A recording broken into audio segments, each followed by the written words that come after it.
like to get exclusive content updates, previews, and events, don't forget to subscribe and turn on that notifications. Stay frosty, soldiers.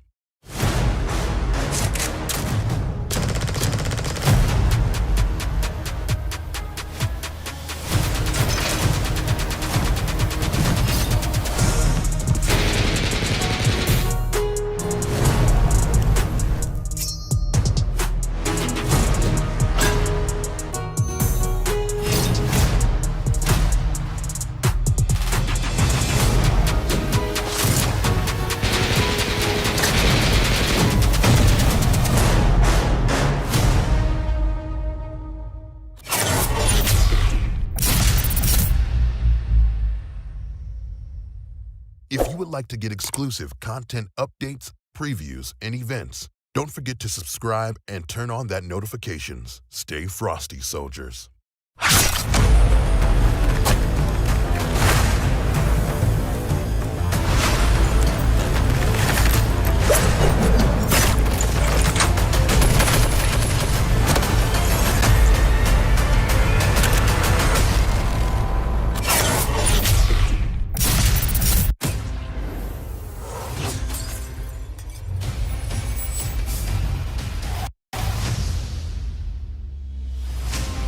Brace yourselves. More flashbacks incoming.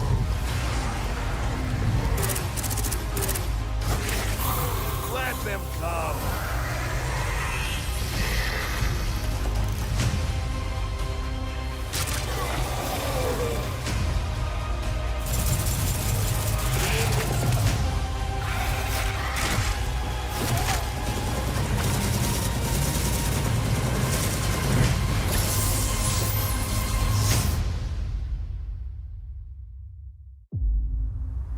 Impossible. My calculations are flawless. What exactly could have brought us to this ruined world? We cannot die here. We have gone through countless worlds and passed by death countless times. We must unite. My friend, you must hold on. This place is way more dangerous than we thought. I need more time. Brace yourselves. More flashbacks incoming.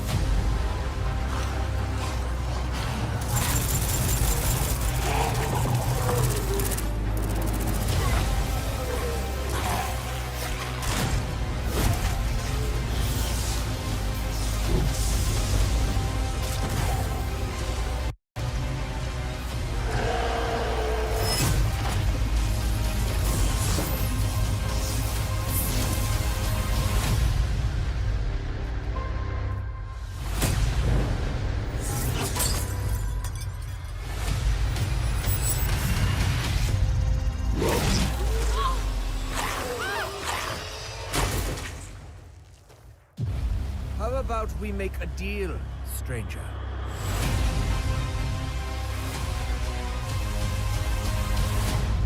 If you would like to get exclusive content updates, previews, and events, don't forget to subscribe and turn on that notifications. Stay frosty, soldiers.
would like to get exclusive content updates, previews, and events, don't forget to subscribe and turn on that notifications. Stay frosty, soldiers.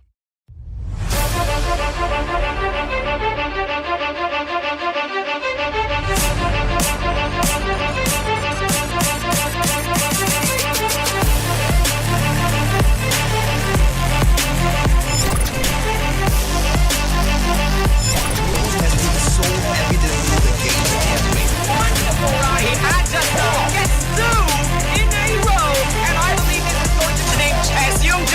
Yes, John, that is going to be huge.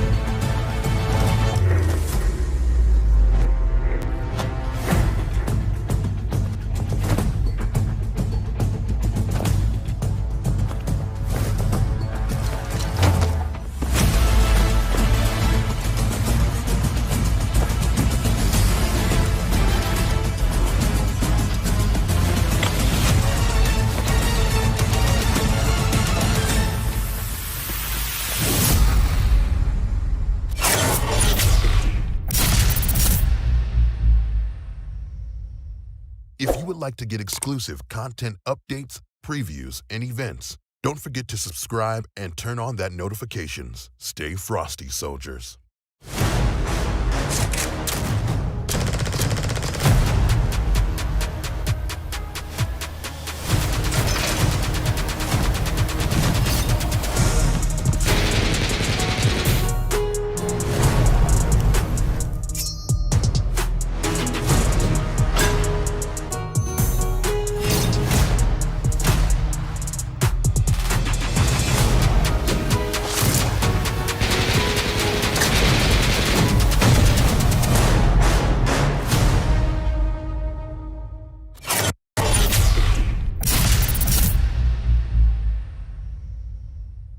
If you would like to get exclusive content updates, previews, and events, don't forget to subscribe and turn on that notifications. Stay frosty, soldiers.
If you would like to get exclusive content updates, previews, and events, don't forget to subscribe and turn on that notifications. Stay frosty, soldiers.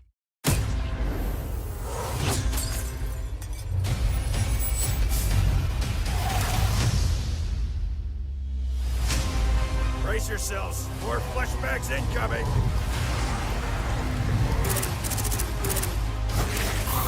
Let them come.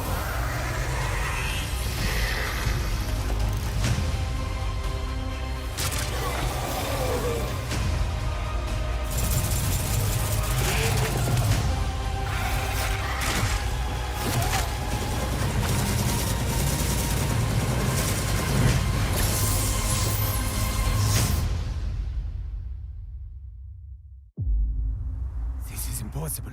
My calculations are flawless.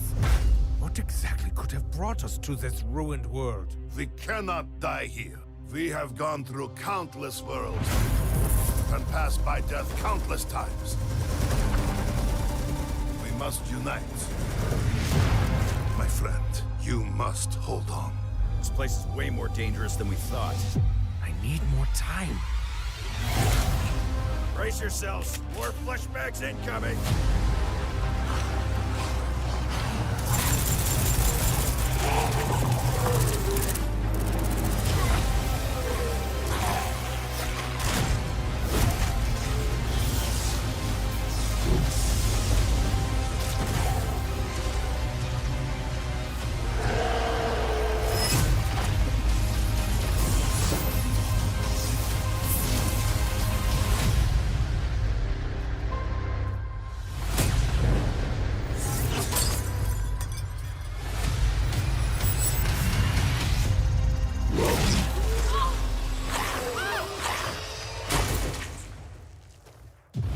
How about we make a deal, stranger?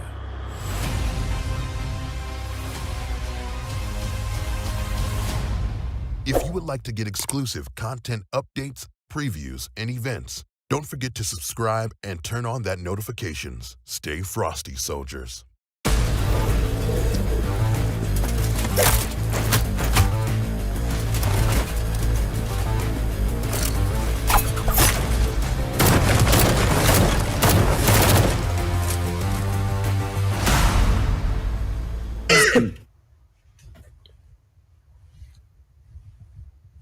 Ladies and gentlemen, boys and girls, welcome to the Call of Duty Mobile's Philippines Championship. My name is AJ, I'm the Mustachio, down here with the one and only Jolly Coach Jericho to bring you all of the hottest action from the Philippines. And dude, the group stages are gonna be lit, man. 16 of the best of the nation in here to fight it off.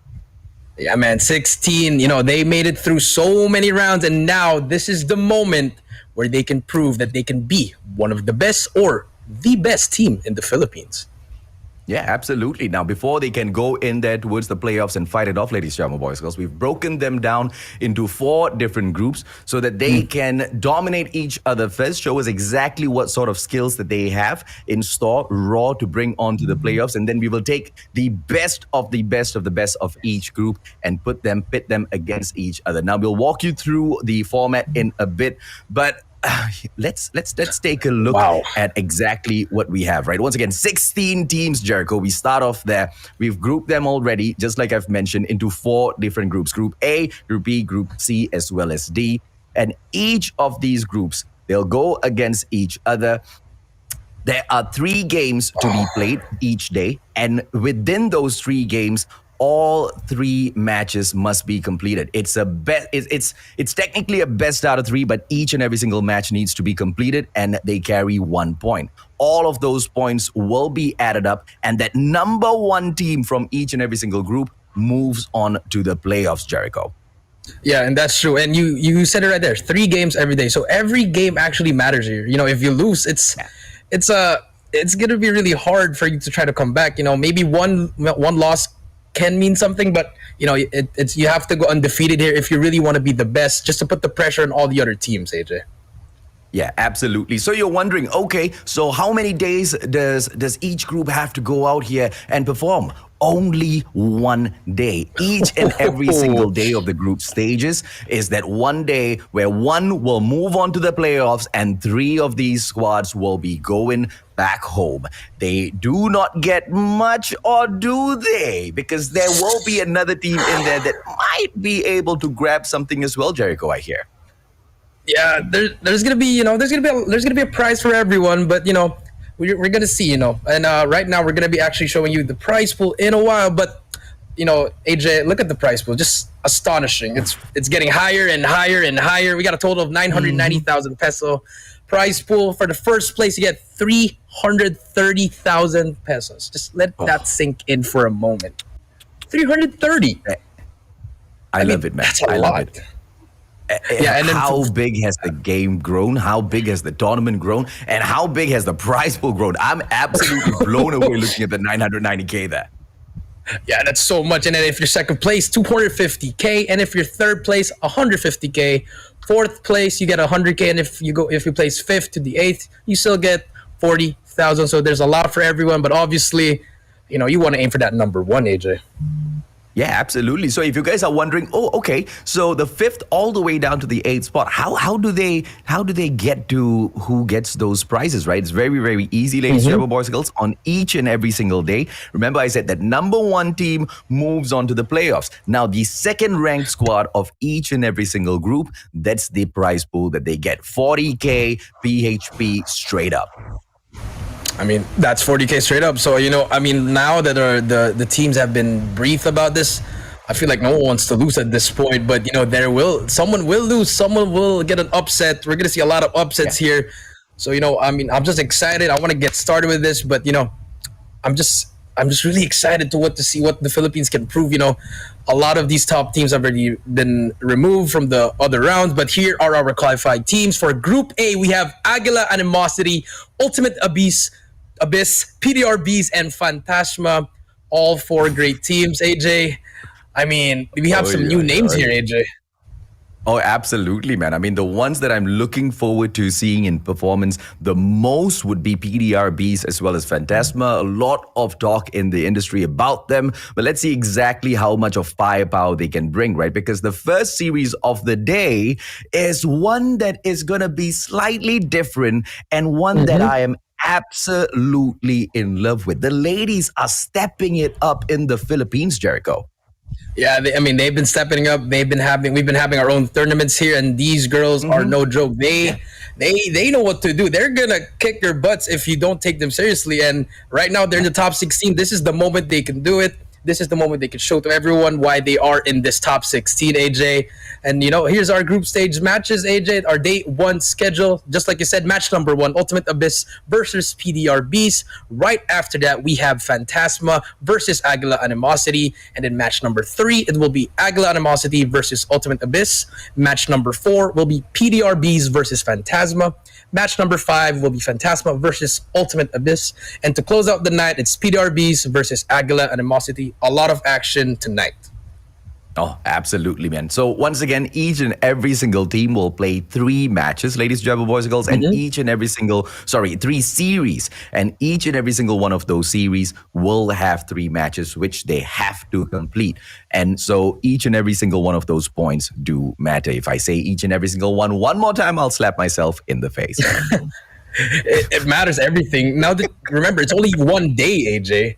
Unlike before, yes, we did have round robins, at least with top 8 teams. Yes, you can have a lot of days, but now it's one day. So you can't lose. You can't lose. If you lose, it's just like, what's next? I mean, that's it. Yeah. It's a GG. Yeah. Now, all of these groups, most of these groups, are quite balanced, right? We see one aggressor, one potential aggressor in each of those groups. We're not going to name any names just yet, because obviously the players are watching as well. We don't want to bring any of those, emotions or any of the adrenaline that they've got pumping through their veins, those levels down a bit. We don't want to do that. We want all of them to step in there and give it their best, right? Regardless of whichever one has got the name in the industry or the ones that are, I guess, rumored to get up to the top very, very easily. Because in this competition, anything goes. And a very good example for this, Jericho, is the finals, man, the grand finals of the Malaysian Championship yesterday. Yeah. We've got brand new kings. And if the crackheads in Malaysia didn't think it was possible, if they allowed anyone to stop their dreams or tell them that, hey, dude, you're not going to be able to replace you to RSG, we wouldn't be seeing them where they are right now, Jericho. Yeah, that is true. So it's we're gonna see a lot of upsets. I'm 100%. I'm predicting it, but I don't know who's gonna do it. But I mean, we predicted the Malaysia one, and for this one, I'm just gonna let it be. Let's just let it be. But this is the moment for all these players, all these teams to make a name for themselves in the Philippines. I mean, there's no more top teams here. I mean, the VVVs, the CKGs, they're gone. So now it's time for them to step up and show them why they should be respected, and this is the time. Absolutely. It's inevitable. We will eventually, I guess, judge them for their plays. but that's during those the matches, right? But that's exactly when the match starts. It's based on the map vetoes, exactly where do they bring all of these fights. Ladies and gentlemen, boys and girls, introducing the lineup of the Ultimate Abyss with Hermosa, Jaja, Jax, Rekta, as well as Yana. They are stepping up to the plate to show that anyone can get this done as long as they have a simple dream. And the simple dream here is to become the Philippines champion. Can they get above and beyond all the other three within their group today first, Jericho? That's the question. I mean, let's see. But I've known Rekta and Hermosa of both former VVV members, and Rekta being known as the in-game captain and also an in-game leader. She's pretty known in the community, and she has won a lot of tournaments. But I feel like if she makes it out of this one, it'll be one of the best ones to ever she'll have. And we do see the ladies here and just getting ready, hyping themselves up, having a little bit jitters, getting those prayers done. But first game jitters, it's gonna be normal. But you can't have those in this kind of tournament since it's only one day. So they got to step up. Yeah, look, I mean, today's the day, right? This is the day where everything breaks down. They've got to give it their all. I mean, go out there, have fun, man. Because this is the day that you've trained for. There's no point stressing out today. It's the day where you perform, right? I mean, what the girls need to do right now is just take deep breaths. Look at Hermosa. They're chill, man. They are waiting for the action, and I cannot wait to see them go toe-to-toe against, well, a squad that most definitely will be looking to taking them down early in this competition, only because they have got something equally to prove for themselves as well, the PDR BEES, Jericho. Yeah, the PDR BEES, also one of the best teams in the women's division here in the Philippines. Yeah. They've been known, they're right there with all the top teams, and these girls, they've been practicing for a lot. They've had a lot of roster changes. As I've spoken to their captain, Wawu, they've been really training hard for this, and they were actually really nervous. But I gave them some advice. I told them just to enjoy your tournament, and then just give it your all. And as we can see, the lineup of the PDR BEES: PDR Aurora, PDR Sazi, PDR Tina, PDR Wawu, and PDR Umi. 5 ladies are ready to prove why they are one of the best teams with one of the best orgs in the Philippines, PDR. So let's see what they can do. Oh, I cannot wait. I cannot wait for this showdown. I want one of these squads to move on through to the next stage, but at the end of the day, it will all be down towards how they play the game, how they go in there and dominate each other on the rotation of those 7 maps. Which one of those maps will get banned out first? Do we see any takers for takeoff within the Philippines? I mean, when we looked at the Malaysian Championship, quite a number of them didn't like takeoff, and I like that. In the Philippines, it might just be a different sort of a story, Jericho. It might be a different story, but I was scrolling through some local tournaments and some pro players. They like takeoff. They really like takeoff, and I'm just like, I just don't like it. It's just so hard to understand takeoff. But we might see a lot of Hackney Yard though. A lot of Filipino teams, they like Hackney Yard, so we might see a lot of Hackney Yard. And then we might see the usual firing range summit, those kind of maps, and also for raid. So a little bit of mix and match, but we might see some random maps in a while. So let's see what they're going to be happening. And as we can see here, AJ, the PDRB is getting ready. So everyone's in Jersey. Everyone's going to be hyped up. It's just going to be a great day today, AJ. Yeah. Absolutely, man. Now, there's a reason why we take the time to specifically say which map, we do not like, ladies and gentlemen, boys and girls. Only because when those maps get picked, we get hyped up to no end, because it's really, really difficult to control a map like Takeoff, especially if you're not fully experienced on it just yet. And we've seen a couple of squads pick it up before in the Malaysian Championship, in the Singaporean Championship as well, and they fall. When they fall hard. These matches, you've got such limited number of rounds within each and every single series. You cannot risk it by taking a map where it may just go 50-50, Jericho. Yeah, you got to go 100% on your map choices, even the sides, AJ, the sides. I mean, and here it's going to be important here what they're going to be choosing. But I'm just seeing, let's say the map they pick is Hackney, then they choose the Guerrilla side, and they don't even cap a flag. Shout out to Crackheads. It's gonna be really hard. So I feel like everything has to be on point here. They have to follow their strategy, and they just have to do it. They have to do the best that they can. Absolutely, man. Well, let's jump into the map vetoes, ladies and gentlemen, boys and girls. It looks like Ultimate Abyss has won this coin toss. Let's take a quick peek at the map bans first. And it will be the two maps of Crossfire, from the side of Ultimate Abyss, and PDR BEES do not want to play on. Come on, give me takeoff. Give me takeoff. Give me Hackney Yard. Show me what you got, PDR BEES. Yes! Thank you very much, ladies. Thank you for taking takeoff off, all right? We don't want to go there for now. Then operator skills, ladies and gentlemen, boys and girls. Is it going to be the Sparrow as well as Annihilator as usual? Will we see something like the Death Machine taken off of the list here, Jericho, just to allow those plays on the Annihilator, man? Ultimate Abyss, PDR BEES, they've got the options. Let's see exactly what they are.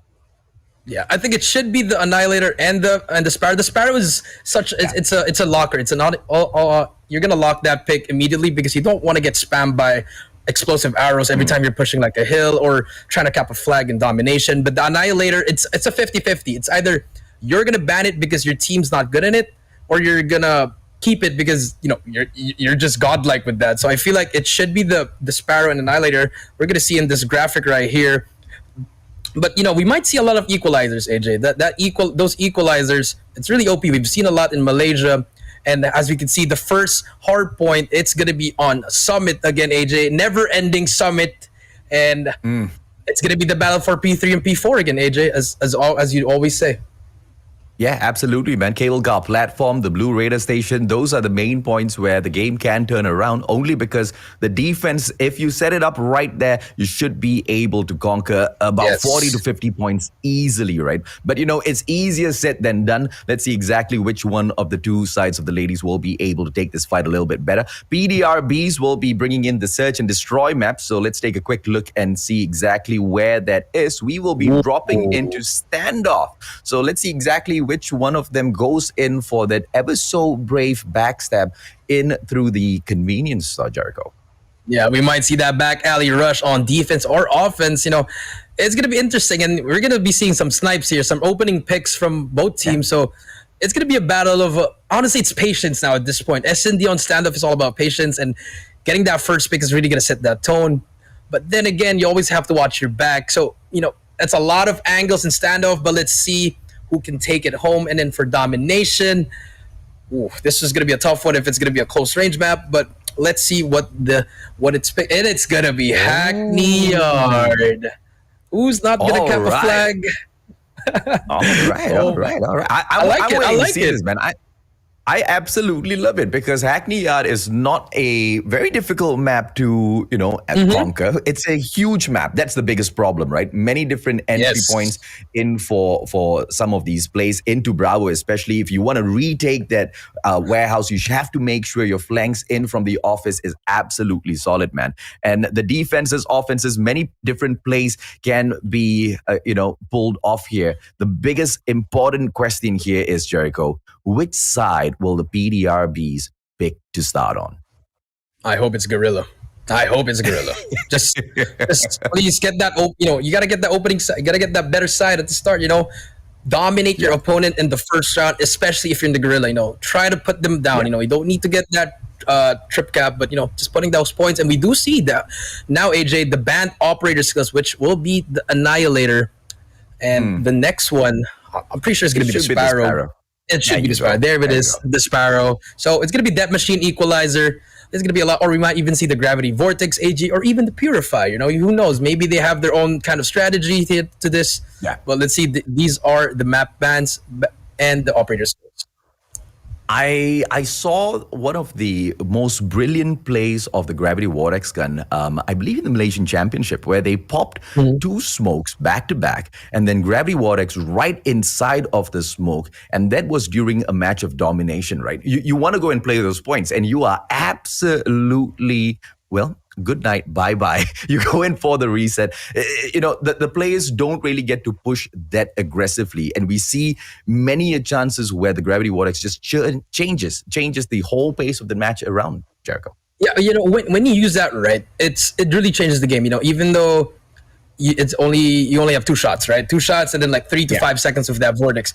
It could be good for hardpoint, especially in Summit if you can block the radar station with 2 gravity vortex, that's plus 5 seconds for you immediately. Or imagine if you have 2 of those more. Then it's a chain reaction. So I feel like maybe some of them can run it too, but obviously it's gonna be hard to shoot it. It's very heavy. It's big as well. Here we go, AJ. Game number 1, some PDR versus Ultimate Garena, let's see exactly how things are. Ladies and gentlemen, boys and girls, it's just gonna be absolute gun blazing from the start. PDR BEES opening up the hard point. This is control room number 2, and both the teams are absolutely raring. Ultimate is not able to pick any of the points just up. I don't very, very well, Jared. It's not a contest or they're out of that hard point. Yeah, the Bees are playing really good right now with the trades coming in. They always have 3 players beside them for the trade to be ready. And for the problem for the Abyss, they're pushing it 1 by 1. Just like that, AJ. Look at 1 by 1. The trade does come in, but it's 1 by 1 pushing by Abyss. Not really playing as a team right now, but they do get that contest. But if you look at the map, PDR BEES willing to give that up and setting up for that P2. But here comes the Ultimate Abyss finally settling in, getting those points. But let's see who's going to win this rotation and get control of them. For the close push. Yana snuffed out on the second. It's a great hold onto the second hard point as well. Also, trying to string it forward, but it's just such an open max go far. Need to try hard point with Jericho. Yeah, no one's really taking control. Yes, get that 28.8, but now if you look at it, Ultimate getting that kill, but it's back and forth. The shotguns are making some plays. Umi, beautiful shots there, gets that as well, has control. And if you look at the map, spawns have been split. AJ, top spawn will be given to Abyss, and control will all be for the Bees. Let's see if they can hold it down. Yeah, that's not really great for Ultimate Abyss. They really need to swap this around for 2 more seconds, because right after this is going to be cable car platform, and we can see Jax is already falling back, wanting to take control. They do not want to give this spawn away. Here comes the PDR now, flooding all of your players, and they should be able to open up the cable car platform as well. Ultimate Abyss just a little bit late, picking up all of the scrap points, but not pushing any further than that, Jericho. Yeah, they're playing really late on the hill. At least they're getting scrap time, which is good. But remember, Jax was at the back of the map, but she lost that gunfight, and now all the gunfights are going to be ensuing. Umi in the 2v1 will have huge kills, but Umi stays alive. Huge 2-piece in the team, and her teammates are there. All controls going to Bees, and it's not going very well for the Ultimate Abyss. I think they have to slowly push this. They have a lot of time. They don't need to just push in 1 by 1. But the problem is right now, it's just 1 by 1 pushing by by Ultimate, and it's all going to be Bees. Fully streaked out. You're gonna get this time, and this is gonna be a game changer. Yeah, this is. I mean, the Ultimate Abyss, they just need to know exactly when to fall back, right? Yeah. This is the time to fall back. Thankfully, they know that as well. They will be moving on towards the blue radar station, and it's all about just setting up a great defense in here. Predator will get dropped, but does not take anyone out. Too many points now given up to the PDR. Cannot afford to drop this side at all. They need the blue radar station, but the problem here is the pitch flank from the cable car edge as well as the edge platform. They need to look out for both sides, Jericho. Yeah, they rotated early Recto with huge kills up there. No one's gonna be spawning. Huge kills now. Here's for Ultimate. They have to win this defense, or else it's over here. But look at PDR BEES pushing them back. Spawns have Ultimate. All PDRs, they can die here and have that same spawn. Death Machine out, and just like that, it's gonna be switching sides. 1 break here can end the game, and Ultimate Abyss spawning out, but 2 players down, and it's all gonna be PDR BEES pushing up. Ultimate Abyss will be able to shut down PDR BEES. No! The Death Machine pulled out at the right time. KRM cannot get the job done. Here comes the PDR BEES, and it is their 4th hard point. They've taken control. 15 seconds to go, but they're getting so so close to closing this game off. They're not going to fuss too much over the fourth hard point. They're waiting for the reset as well. Control room number 2 should be the place where we see this come to an end, unless Ultimate will ask bigger questions on that. But the streaks have already been compiled by the PDR BEES, Jericho. Yeah, they just have to use it properly, and just like that, Umi starts it off with a Predator missile, does spot other teammates, but look who's on the hill. Ultimate Abyss, can they hold this down? Wait for his teammates. Jax takes out one, but you can see that bottom rush. PDR gonna try to make a play here. Wabu on the second floor, gonna be opening kills, and it's all gonna be PDR just like that. Broken the hill again, 130, about to get that time. And it's getting really close now. Now you can see Ultimate AJ just pushing in now one by one. They have to contest because the pressure is theirs. This is just unfortunate for the side of Ultimate Abyss. They have to put up a stronger stand here. They come in here for the contest, but Wow's just going to be slicing everyone out of the equation from the back here, allowing PDR BEES to continue picking up all of these points. Now, 20 seconds left. This is just way too close. The challengers come in from the Ultimate Abyss. Is this the end, Jericho? This might be the end right here, contested, but 5 more seconds. The contest is in. If they just contest it for 2 more seconds, they can still rotate back. But look at this score, AJ, 146 to 67. It might be over in the next one unless Ultimate Abyss makes it here. What they do, Ultimate Blue, let's see if they can hold it down. Nah, it's impossible, man. I mean, 4 more points in such an open gun point there. The streaks have already been pulled in. All they need is just a couple of seconds in, and they should be able to snuff out everybody else already. Second gun now being pulled out, and I do not expect this to continue. PDR BEES finishes it off strong. Ultimate Abyss, many weak points here, Jericho, that they really need to fix before they continue on this journey. Yeah, you know, at the start, it was just really, it was a good start. I'll give them that. They managed to break that hill, but you know, you could see the nervousness there. One by one, just pushing in, not waiting for your teammates. You know, and it's difficult if you're gonna do that. You know, you have to play together. Yeah, that's where they lost the game, man. I mean, control room number 2. Fine. You want to lose at edge platform? Fine. But cable car platform is where you turn the game around if you just did not have momentum in the first 2 hard points. And that is exactly where they lost the game. On point, Jericho. They just trickled in one after the other, but they've just given away too many deaths at that point. And yes, they do fall back to the Blue Raider station, but it's also a case of the challenge didn't really come in strong for the first 2 hard points. And at that point of time, PDR BEES, they were just so far ahead in terms of the points, man. It breaks your spirit in a game like this. Yeah, it does. You know, maybe there was a chance in that third hill. Remember, AJ, Umi was there on her own. 3 players from Ultimate. She just took them out one by one with a KRM. You know, no trades are coming in there. You know, maybe the jitters are coming there. You know, the nervousness. You know, coming out flat again.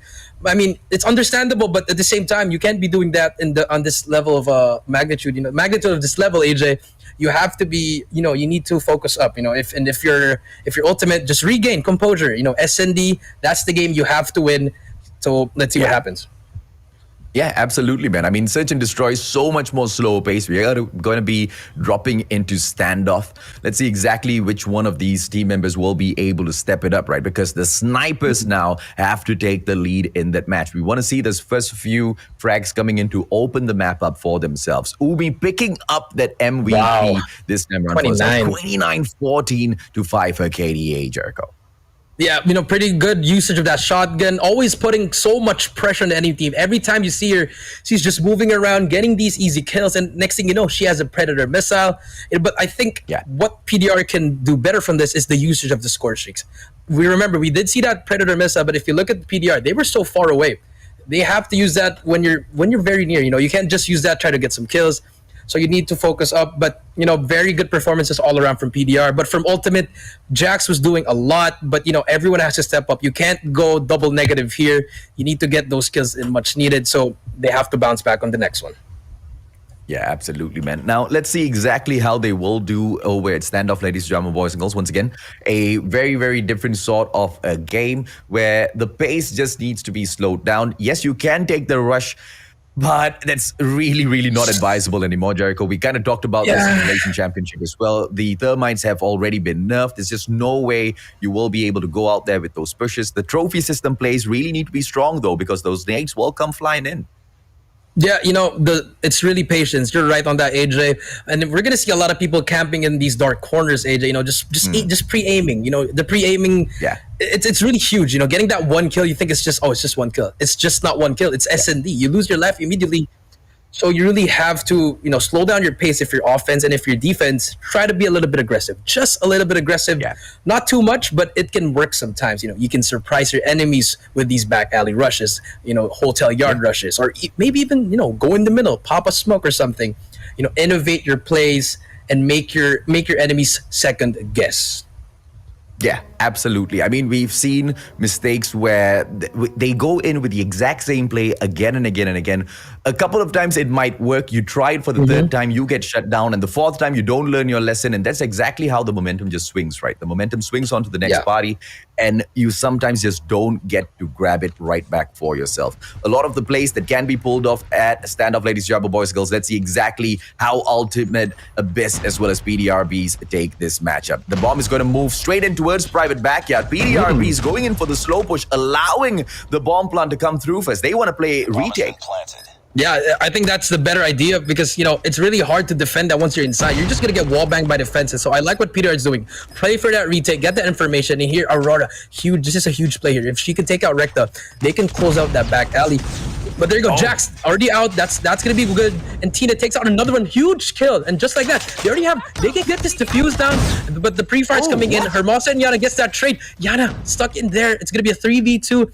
Yana and Recta Hermosa stuck in a 3v2. Spots one. Wabu trying to take her out. Takes her out. It's going to be a 3v1. And this should be around 4 PDR. But Hermosa almost takes out the diffuser. Takes her out as well. Huge plays for Hermosa. It's a 1v1. It's going to be Umi versus Hermosa. Hermosa spots Umi. Umi trying to get the diffuse. But Hermosa clutches up. Big plays coming out from Hermosa. And that should have been a round for PDR. That was one of the sloppiest search and destroy rounds I've ever seen, my friend.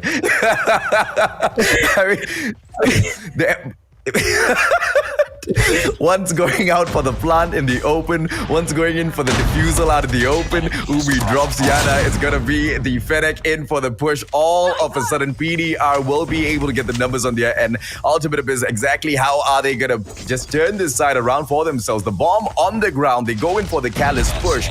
And PDR just calls that play out. Alt now drops Hermosa, just leaving Recta all alone. Now should be able to spot her out. Recta, beautiful no-scope. And now we'll be able to go in for the push. Maybe even the clutch, a 3-on-1 situation. Ultimate Abyss. Let's see how they pull this off. Yeah, a lot of time here, AJ. 1 minute and 10 seconds. She did not pick up that Fennec. I wish she picked up the Fennec. Could have been helping her. But, look at the PDR BEES just, storming around that. I think she did spot that one on the left. I think number 2, Sassy, did started shooting, but Prekta hears her. And let's see what she can do here. Just here at P4, just holding it down. 1 minute left. Has a sniper in hand. Can she hit another quick scope? That spot Sassy, but Sassy says no and gets that quick scope. We're tied up 1-1, and PDR BEES, they're reading the plays. Oh, they most definitely are reading the plays, right? I love how they have caught them with the rush.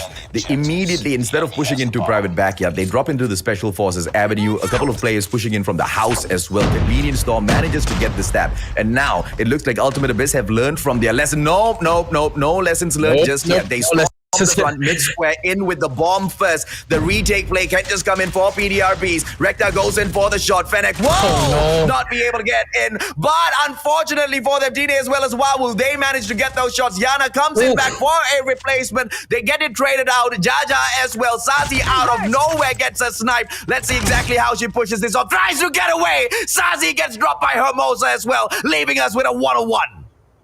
It's a 1v1 to 2 MVPs of the game right now. We have a split screen right here. I do see Tina is going to get that Call of Duty timing. I feel like she did see her. Brings out the knife, picks up a Fennec, but Hermosa heard that pickup. And just like that, 2-1. Beautiful plays coming from Hermosa. Her teammates need to step up. She's doing a lot here. 7 kills already. Her teammates need to feed off her momentum, but that was so unfortunate for Tina. It was the Call of Duty timing at its finest, AJ. You hate to see it.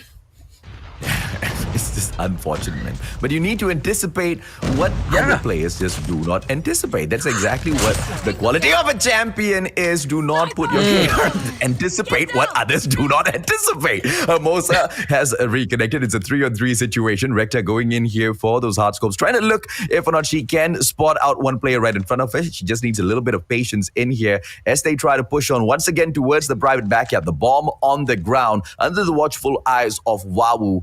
None of the players from Ultimate Abyss going in for the push just yet. Yeah, it's just a slow push. Bomb is down though. That is not a good idea. That's not a good sight to be in. AJ, it's gonna be the bomb carrier going in again. But Recta trying to make a play here. Does not see anyone, but will know that there are going to be enemies there. But you can see number 3. You see Yana. She can make a play here, AJ. She's going to be going all the way back to the base of the enemies. Going to get into that convenience store, and they can hit this pinch. But look at that. It's so close. Recta misses that. You cannot miss that if you're a sniper. But Hermosa is there for the help. Takes out one. Yana takes out one more, and it's going to be stuck in a 1v3. But Sazi takes out one. It's a 1v2, AJ. Oh, come on. Let's see if or not Sazi should be able to shut down 2 players here, Hermosa as well as Yana. The plays will be coming through. Now, both of the players going in for the pushy. Unfortunately, stretches out a little bit too early. Sazi taken down. Bomb spotted. Bad place, Jericho. Yeah, mistake bad place. after mistake after mistake. They're not going to be able to pull anything off for themselves. If I'm seeing the mistakes coming from both sides here. But more on of the PDR BEES because the clutch factor is there with Hermosa. But we do see, look at this innovative play. Jaja going all the way to the back. And team is there, but no, it gets traded. But gets traded. Hermosa gets one as well. Bomb is down. It's going to be a 3v3. It's going to be all 1v1s right here. Can you win your gunfights? Recta takes out Sazi. And it's now going to be a 1v3 again. It's unfortunate. We do apologize, ladies and gentlemen, boys and girls. We seem to be missing quite a number of the action here. But as we jump on over to Aurora, we will not be able to miss any of the action because she is the only surviving member of PDR BEES in here for the clutch. Fennec goes in for the approach. Bomb planted already. Spotted out by Hermosa. There you go. Aurora runs back, trying to reposition herself. Now dropping into Bakery. Hermosa might just get caught out with the backstab. But unfortunately for her, how did the Holger just win that fight? I think she just recognized it. Remember, seeing her from that far, the pre-aim should be coming there. You know, she just pre-aimed and just shot it off. And just like that, it's 4-1. Hermosa, I hate to say, but she's hard carrying Ultimate Abyss right now, AJ. Yeah, man. Yeah, okay, now beautiful double smokes coming in here, but PDR BEES still pushing through. No, they will hold back. Hermosa just walking into trouble and just guns blazing all around. Olga won't be able to take down 2. Finally deleted by Tine. It's just gonna be all-out chaos here at standoff, Jericho. Got the bomb. Yeah, and that was a good play, but Sazi, beautiful, quick scope. That was such a good play, AJ. Okay. But take it, man. hear me out. It was good, but you just couldn't win the gunfights. That's it. It was just the gunfights. You couldn't. I mean, yes, you can go in there, but if you're gonna lose a gunfight, I mean, unfortunate. And right now it's 2-4. They still have that 2-round lead, and now they're gonna going for that 2-3 stack, 3 on A and 2 on the side, on the base. Still Sazi here. This is gonna be a slow push for PDR. No, just a slow push, trying to let their sniper do her thing here. Still a lot of time here. Let's see what's gonna happen. It's gonna be the battle of the snipers right here. Unless Umi goes in there trying to get the kill with a KRM. Here comes the push. Jax expecting Wawu to just pop out of nowhere, gets the kill, but needs to back away now. Umi, what was she doing behind that? Having a gift check with Jaja after 3 years, finally kills her. Aurora all drops Jax as well. It's a 3-on-3 situation. They should be able to turn her around. The bomb is with them. The attacking side of PDR BEES should be able to go in here for the plan, but Ultimate Abyss now the challenge does not come through, and an immediate trade as well as Sazi firing off 2 versus 2. It's a 1v1. Oh, 2v1. Yana stuck in that tank. Sazi and Aurora have that bomb, but Aurora, I think she should just plant the bomb. Don't run with the bomb. Aurora, the spotter. Statue 1v1, but gets taken out. Bomb is down. Yana stuck in a 1v1. Sazi versus Yana. Let's see what's gonna happen. Sazi has that sniper, and Yana has that information that the bomb is there. 35 seconds. Pressure is now on Sazi. Oh my god, this might be just around for the Ultimate Abyss girls, but Sazi rotating all over the convenience store, AJ, and I think they're gonna meet right here. This might be the gunfight. Sassy pre-aiming with that sniper. The timing, that's sponsored but misses. Runs away from his side, 15 seconds, has a KRM to use. He has to get the bomb or get the kill. The spot her one more time. Sassy gets the bomb, uses her sniper, misses her snipe, switches to her KRM. Nothing hits right there for 8 seconds. Sassy all has to do get that one kill. Yana playing her life, gets a hit marker. Unfortunately, 3 seconds left. What is happening? But Yana takes her out. And that should have been a round for Bees, but Ultimate Abyss making the play 5-2. And I don't know what just happened there, AJ. Oh my god. Look, there's two ways to play Search and Destroy, right? Number one, you've got a plan, you go in there, you execute your plan. Number two, you run in there without a plan, and you try to convince your friend that you had a plan. They are trying to convince me that they have a plan. Not many in there right now are executing any sort of plans. And finally, we have a standoff, ladies and gentlemen, boys and girls. This is a better hold. This is a better place to carry off at Search and Destroy. Now let's see exactly what this brings up. You've pointed it out already. The snipers need to start the game. They need to get those initial picks. But I think Sassy's just too sassy for the side of her own squad. For her own sake, man. PDR BEES, they keep losing their lives because they keep going in here for aggressive pushes after getting just one kill. Yeah, impressive pushes, but the way they're losing their gunfights, it's just not the way right there. Look at Jax. Look at what is that? She just gets a collateral with a KRM, and just like that, the push is gone, AJ. It's gonna be a 2v5. What? I'm just dumbfounded right now, man. PDR BEES, they go in there for the push. I don't know what's going through their minds. I don't know how they expect to win any of these gunfights. There's just absolute... I don't know. I want to call a strat here, but this is no strat. They're just running in there, guns blazing, trying to win a couple of rounds for themselves. They're leaving it all up to luck. Luck doesn't work like that in Call of Duty Mobile. Yes, it does not, but this is still a winnable round. Okay, 15 seconds.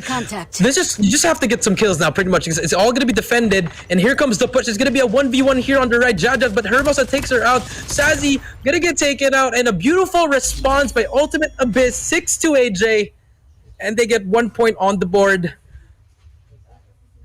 Yeah. I mean, I get it. Nervousness is in there. I get that. Yeah, but go out there and have fun, girls. I mean, exactly. It's just about that, right? I mean, but the strats still need to be played to the T, though, Jericho. They are going in here for the push. They're leaving it out too much to luck, and luck just doesn't swing their way. I mean, if you leave it to 50-50, that's exactly what most of those gunfights were, 50-50. We couldn't see exactly who was jumping around where. Quite a number of times, those girls just weren't taking each other out. The pushes were a little too slow or a little bit too fast. There was just no coordination between the squads. They trickle in one by one. There's no backup from those that were not going in there for the rush. Weak plays all around, man. And I think that was on both sides, unfortunately. Both sides, but Hermosa stepped up. She was the one who had that clutch gene. She was the one doing most of the job, getting those kills with the Holger. I mean, honestly, when I was looking at it, most of the rounds, PDR BEES had the advantage. They had the advantage, but the end game in each round just really, it costed them. You were letting Hermosa get these double kills, these triple kills, the flanks and everything. It's just, it was unfortunate for PDR BEES, but Ultimate Abyss, they stepped up. They wanted to get this win. Hermosa wanted to get this win. And now, they both have some points on the board, but let's see who's going to take this domination. It's going to be a respawn again. And the story from the first game, AJ, respawns, the Bees, they love it. Yeah, man. And either way, this is just round number one, right? If they are just warming up, if they're just trying to get rid of those first day jitters, I think now is the best opportunity. They've already gotten it out of their systems already. Hermosa, like you said, Jericho, 14. stepping up for the squad.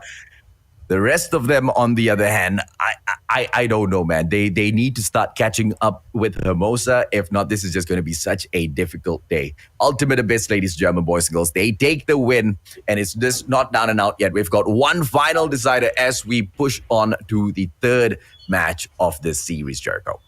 Yeah, I mean, just to point it out, AJ, I mean, 14. That's a lot. That's a lot for S&D. Good win for them. Yeah. But now, Domination. Hackney Yard. Oh my. Here we go.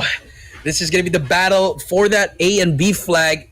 But let's see who's going to pop off. Everyone has to step up. I feel like their captain, Recta, she has to do more. She went... she had a double negative in that first game. That can't happen in a respawn game. You need to get kills. You need to help your teammates. Guide your teammates. Be that in-game leader that you always need. And for the PDR girls, they're all doing well in respawn. You just have to keep up that momentum. Same kind of gameplay. Just let go of that game 2 already. Let's just get moved that and let's just win game 3.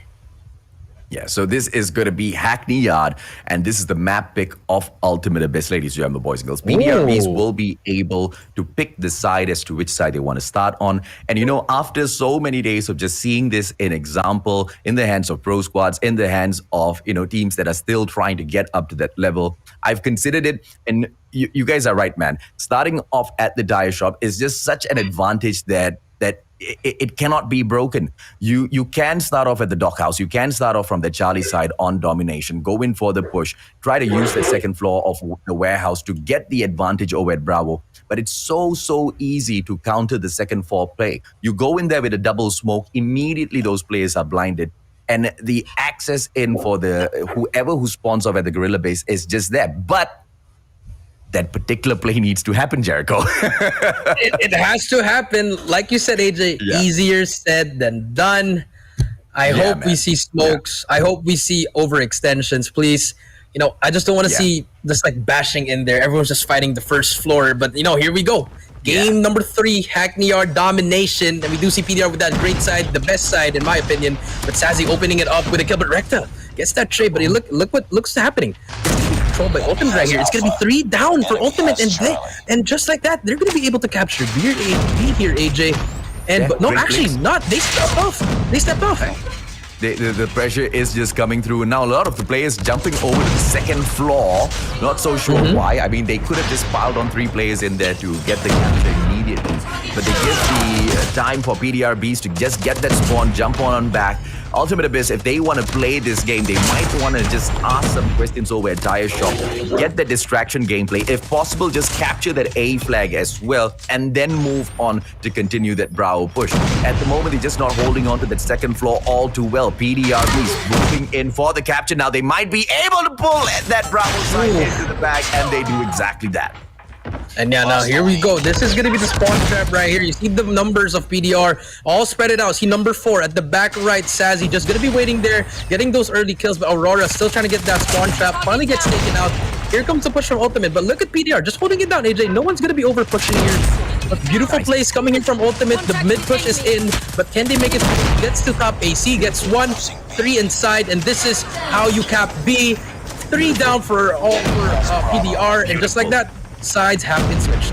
Both of the squads so much more comfortable in a non-stop respawn mode, man. I mean, domination hardpoint, these ladies are on fire. Clearly, both sides know exactly how to play Hackney Yard, and they're stepping in there and giving it their all. 3 versus Rihanna with a beautiful grounding spike kill, and she'll be able to hold on to that Bravo side, clearing markers off as well. Solo play, ultimate play by Yana. Oh, she almost got that cluster strike, but it gets taken out. And Ultimate players are all there just stacking up. Wawu stuck alone here, but gonna get 2 huge kills by Wawu, making all the plays for PDR right now. But their teammates are there. Tin is in there as well as Aurora. Maybe to make that play, but Jaja has that better miss out. Did the damage already. Takes out 2. How can you not see that? Jaja's still alive. Can she take this out as well? No, she cannot. But Sassy, they're back and forth. No more Ultimate players, but let's see if PDR can be able to capture this. It's a back and forth, but the gunfights there. You need to be winning these kinds of gunfights, and Hermosa with a holder just doing so much damage, AJ. Oh, now the sentry now being brought out onto the second floor. Ladies and gentlemen, boys, go. Able to grab that site now, but it's now or never because we are already reaching that 75-point mark. We're just 25 away from that as far as PDR BEES is concerned. They need to step on it right now, get the lead, and then lock the game down on a little bit later. This is the side of Ultimate Abyss doing their best, finally able to pull that Bravo side back into the bag for themselves, Jericho. Yeah, I mean, they're just playing so well in a side that you don't even expect teams to play well. They're showing up right now, 63 to 58. They have that lead. Still a sentry gun defending. They're finally gone, but just as soon as you say that, AJ, PDRB's map to get that capture. Jaja with that death machine, but look at the PDRB's moving back, getting back into position. Stops scaffolding, but Tin takes out the death machine. Wow, Aurora getting that spawn trap. No more plays from Ultimate, only one player to beat, but here comes the spawn trap. Aurora, she has to make some kills here, stopping the push, but finally gonna get taken out by Hermosa again, and let's see if they can capture it one more time. Back and forth, Ultimate Abyss, they are trying to pull off a great push here, a flank from the side of the rooftops. Now, they're not going to be able to win any of these gunfights for this half, ladies and gentlemen, boys and girls, but I say this was a match well fought by both sides, Jericho. 75-73, let's see more of this. Yeah, and if you did see, a lot of players have streaks here. Tin fully streaked out, has that cluster, will be playing a big part later, but let's see how they can capture this B. The Ultimate sending 3 players, but look at PDR. They're not going to cap C, AJ. They're going to go all in for B if it's going to work, but Jackson with the equalizer takes out 2. Aurora with the trade, and just like that, AJ, it paid off, and now look at number 2 capping C. Now they're going to have that 2 cap, AJ. I love it, man. That is how you play when you're over at Doghouse, ladies and gentlemen, boys and girls. Move in for Bravo, and then you come back for Charlie. If you want to swap the spawns, you only do it after those 2 steps. But now, as we say that, the B flag dropping over to the side of Ultimate Abyss. Yana just stepping on and off. Wow, beautiful nade in. Wow. And will be able to drop 2 players with the Fennec. Goes in for the push once again. PDR BEES, what a play, what a push. Yeah, and Wabu opening that lead, but we do see the Goliath coming into play, but it's getting shot at you by the Ultimate players, gets hit by that FHJ, but it's going to be still alive, holding it down for them. This could give a lot of time for PDRBs to, move away from B for a while, get them time, make them push it, but look at the base, look at Ultimate dropping 2 Goliaths, AJ. We're going to see a Goliath battle him. Goliath goes down, and they're going to be able to cap B. Hermosa hopping on it, will have no help, but Aurora behind it will damage it, and let's see if they can capture it. Oh, Jaja now coming in for the backup. Yana now, it's a double with the XS1 Goliath. Umi stepping in with her own as well. Jaja should be able to ask those questions, but unfortunately wasn't able to. Now the 2 XS1 Goliath hiding away. What a takedown! What a takedown by Umi! And PDR's right back in it. Yana trying to go in for the pop. XS1 Goliath will be able to get the kills. Ladies and gentlemen, boys and girls, PDR BEES should be able to cap this if they can take down the XS1 Goliath. But as usual, easier said than done, Jericho. Yeah, but we do see the overextension coming in from 1 and 5. Wabo and Umi, biggest gunfights of your life here. This will be able to make you win the game. Rekta, right here, gunfight, 1v1. Rekta gets taken up, but there is a sentry gun drop now. Umi gonna be waiting for his teammates right here, but look at the information. Rekta just messaged just one person on her left, Hermosa to beat, and they're gonna be able to capture this unless Hermosa makes a play, but Jaja, the support is here. PDR just trying to overextend everything they can do. Takes it out. They're gonna be spawning here, but then they cap it, but no, Ultimate takes it out. 121, 120. It's gonna be coming down to this, AJ. What's gonna happen next? Amazing plays after such a disappointing search and destroy. Both teams, PDR BEES, Ultimate Abyss, show us exactly what they're made of, and one of the best Hackney Yard matches we've witnessed in a while, keeping it so close to each other. 130, 127. Let's see exactly how Hermosa will be able to hold on to the site now. Bravo, the question comes in from the players of PDR BEES. Umi not able to get access. Rekta finally opening up the site for the side of PDR BEES. Let's see if or not we will be able to see them back in there, Jericho. 139, they're getting close. Ultimate Abyss, can they finish this? This is the last push for PDR BEES, but I feel like it's going to be a little bit too late. Once you get there, it's going to be 140, 146, 135. Predator missile does come out, but it's going to be a little bit... This stops the push, and this should be a game for Ultimate Abyss. Beautiful plays coming in from them, AJ. Wire to wire. Ultimate Abyss takes home game number 3. Hackney Yard 150 to 136. Ending the game, ending the series with a 2-point lead. Wow. I'm so happy now, man. That was great. I honestly thought the level of gameplay for that Search and Destroy was what we needed to sit down through this whole competition. I was not ready for that. Dude, the Philippines brings on a different sort of beast, different sort of monstrous play into Call of Duty Mobile. that Search and Destroy was not the perfect example of that. But move on into domination. Hackney, what perfection of Call of Duty Mobile played by all of these ladies, Jericho. Yeah, no, perfection. First half, 75-73, such a close half. Back and forth, left and right, dead machines, equalizers, nades, stuns, smokes, everything was there. But, I thought the Bees had that, especially that first half. And the second half, they had it at the start. But when the Goliaths came in, the score streaks, when they used it was on time. Perfect usage, the double Goliath setup. And it just stalled time for them. It gave them so much time that the Bees couldn't do anything. But when they did try to do something, the overextension, it was supposed to be such a great play, but the spawns, the safe spawns, it was granted, the Call of Duty gods granted it to the ultimate girls, and in the end it just mattered there. The gunfights, it was all ultimate. And Jax this time grabbing that MVP, 23-16-6 at KDA, ladies and gentlemen, boys and girls. Nothing short of impressive, both sides. But, Ultimate just a little too good, man.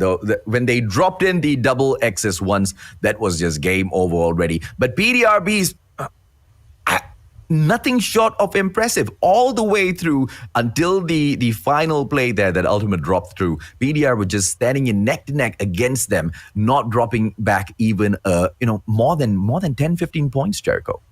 Yeah, I mean, honestly, PDR, they've been playing so well. It was just the small mistakes that really costed them. And you can agree on this, AJ. A lot of small mistakes that, maybe the viewers can't see, but you and I, when we talk about it, it's gonna, it's wrong, and I feel like they just need to improve on that. Work on that for their next match. The small mistakes, just have to go back, just focus up again, and they're doing well. It's just the small mistakes. Yeah, I love that. Make those small mistakes at this stage. Make those small mistakes at the first match itself, in the first series itself. Come back strong in series number 2 as well as series number 3. They've got 3 opportunities in here. PDR BEES, ladies and gentlemen, boys and girls. We cannot count them out just yet. But the Search and Destroy, both sides really, really need to think about this. And this is also a perfect opportunity for the rest of the teams in here that are going to be taking the matchup against both of these squads, right? To really exploit them on that Search and Destroy, because a lot of space for improvement. Yeah, a lot of space improvement for both these teams on S&D, and Fantasma and Aguila, they should be watching. They're going to be taking down these notes, and but for both teams, they really just have to fix it. S&D, like I said, S&D wins you championship, so they have to work on it. But here we go again, AJ. The 3 maps with the bans and everything. Summit was a different story, AJ. You can agree on me on that one.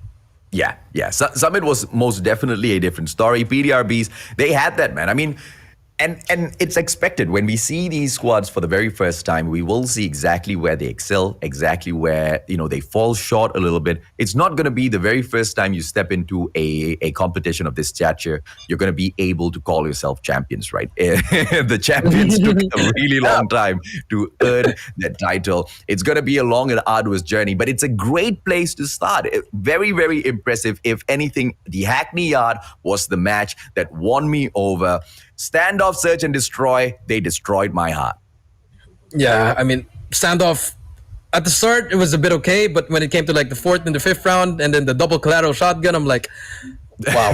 That's just, it's a sloppy, very sloppy, but, a lot of room for improvement, and I feel like they're going to be doing that, because they still have a lot of matches. This is not their only match, so they can work on that. They can work on that. But then Hackney Yard, best game of this series, AJ, of this match, the best. Back and forth, everyone was doing well. Everyone was making potentially be the best match of the day. I mean, yeah, that's literally one of the best Hackney Yards we've seen in a while.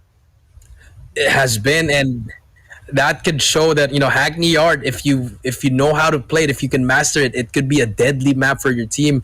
So it just shows that you guys have to expand your map knowledge, not just to the ones that you love, but you have to know every single map. So this could be also a lesson to everyone. Yeah, absolutely, man. It is all about working on wherever you feel would be the best opportunity for your opponents to take you down, right? You fix your weakest points and you should be able to overcome anything that is set in front of you. This was match number 1, ladies and gentlemen, boys and girls, Ultimate Abyss against PDR BEES, where we saw PDR BEES quite, naturally just dominate this match. Spawn after spawn after spawn, each and every single hard point, they were in there giving it their all. And it just came so natural to them at this point. Yeah, they started off so hot, like just coming in there, guns blazing, back and forth, left and right, just getting all those kills. And, like what we said, AJ, coming off flat in Summit, it's going to haunt you. And that's what happened to Ultimate Abyss. It was all PDR BEES wire to wire, especially in that third hill. Umi was just going off with that KRM. Ultimate, they tried to make a comeback in the second rotation, but in the end, it was the score streaks just came over and the operator skills a little bit too late for that. And it ultimately ended that game, a dominating win, convincing win for PDR, Yeah, but I also love how PDR BEES actually took control of the cable car platform, right?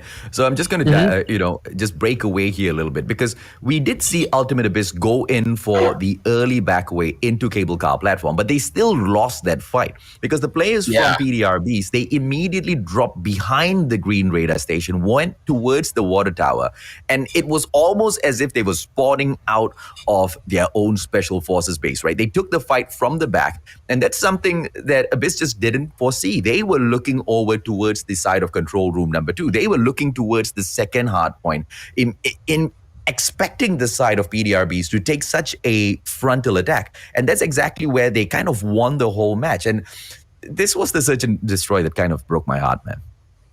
I mean, the first round, AJ, getting a triple kill through a smoke, I was crazy by Hermosa. Then, like this one, Jax was making difficult plays here. But, this is the one that oh my God, AJ. This is the one that I said it was a good play. It is a good play, AJ. It's just how the execution was really hard. But, Ultimate Abyss adjusting to everything that PDR was doing. But if you watch that back, PDR was up every single round. They were always up. They always had that advantage every round, but they just couldn't close it out, AJ. It was a really hard time. Jax with that collateral, beautiful with a KRM, and it ultimately it haunted them because they couldn't close out. And for the domination, AJ, I mean, what can you say? It was just a back and forth gunfight. Back and forth, 1v1s, 2v1s, double kills, triple kills. The operator skills were on point. Gravity slams, the nades, everything was on point. It was just so nice to watch perfection by both teams. Yeah, and when we dropped back into domination, they were so natural once again. They just had that natural flow to them. Both squads, in and out, they swap around each other. They take the plays. They fail, they come back in, they come back stronger. They take a totally different flank. I mean, Ultimate Abyss, you can look at the map each and every single time they fail to get that warehouse, they move back out and they try to flank in around from the rooftop or the office site. And those exact plays is what got them those sites again and again and again. PDR BEES, they were not too far away at all. They did the exact same thing. And I hope the ladies are listening, man. if they don't brush up on the search and destroy and flow as natural as this, they're not going to stand a chance when they drop in and we tally the scores at the end of the day. Yeah, that's true. They just have to work on the S&D. I think that's their only problem. S&D, but hardpoint and domination, they can hang, and we can see it what they're doing. So it's this really nice, and they just have to. The score streaks here by PDR actually costed them a little bit late on that cluster strike, because 10 had that Goliath in, but she couldn't use that cluster. She had to die in order to cluster. But look at the cluster on that map, AJ. It was a little bit too late already, and it forced the PDR BEES to push in. But there's Yana with that Goliath, and then pretty much just secured the deal here. The comeback was there, and they ended up winning. And this one, it should have been the biggest play of the game, but the safe spawns of the game made Ultimate spawn there a little bit too much. There are 3 players. It's going to be really hard for them, and it ended the day. And our soldier of the game, AJ. Yeah, soldier of the game, ladies and gentlemen, boys and girls. Ultimate Jax, 16 average kills, drops about 14 times on average. Average on the assist, 2.67. That's not a lot at all, but her scores are definitely high. This has just been series number 1, ladies and gentlemen, boys and girls. Her kill to death ratio, 1.12. Not bad at all, Jericho. It's not bad. Every time we hop on Jax, there's always a big play coming down, and she's always there just making it, keep on making it. That's why that 1.12 really huge, huge boost to her team. She's getting a lot of kills every time she's alive, and her team needs to be like that. Same with Hermosa. Both of them are just making huge plays, but I think the other players from the Ultimate, they have to step up. They have to step up if they actually want to move up and win more games. They can't rely mostly on Jax, but let's see what happens in the next matches. So stay tuned, guys. Yeah, absolutely. Ladies and gentlemen, boys and girls, that has been series number 1. And we have got 5 more in the day to witness. And, this has just been round 1 for both of these squads. They've got 2 more opportunities each to step back in here and to show us exactly how fast they can recover from some of these maps. Or we might not see them, we might not see either side pull in standoff anymore. I don't know how that's going to go, because there's just such a huge mismatch between the search and destroy and hardpoint as well as domination, right? Yes. Both teams just were absolutely stuttering on that search and destroy, not able to find their shots, not super accurate. Yeah, players like Hermosa, they do manage to rise above all of that pressure, but we need more than that one opportunity for them, man. So let's see if or not they will be able to buck up in the future series. Ladies and gentlemen, boys and girls, I believe we are about to jump on over for a short break, Jericho. Yeah, I think, we're going to go on a short break, guys, and right back. Oh my God. We're going to be back for a short break, guys. We'll be back. We'll be back.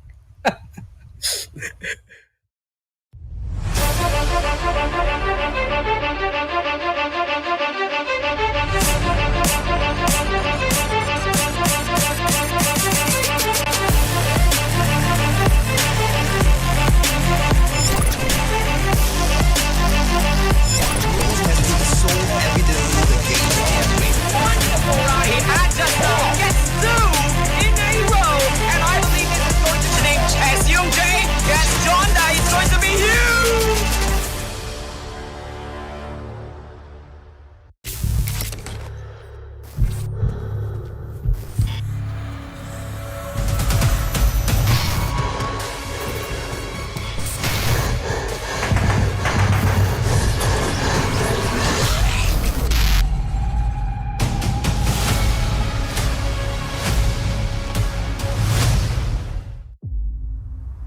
Impossible.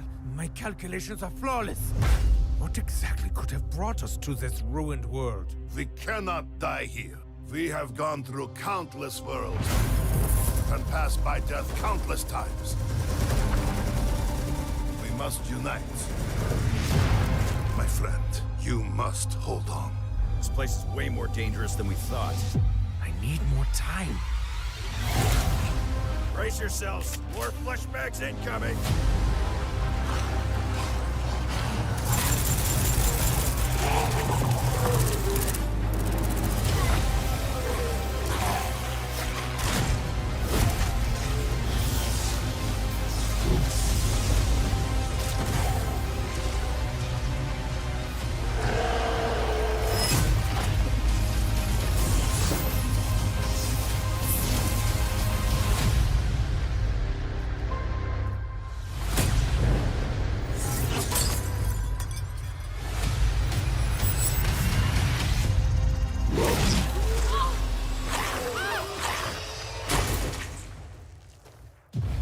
How about we make a deal, stranger?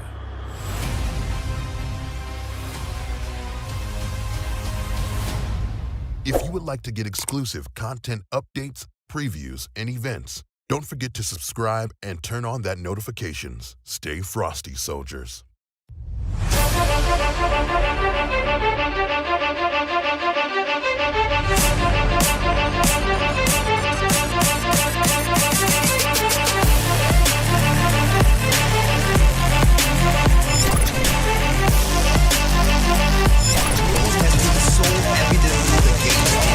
Wonderful, Rahi. I just gets 2 in a row, and I believe this is going to the name Assume J gets Jonda. It's going to be huge. Welcome back to the Call of Duty Mobile Philippines Championship 2021. I'm your host, VVV Jericho. Today, I'm with the Mustachio, AJ, and we just witnessed a great first match, AJ, and now we're going to have some more matches, and I'm just excited, and I can't wait to go for the next one. Yeah, absolutely, man. I mean, granted, I cannot wait to reach the end of the day because I'm very curious to see exactly which one of these 4 teams that we have in here that qualifies into the playoffs. But of course, before we can get there, before we can even start making predictions, we need to see all 4 of these teams in action. And that's exactly what we have in here. We are about to witness the remaining 2 go in there and show us a little bit of what they have got to show us, Jericho. Yeah, that is true. You know, we already see, we got a first taste of these first 2 teams. We had Abyss and PDR BEES, with Ultimate Abyss taking it. You know, getting 2 more, 1 more game more than them, and now we're gonna have our next matchup is gonna be Phantasma versus Aguila. You know, 2 teams that are pretty on the low key, but Phantasma, these guys, they have pretty known players, AJ, and that's going to be our match number 2. So I'm pretty excited for that one. You know, a lot of these I've heard around the community, these are the favorites to win this group. So let's see if they can prove it and they can show it here. So yeah, let's see what happens.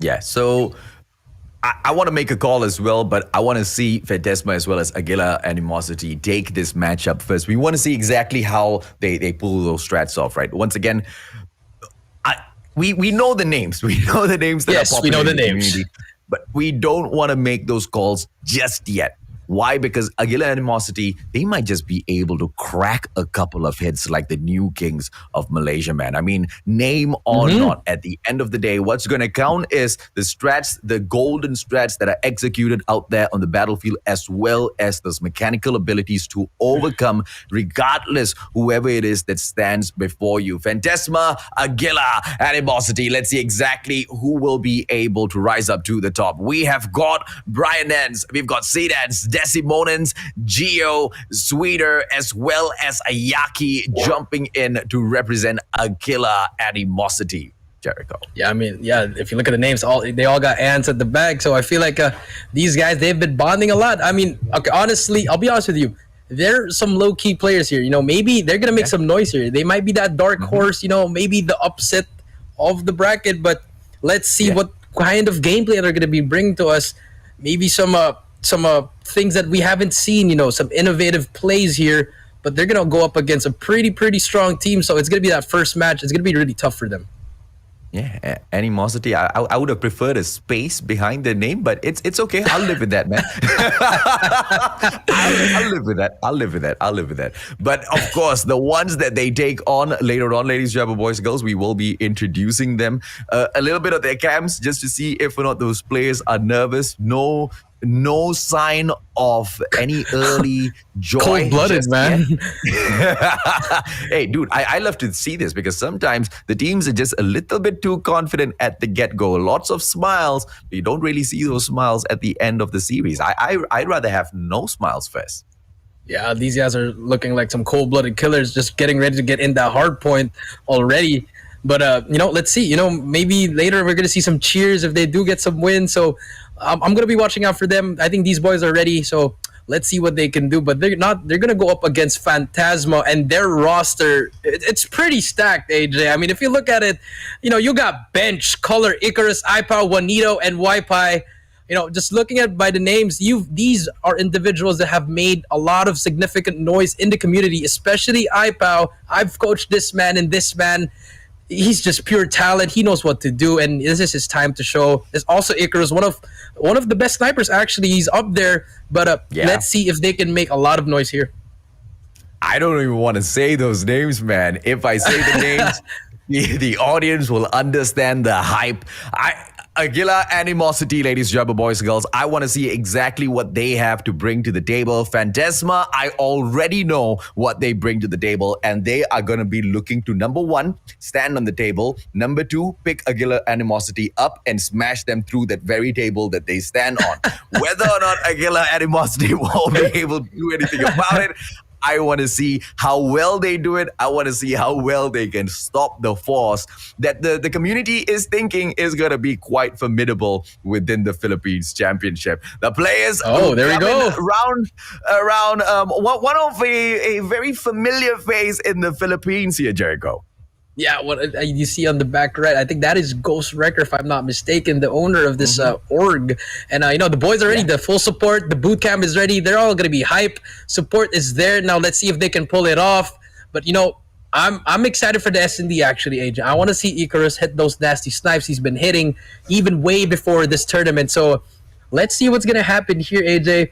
All these boys been through a lot of tournaments. Let's see if that experience shows, or maybe Aguila has something up their sleeve, and an upset might happen.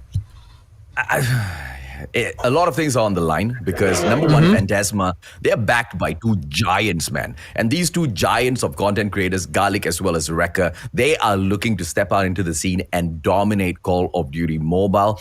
And here's exactly how they're looking to do that, by guiding each and every single one of these boys under them, right? And when you've got experience under the roof already guiding you, not just by telling you, hey, you should do this, it might be good, you should do that, it might be good. They can lead by example, and that's exactly what's going to be the force that drives the Phantasma squad forward. Ladies and gentlemen, boys and girls, Aguila will be able to win the coin toss, so they will be able to dictate a little bit of the pace of this match. Let's see exactly which map they will ban off first. Aguila gets to get the first one. Summit gets taken off of the list. I wonder why. Is it because they know that Phantasma will be able to rip it through the skies if they move into Summit, or is it because they are not too confident? We will be able to decide, or come down to a conclusion based on the other series that we have in the matchup here. Let's see exactly where Phantasma does not want to play. Come on, take off the list, boys. Yes! There you go. Take it off the list. Walk us through the picks, Jericho. Yeah, I know Summit take off too. Summit, it's a bit weird choice, but I guess it's maybe psychological warfare. But Takeoff, I guess it's just a really hard map to understand. Honestly, Takeoff is one of the hardest maps to perfect and to actually get some plays here. But let's see what they're going to be choosing in that map number 1 with Aguila getting that first pick. It's going to be Crossfire. Okay, a little Crossfire. AJ, remember, point 2 and 4, really important, especially number 5. It's the hardest hill to break, which is number 5. We might see a blowout here, or we might see a very close game. That's their only two answers here for this game, AJ. And I don't know, man. It might be a blowout, man. I'm really predicting a blowout here. Yeah, you really got to take Crossfire confidently. And Aguila, I hope they know what they're doing, right? Because it's not going to be as straightforward as stepping into the central building. But I've got confidence in them. Let's see exactly who steps into the butchers and whose heads go onto the chopping block. It's going to be Search and Destroy. And this is the pick of Phantasma. They only get to pick one map. And Standoff is the place where they want to go in and dance. Maybe to show a little bit towards PDR BEES as well as the Ultimate Squad, exactly how you dance around at Standoff. That's going to be Search and Destroy. Domination back to Aguila's court. They will be bringing us into firing range, a little bit of basics. Wow. I'm looking forward to this already, but let's see exactly whether or not there will be a few trickeries behind the operator bands here. Are they going to leave us the Annihilator as well as Sparrow to play with? Looks like no. One gets taken off the list. Sparrow might be the next one. Yep, and there you go. Yeah, it's just the basic picks. Annihilator and Sparrow should be banned off. So we're going to see Death Machines and Equalizers again. Or maybe the Gravity Vortex again, AJ. Someone might be innovative here. But, like I said, AJ, that Search and Destroy Standoff should be unlocked for Phantasma. Icarus, he has to pop off with that sniper. He has nasty snipes, those wall bangs and everything. But we need to see that on Standoff. And, I'm excited. I like the map picks. But Aguila, they need to show something that game number 1, in my opinion, to set that tone for the whole series. Yeah, man. I got the opportunity to see a couple of these boys. Quite honestly, I think all of them in performance recently, right, Phantasma, but not as a squad, individually. I think it was an event organized by BIM Finance. And, MP 2-on-2 matches, friendly matches. For fun. It was quite fun. But even back then, I mentioned to the community that I cannot wait to see them all together in one team and see how they flow. This is that opportunity. Live, I get to witness them in action. I cannot wait. But Aguila, Animosity, a lot of pressure on their shoulder as well. I'm curious to see how they respond to this situation, Jericho. Yeah, I mean, you're going up against a top team, one of the known teams here as well.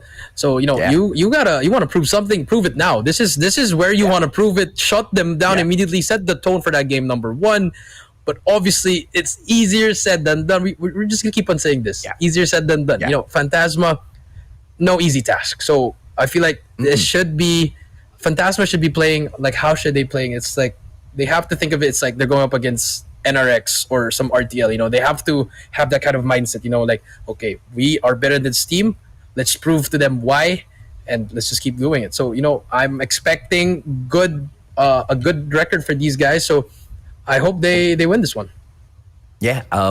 Well, let's see exactly who will be able to pick this victory, right? Whether or not Phantasma will be able to step in here, dominate, maybe even 3-0 to show us exactly which team we have to keep an eye out for in this competition, or are they going to take it nice and easy, not expose a lot of their strats in here just yet? So they want to take the game of surprise against some of these bigger squads in here. Aguila, Animosity, they have got the opportunity to step up as well. Not as well known in terms of in comparison with the boys from Phantasma, but it doesn't really matter because the opportunity of being the underdogs and taking them by surprise and just shaking them up from game number 1 most definitely will be there as we open up with Hardpoint, Jericho.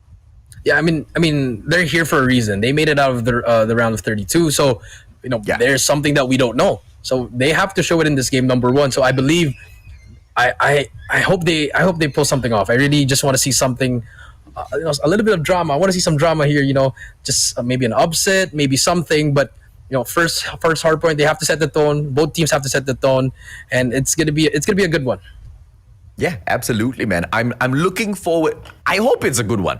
I don't know if it's going to be a good one. I hope it's a good one because I'm not looking forward to a flat fight. I'm sorry for picking this exact same example again. I'm not looking for another search and destroy like what we witnessed in series number 1. I'm looking for some hackney-yard action like we saw in series number 1, where they're going at each other, where we can see the strats, where we can read exactly what's going through their minds at that moment to see whether or not the teamwork's actually checking out, man, to see whether or not they will be able to cut it against some of the boys that have just been dominating the Philippines. Scene Jericho. Now, I'm not going to be mentioning names here just yet, ladies and gentlemen, boys and girls. They're not in action just yet. They are groups. When their groups come, we'll give them that airtime. For now, we focus on these teams. Yeah, focus now. Just have some fun. Just win your groups, and then from there, AJ's gonna give you all the gas that you need. I'm telling you, just give him that reason why he needs to give you that gas. So it's time for them to prove it. So I mean, let's go in the Crossfire map number 1. It's gonna be a battle for that second point. It's really far from the map. If you do spawn out there, it's just really hard to break it. So. And all these hills in Crossfire is just back and forth. It's really far. So the positioning here has to be perfect, and the rotation has to be very early. And if you're rotating, you need to win those transitional gunfights, AJ.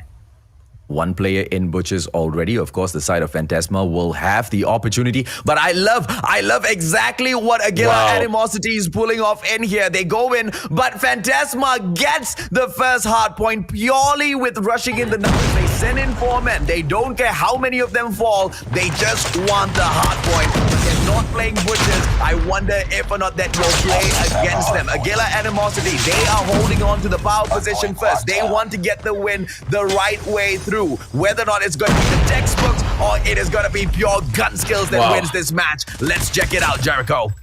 Yeah, Bench with that triple kill, open things up, and Aguila right now not really winning the gunfights. Icarus with a double kill with that KRM. Points are stacking up for Phantasma, but look at Aguila. They're gonna be able to give that time up. Look at number 3 on your map, which is Brian, already on the new one, trying to get that next hill, but there's gonna be 3 players meeting him. Big kills coming in here. Let's see if Aguila can make a comeback here. Brian gets one with Wi-Fi with that trade, but you can see the Aguila boys trying to make that rotation, but there are gonna be players there meeting them right now.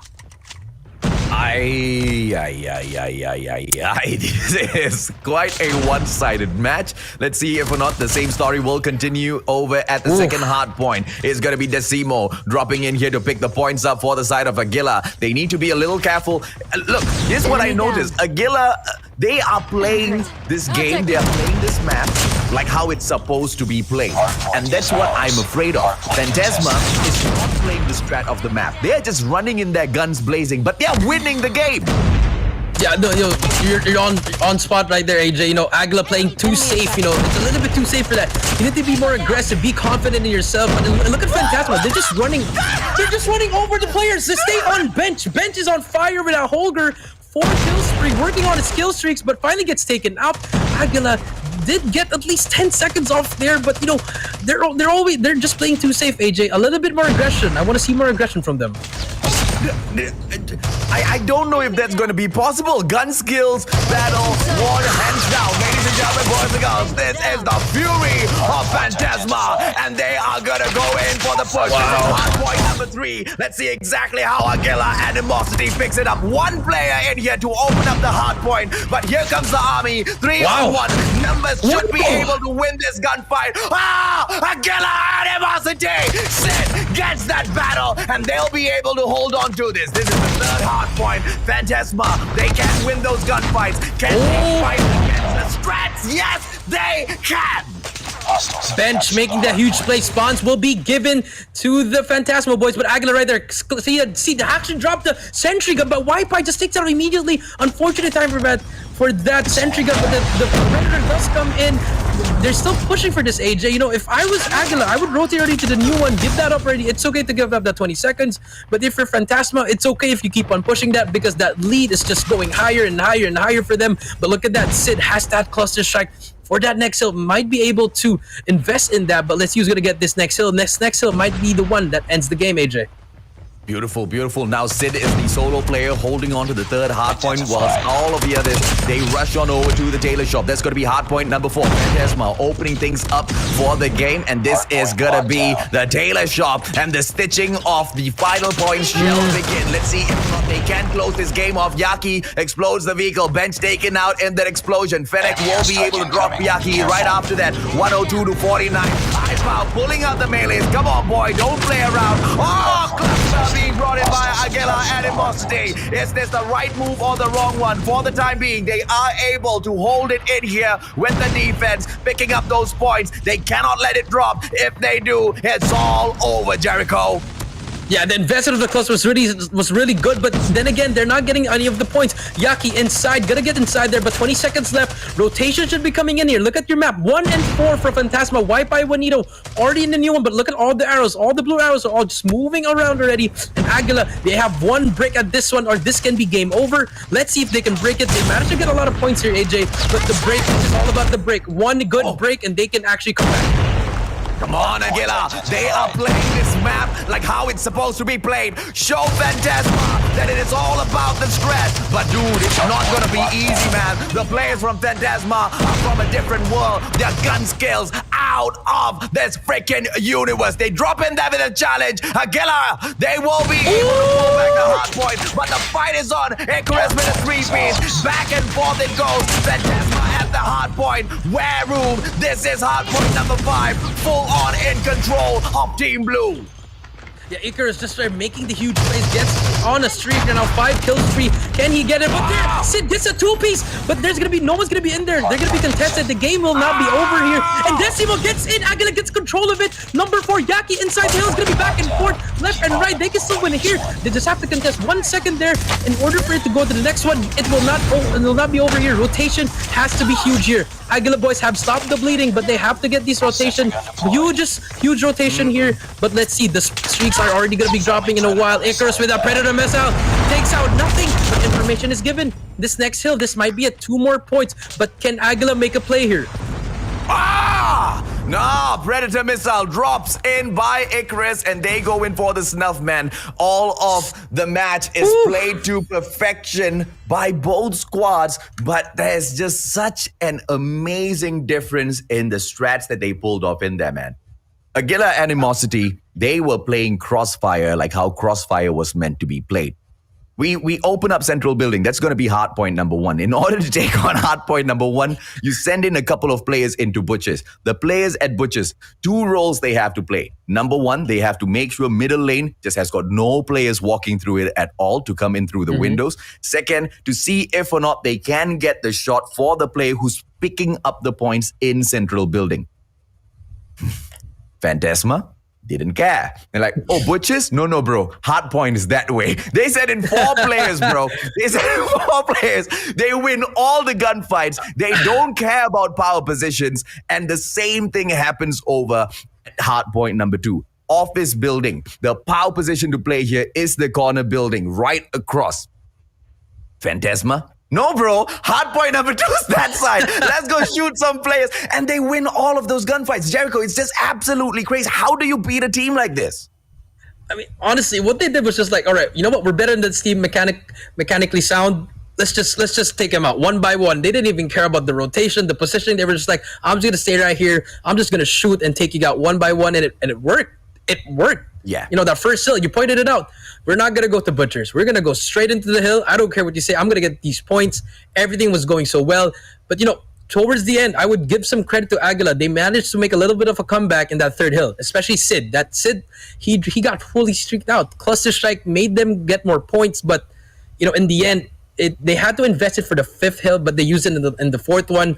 So, you know, I guess it's just the pressure in the gunfights. They just couldn't win any gunfights at the start, which ultimately made them lose the game. Yeah, I think that was one of the poor plays that came in here from Phantasma, right? They went in there for the early rotation over to Tailor Shop, and they allowed Sid to pick up way too many points at Laundry to play catch up, right?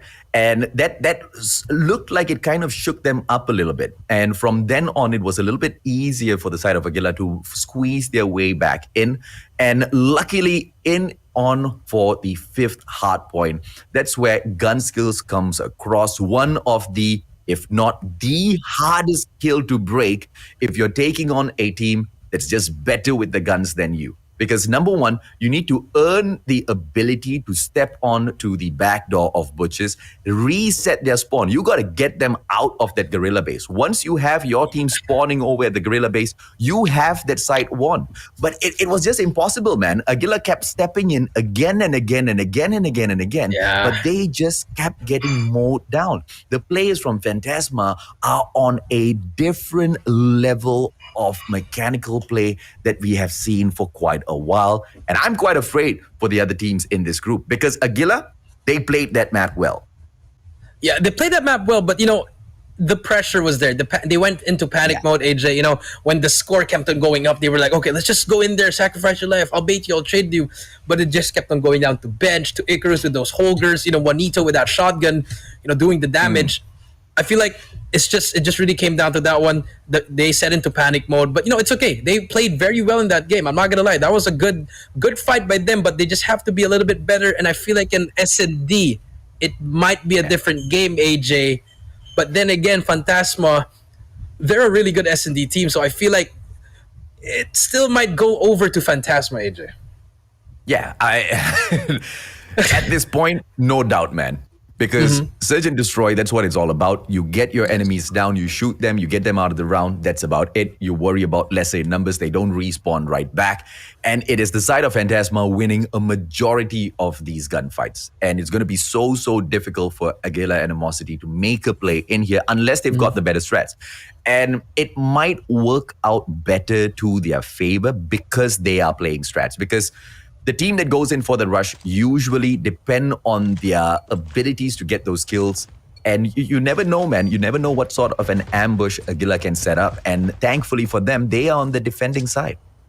Yeah, I'm defending, and we do see Phantasma offensive. Icarus with that sniper, very deadly. But they get the trade. But the trade, 3 down already for Phantasma, AJ. 3 down for Phantasma. Bomb is down. It's gonna be a 2v5, and just like that, Aguila, they have the advantage in this first round. Exactly. So you can set up your defense. You can wait for Phantasma to get excited, come in here with the offense. Gun skills are not all about, you know, winning the place. If you don't have your strats right, if you don't control the map right, you're just going to get snuffed out, man. But look at the absolute tenacity of iPow now. Managing to take down a couple of players. It's going to be just him making the play against 3. Side of Aguila Animosity, they should be able to finish this off. They've got the bomb at the end of the day. They don't really need to push. Sniper! Yeah, don't need to push here, and I think this should be a mistake for Sid if he dies here. But they don't need to. You don't need to chase that if you are the ones defending. Just hold it down and let iPow guess where. Just keep going. Let him go where he wants. He knows where bomb is, but you guys don't also know where the bomb is. So 50 seconds, a lot of time for iPow. But this should be around for Aguila unless iPao does something miraculous here, which is highly possible. But 40 seconds, AJ, this should be around for Aguila. Yeah, Miraculous needs to also equal a couple of players from Aguila, Aguila Animosity stepping out, overextending any one of the positions that they're currently holding on to, making a couple of mistakes of their own, right? I don't see... Take it out, Brian! Opportunity! Unable to answer the questions asked by that KRM. Well played, man. Good try, but it's just going to be a little bit impossible. At the get-go itself, Phantasma were on the downside. They went in for the push too early, lost too many men. The numbers game just going to win it at the end of the day. Yeah, that's true, but they're going to be doing the same play here, and Aguila sticking to the same... Actually, no, they're going to be waiting here. Look at that hole, but actually, Brian takes out Wi-Fi with that nade on the car, 4v5. Now they're going to be pushing back. Phantasma's going to try to regroup here, try to make a play here, but look at the set of Aguila. 2-2-1. They're going to let 2 players say inconvenience, and 1 player watching the back alley. There's going to be 1 player in the middle, which is number 1, Juanito, and Gion just trying to find their way. Icarus trying to find that opening for the team. A little bit too far from his teammates. No trades are going to be here. Gets spotted by Gion right here. Gion put some shots down. Information is given. Going to be relayed. A lot of time to work here. I think they just have to be, they can just hold here. Good plays coming in from Aguila.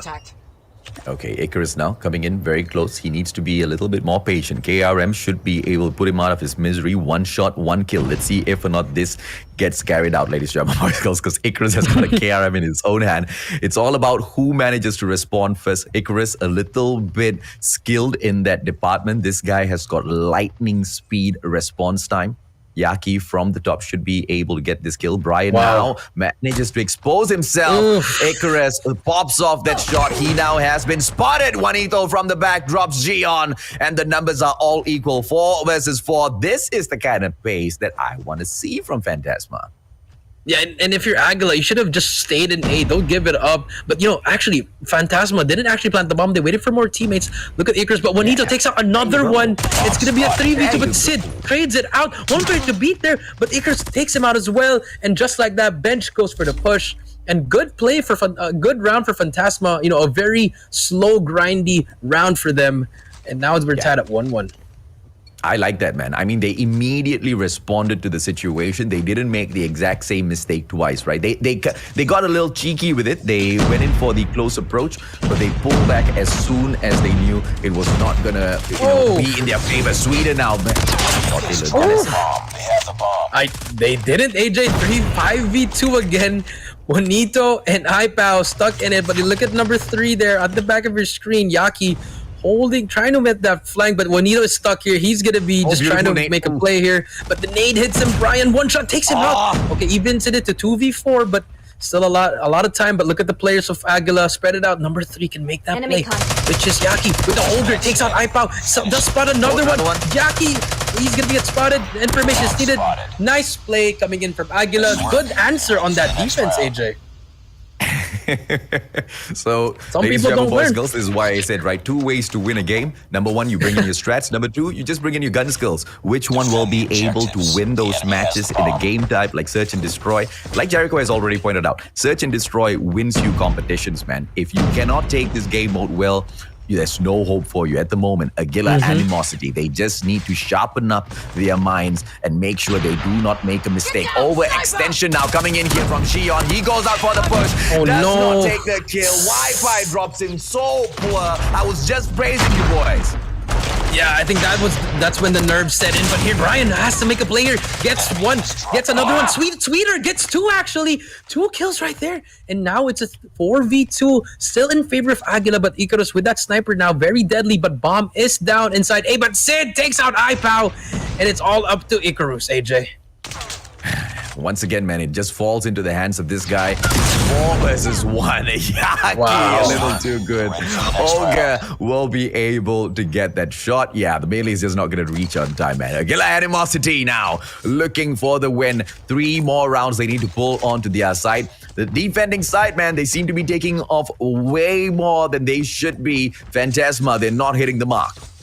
Yeah, Phantasma are having a hard time on offense, but let's see what they can do here. No, Hotel Yard Rush right here. B will be covered But you see number 3, which is Yaki, has that Holger, very good weapon to take out at least 3 people. Enemy He's gonna pick the timing. He's gonna be perfect. Takes out 1, spots another one, but will not take him out. But the damage has been done. Information is given, and Gion, the timing is impossible. He's gonna be 1 person behind. Can he turn him? Yes, he can.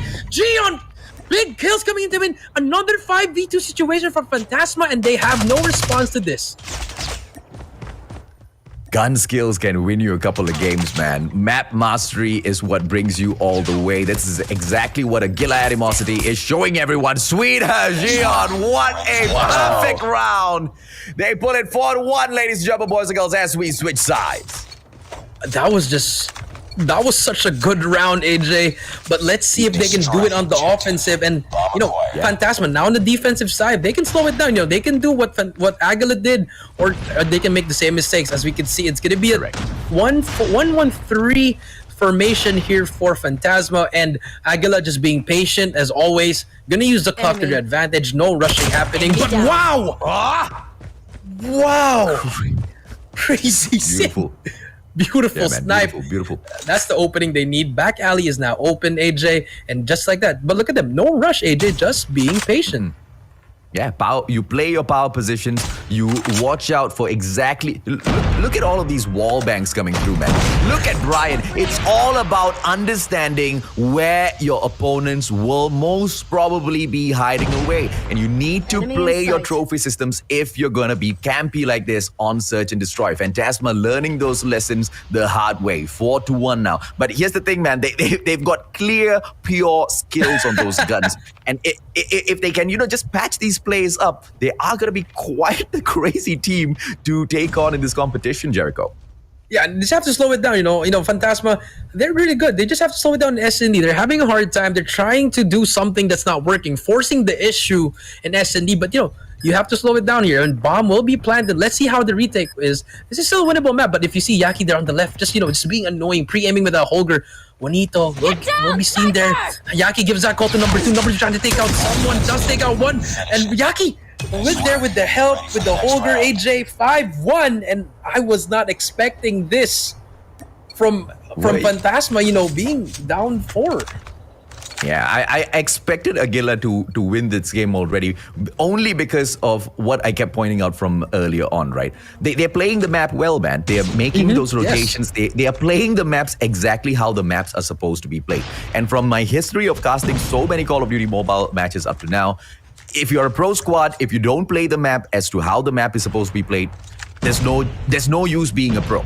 And if you, even without the gun skills, bro, even without the gun skills, you should be able to get the clutch in many of these situations, as long as you know. I mean, it's almost instinctive, right? Look at Sid. He knows exactly where these spots are, where you will be hiding, where you will be coming in for the peak, and he only focuses his gunshots. Look at Yaki as well. I cannot stress this any further. Fantasma, they have got the skills to take some of these fights, but they need to know how to play the map as well. Bench for a 2-piece for himself. They should be able to get control of the bomb now. It's a 3 versus 2 because of Sid's positioning. This guy is such a formidable sniper to face. If he is on the opposing team, you all better hide, man. Now, gonna go in for the wall bang. Lucky for his opponent there. He just backed away at that very final moment. Wi-Fi will have an opportunity at a 2-piece here. He just needs to be a little patient before he can go in for the push.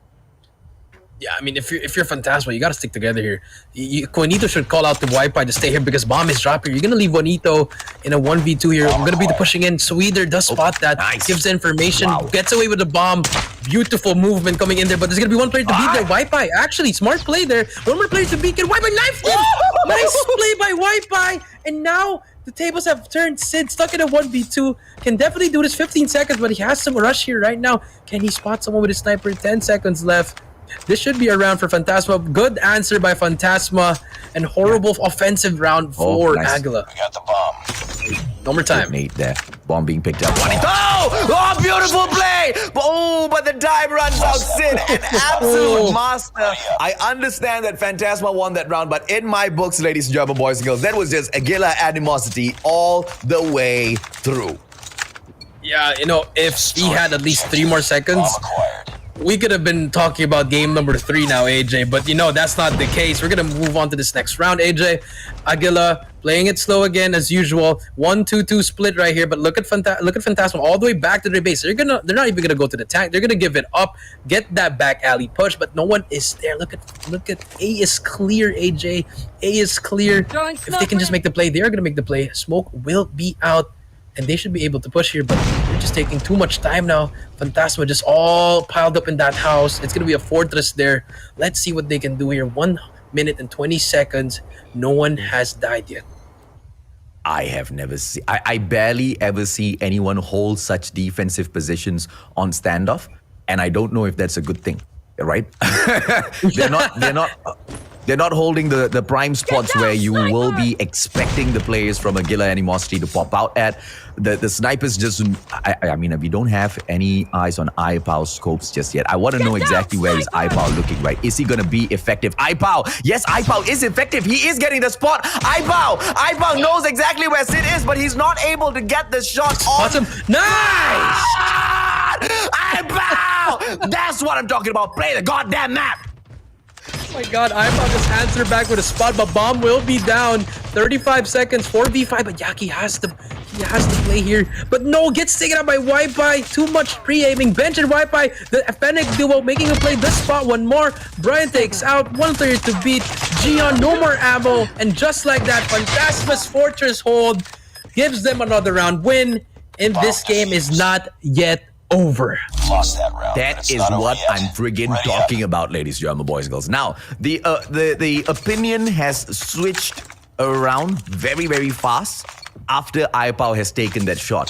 They clearly know how to play this map. They're not playing this map the proper way on purpose. Fantasma, drop the act, get out there, get a couple of wins. We want to see if or not you can dominate or if or not Aguila Animosity will be able to take this right now. They set up quite a similar defense this time. iPow repositioning himself, but Sid should be able to take the wall back. iPow once again. Fantasma is waking up. iPow just answering back to Sid. Sid, take a seat. 4v5 again. Information is given. And now it's going to be the pressure on Aguila. What kind of offensive push are you going to make here? 3 players stack up A. But look at number 5. He's just trying to wallbang, trying to get some shots there. Does get some hit markers there. But slowly and clear. There's 1 player. Gion takes out 1. But the trade is there by Juanito. Bomb is down. No help from Aguila. Very weird play coming in from the offensive side. They're just switching it around. Now, the side of Aguila Animosity, they don't know what hit them. From noobs to all of a sudden pros on standoff, what is going on? They do not understand how they just lost Sid so early on. And now they have to deal with the fact that Gion is not in this match as well. The bomb is down. Yaki goes in with a clean toss of that nade. Not going to be able to find anyone. iPow will be ever so accurate once again. And the guy is going to be the reason exactly why Fantasma picks up this round. And potentially even the whole search and destroy. What? Through the smoke, through the wall, iPow is single-handedly changing the game with these snipes. 5-4, AJ. Let's see if they can tie it up, AJ. And now Aguila, they have to answer back. They can end it. They just have to close it out 1 more round. And Fantasma, they just have to keep on doing the same thing. Let iPow do his thing. Just cover him and do it and just stay out of his way. Yeah, don't play humble pie. I mean, we're not coming in here to see exactly which one is the most humble squad in the competition to show that, I'm not so good. Let's go out there and show us exactly what you're made of so we can call it as it is. iPow now looking for yet another snipe. Isn't going to get as lucky, but his positioning as golden as ever. He is going to give himself the opportunity to survive a little bit more longer than the rest. Icarus will be taking the spot right in front of him to make sure nobody steps up to ask these tough questions. But from timing. the back door, Gion steps in, Juanito taken down, Yaki will be able to get a 2-piece, Wi-Fi taken down, Icarus steps out, gets the trade right back. It's a 3-on-3, ladies and gentlemen, boys and girls. Fantasma try to push this into round number 11. Will Aguila Animosity be able to pull this off? They are the attacking side. The bomb on the ground right now. Plan has come through. 15 seconds. They can go in for the defusal. What is happening? Brian! He gets one. He gets 2. Icarus gets 2. Icarus responds. Icarus responds and said, what a play by Sid! The clutch by Aguila! Oh, the bait happened. They said 2 players there and they didn't even know it was Sid. Wow, Aguila responding with a very, very nice S&D, but sloppy at the same time. Unfortunate. They shut him down at the start, but in the end, it mattered the most when it's time to close it out. And Aguila takes one. I'm not buying this nonsense, man. Whoever's taking on Phantasma, you guys better step your gameplay up. These guys are toying around. They're not playing serious. They could have been way more aggressive on standoff. They're not playing these matches seriously. Whenever they want to ramp it up, there's such a clear difference in the way they take the map. There's such a clear difference as to how they play standoff when they want to play standoff. So I've got two requests here, right? Requests for the other teams in this particular group to step it up, and for Phantasma to just bring it on, man. I mean, Call of Duty Mobile has been around for quite a while. There are not many new strats for us to see, right? There are not many new golden strats. And I think that's exactly what iPower was holding back. That's exactly what he showed us at standoff right now. And Phantasma doesn't want to release those strats. And that's absolutely fine. Play the regular strats. Show us you've got the regular ones down first, right? Give us some fun in this competition, man. I think they've just stepped it up. And the third match, domination is just going to be crazy, Jericho. It's going to be crazy, but it just shows you that, S&D, anybody's game. And look at the way that Aguila played it. Adjustments on the fly. Very easy to adjust. Everything was happening well. Sid was opening it up with those defensive snipes. And now they're tied up. It's going to be domination now. But, these guys, they know what to do. And I'm liking this matchup. But, if you're Phantasma, I'll be honest, you shouldn't be losing those S&Ds, AJ. Like, you're right. Just show off your strats. It's okay if you can show off the strat. Because in the end, you still need to be number one in this in this group, AJ. But now they drop one map, and now we're gonna go to domination. Yeah, I mean, it's quite pointless, right? The boys from Phantasma, if you wanna underperform so that not all eyes are on you, you guys are failing on that front very, very badly. I mean, you've got Wrecker as well as Garlic on your team. As your bosses. There's no way, the whole of the Filipino eye, all of these eyes are not on you, boys. The eyes are already on you. Show us what you got. Let us bring on that hype because the fire is on there from the start. And I'm looking forward to golden plays like that just to scream my heart out for.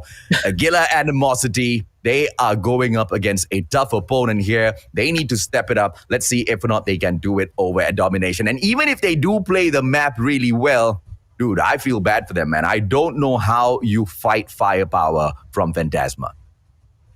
I mean, yeah, the firepower, the mechanical supremacy, as you would say, AJ, it's going to come down to those gunfights. And Respawn, you're going to have to win your 1v1 gunfights, trying to get those streaks. So if you're Aguila, be confident. Don't be scared. You guys can match up with these people just like that. But if they can win this is gonna be a shocker, AJ. But Phantasma losing that game, the fire's gonna be there, AJ. The fire's gonna be there. They're gonna bring it out on this domination, and I think they might take this one, or unless Aguila just pulls off something, a miracle, and then it's gonna be a shocker. Yeah, and this is so hard for me to call out right now, but I really hope PDR BEES as well as Ultimate, they are watching this matchup right now and they understand that it's not going to be easy, man. It's not going to be easy rising up to that number one spot in this group because of what Aguila Animosity as well as Phantasma has shown us in this matchup. They are taking both map mastery as well as the mechanical capabilities of each other to the maximum here and putting each other to the test. It's PDR BEES as well as they got to step it up, not just by a little bit, but all the way through the roof, Jericho. A lot. They got to be on the same level as these teams, but just. It's crazy. I just can't reiterate. People are saying that the boys from AGL are camping. Aguila, I mean, it's S&D. You got to play campy. Yeah, man. Every life matters there. So I don't get the hate about camping. It's whatever wins you got to do. If you are rushing out on search and destroy, you would be the first one to get kicked out of my team. Like, what? It's a team play. It depends whether or not we're going defense. But that's one of the things that I really, really wish to see more from some of these teams, right? At the start of Search and Destroy, you give the responsibility off to the sniper. The sniper needs to open up the match. The rest of the players just need to hide, bro.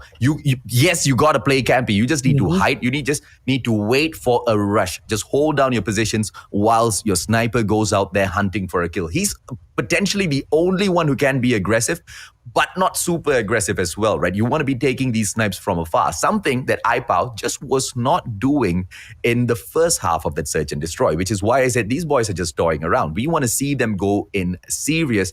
If they go in serious from the get-go, I think it could have been easily a 6-0.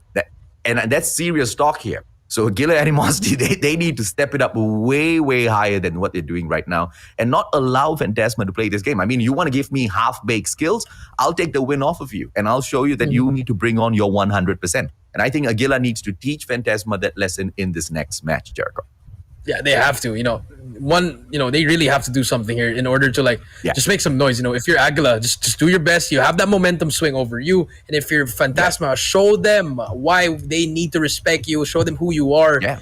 Individual plays here. It's going to be huge here. So the gunfight's going to come down there. And, it's just going to be a crazy game. It's just going to come down to that trailer and Steelhouse again, AJ. We're going to see players holding it down with that Holgers, the Fenix, even a KRM maybe, and then the usage of your operator skills. The gravity vortex here would be nice. It would be really nice here, AJ. Yeah, I want to say that, you got to hold down to the power positions, but we just need to reflect a little bit and see exactly what happened to Summit earlier on. We had the side of Aguila Animosity playing the map, and we had Phantasma shooting people. And the people who were shooting people just won the match hands down, right? And that's exactly what kind of made them nearly lose the search and destroy before they kind of stepped it back in here. So I'm hoping to see none of that in this time round, because if the side of Aguila Animosity plays the map really well, takes control of that white warehouse, takes control of the barracks hut as well, for the hold onto Bravo, they've got the barracks hut as well on that alpha hole, holds onto 2 side all the way through. Maybe I'll doubt Phantasma a little bit more. But these guys are just crazy right now. That's the only word I can find for Phantasma. Crazy. They're not playing maps. And if you can get a win on Hardpoint, there's no doubt you cannot snatch one here right now. Yeah, but here we go, AJ. Game number 3, Domination of Fire Range. It's going to be Aguila versus Phantasma.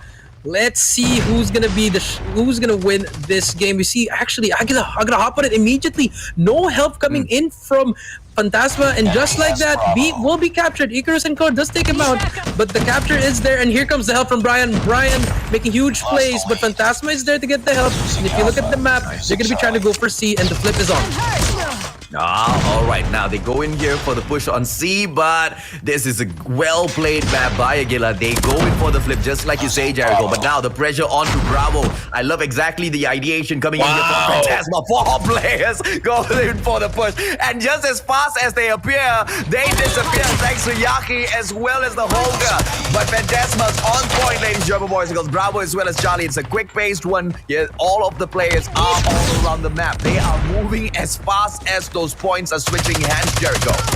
Yeah, Bench right here, playing for his cluster strike. Will be 1 more kill to get the cluster. Manages to get away with his life. Can he get this cluster? I think he did not get that cluster, but the pressure is out. Is there? But look at Phantasma just holding it down, getting those angles. And just like that, all 3 lanes are picked up, left, middle, right. It's all going to be picked up. But Sid will be capturing C. 1 player to beat, which is Wi-Fi. Wi-Fi trying to make some huge plays. And if you're Phantasma, you just have to hold this down. You don't really need to go super aggressive on this. Just holding down your power position. And if you're Aguila, just try to push one side. About to get tripped out here, AJ. Yeah, okay, now the reversal will be coming in from Gion as he tries to pick Charlie up for himself. Clearing area will be in his hands and he succeeds that. It's just a reversal. Alpha drops into the hands of Phantasma as well. Bravo's just going to be that spot, which is so difficult to pick up. Now with the sentry being pulled out at the scout tower as well, picking up that mid square is just going to get so much more difficult for the side of Aguila Animosity. They go in for the push, but the gun skills are just winning a majority of this fight, and it is the triple gap that drops in. Aguila Animosity can't do much about this at all. Yeah, the mechanical supremacy, AJ, you nailed it. It's just gonna be really hard. You know, yes, they can get some kills, but the lead is just growing and growing and growing. Triple cap in. You know, it's just gonna be a hard wipe by another triple with the equalizer. The way they're using their operator skills and their streaks and a wipe by on a 3 kill spree with an equalizer, just popping off, fully streaked out. Predator, Sentry, and Cluster ready on the block, and they're gonna end that first half on a 75-30 score. AJ, it's just the gunfights, AJ. That's it. Shout out to Game By, man. I know he is listening. He's the coach for Phantasma. And there's no way he's taking heed of all of these words that are coming out of our mouth, right? We wanted them to step it up. We wanted them to show us exactly what they're capable of. And this is what they're capable of. In Hardpoint, we saw Aguila Animosity with the opportunity to make a couple of these comebacks. But Phantasma now, not only do they play those gun skills, not only do they show us how supreme they are in their mechanical capabilities of taking some of these gunfights, they play the map of firing range so well as well. They're not going in underestimating Aguila Animosity, but the opportunity that steps forth for the triple cap, they take it and they hold it like masters, man. And they're building up towards it once again. Let's see how they pull it off. Yeah, they're holding it super well, you know. But here we go. Same story as the last time. B will be captured by Aguila at the start, but you know, Phantasma has so much streaks to invest. I wouldn't be surprised if they're going to be dropping their cluster strike here just to try to cap B and get that positioning for the spawn trap to be going. Gion trying to make a play here, but no, Bench takes him out with the holder. Icarus now trying to capture A here. It will be captured, and now it's going to be only be left for Aguila, but no help coming in. Cluster comes in. It's going to be a trap here, and let's see what's going to happen here next. What a play. What a freaking play, man. Brings in the clusters, goes in, touch Bravo just a little bit. Barracks had almost lost. Solo! Bench goes in for the defense, and he's still able to stay alive, clearing off those markers on his Barracks hut. Alpha Charlie still in the hands of the side of Phantasma. They go in for the split and triple cap as well. Supremacy on both map mastery as well as gun skills. This is Phantasma. These guys are just dropping everything. Cluster is in. This is just how you play fire range domination to perfection. Streaks are all coming in, dropping sentry guns. Everything is ready. Operator skills are ready. And Phantasma, they're not looking back. Everything is just going well for them. And if you're Aguila, you know, all you can do is hope to pray. You just have to pray now. It's just really difficult at this point. The way that they're shooting wipe by is just on fire. With that Fennec just popping left and right, you know, just killing everyone, pushing 127-53. Triple cap until now. Predator missile out, takes out another one. Wi-Fi is on a tear. Color also on fire with that Fennec. It's taken out, but no, trades are all coming in. Look how many streaks they have, AJ. Come on. Perfection, man. Thank you, Phantasma. Thank you for picking up that challenge and showing us what not Call of Duty Mobile Mastery is a thing. 145-55. Cluster brought in right now. Clearing area will be in their hole. They should be able to cap it. The players from Aguila Animosity not able to do much. 150-58. The feet of dominance stomped on the heads of Aguila Animosity. I mean, complete domination. That's all I can say. Mechanical supremacy, and yeah, I mean, Phantasma. That's why they're the favorites of this group A. AJ, they showed it, and now they're gonna be moving on after that 2-1. You know, great plays coming out from them. You know, valiant effort for Aguila, but the domination it wasn't even close. It was all Phantasma, man.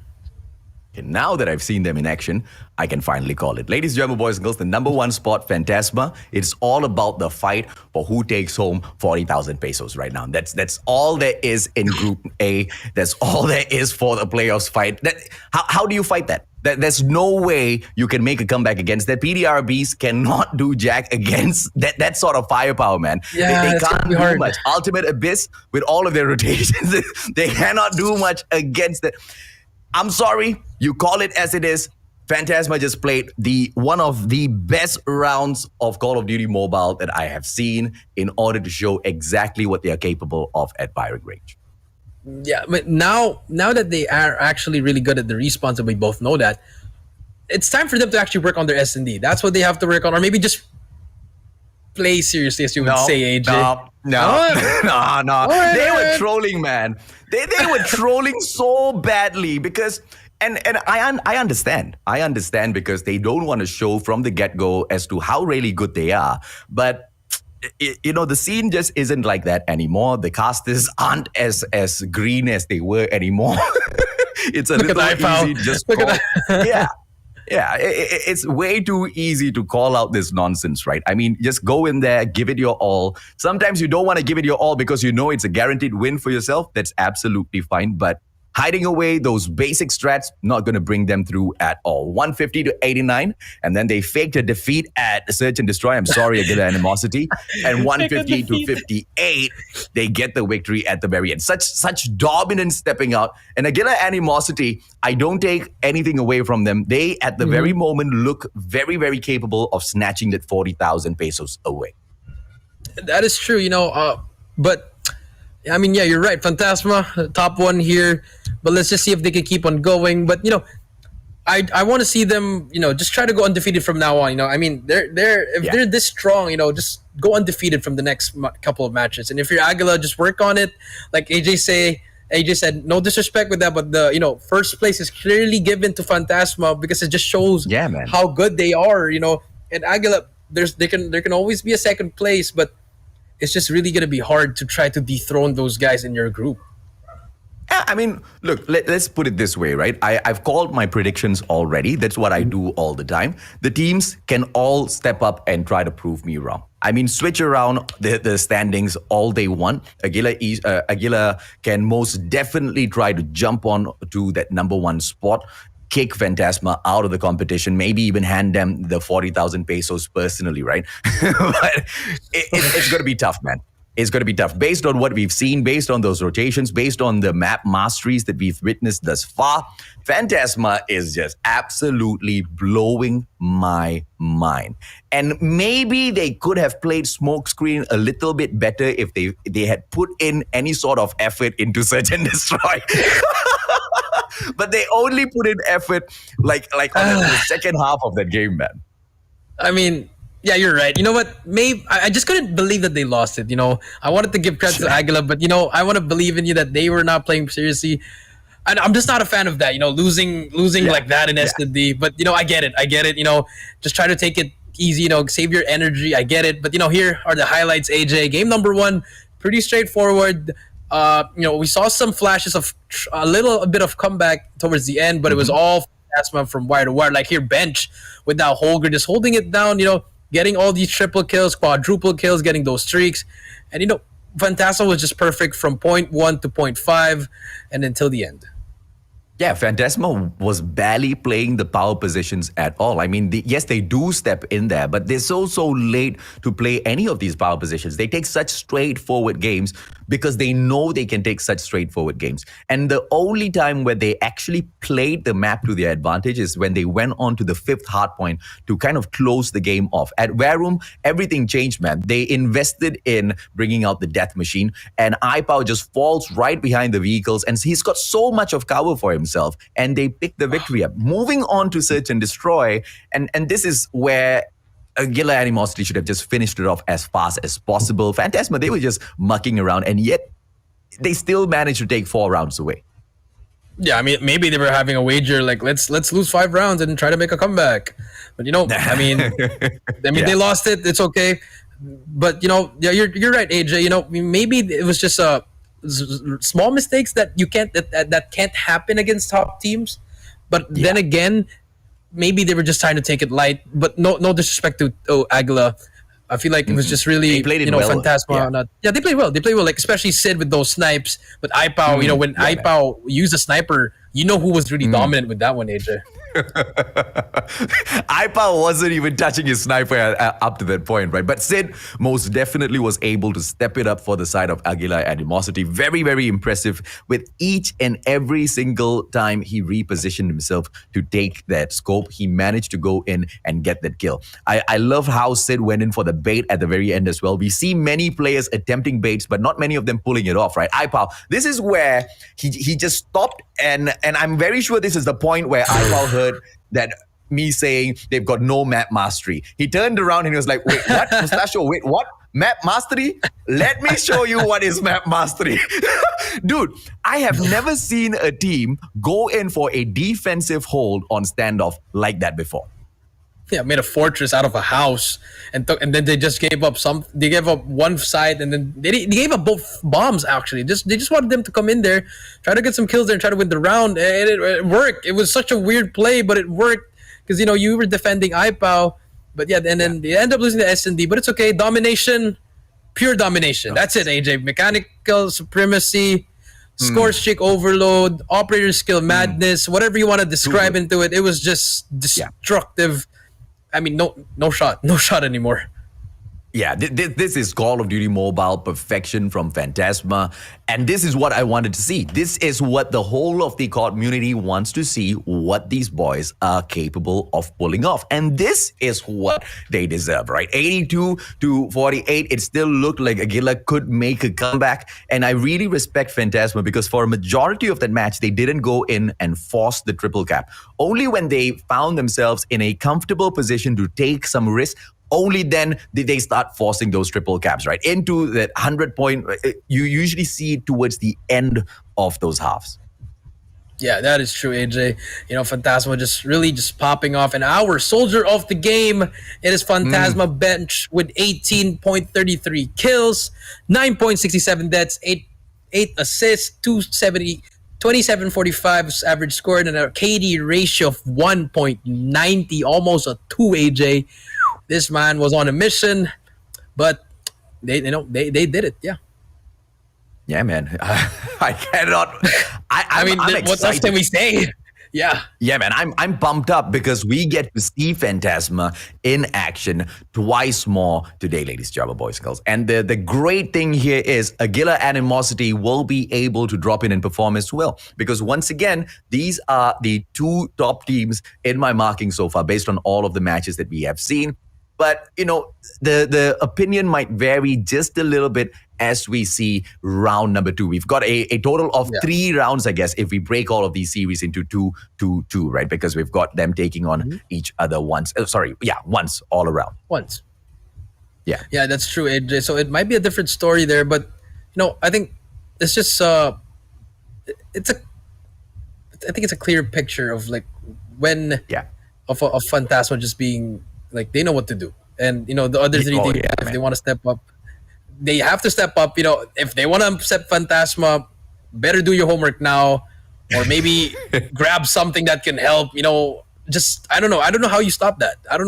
That's just hard work and grind, what Phantasma is doing. They put in so much time in it, and now it's paying off. So I feel like they can really win this whole Group A. Yeah, absolutely. And I've got no doubt about that. And it's all up to the rest of the 3 teams in here to prove us wrong, right? We have got Aguila Animosity, Ultimate Abyss, as well as PDR BEES, who will be able to step up to the plate and say that, okay, you know what? It's going to go a little bit differently moving forward. Yep. We are going to be taking some of these series. But, as many of the things that we have said, man, it's easier said than done, especially against a team that is just so dominant. I mean, map skills, that they can make us doubt them, but gun skills, mechanical capability of taking some of these fights and just snuffing you out. Dude, Phantasma's crazy, bro. Phantasma's built different. That's it. They just built different. Yeah. Now, we have got a break coming up for you guys, ladies and gentlemen, boys and girls. A quick, short one. When we come back, it's going to be series number 3.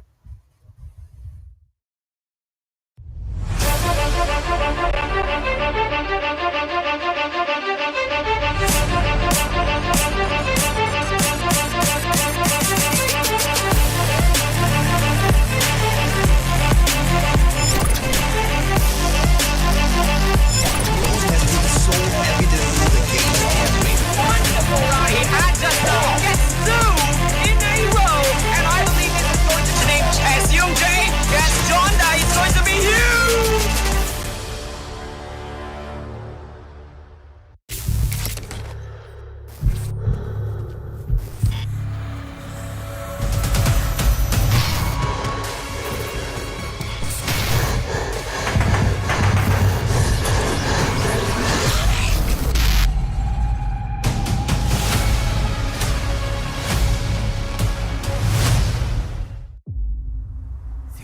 impossible. My calculations are flawless. What exactly could have brought us to this ruined world? We cannot die here. We have gone through countless worlds and passed by death countless times. We must unite. My friend, you must hold on. This place is way more dangerous than we thought. I need more time. Brace yourselves. More flashbacks incoming.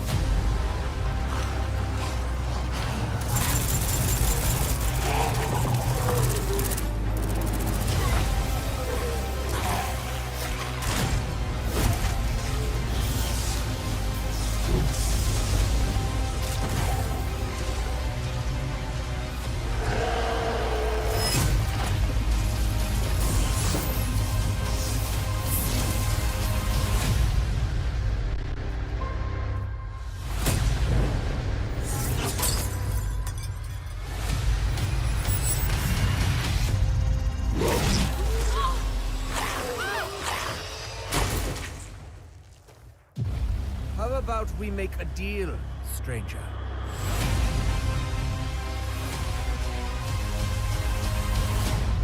If you would like to get exclusive content updates, previews, and events, don't forget to subscribe and turn on that notifications. Stay frosty, soldiers.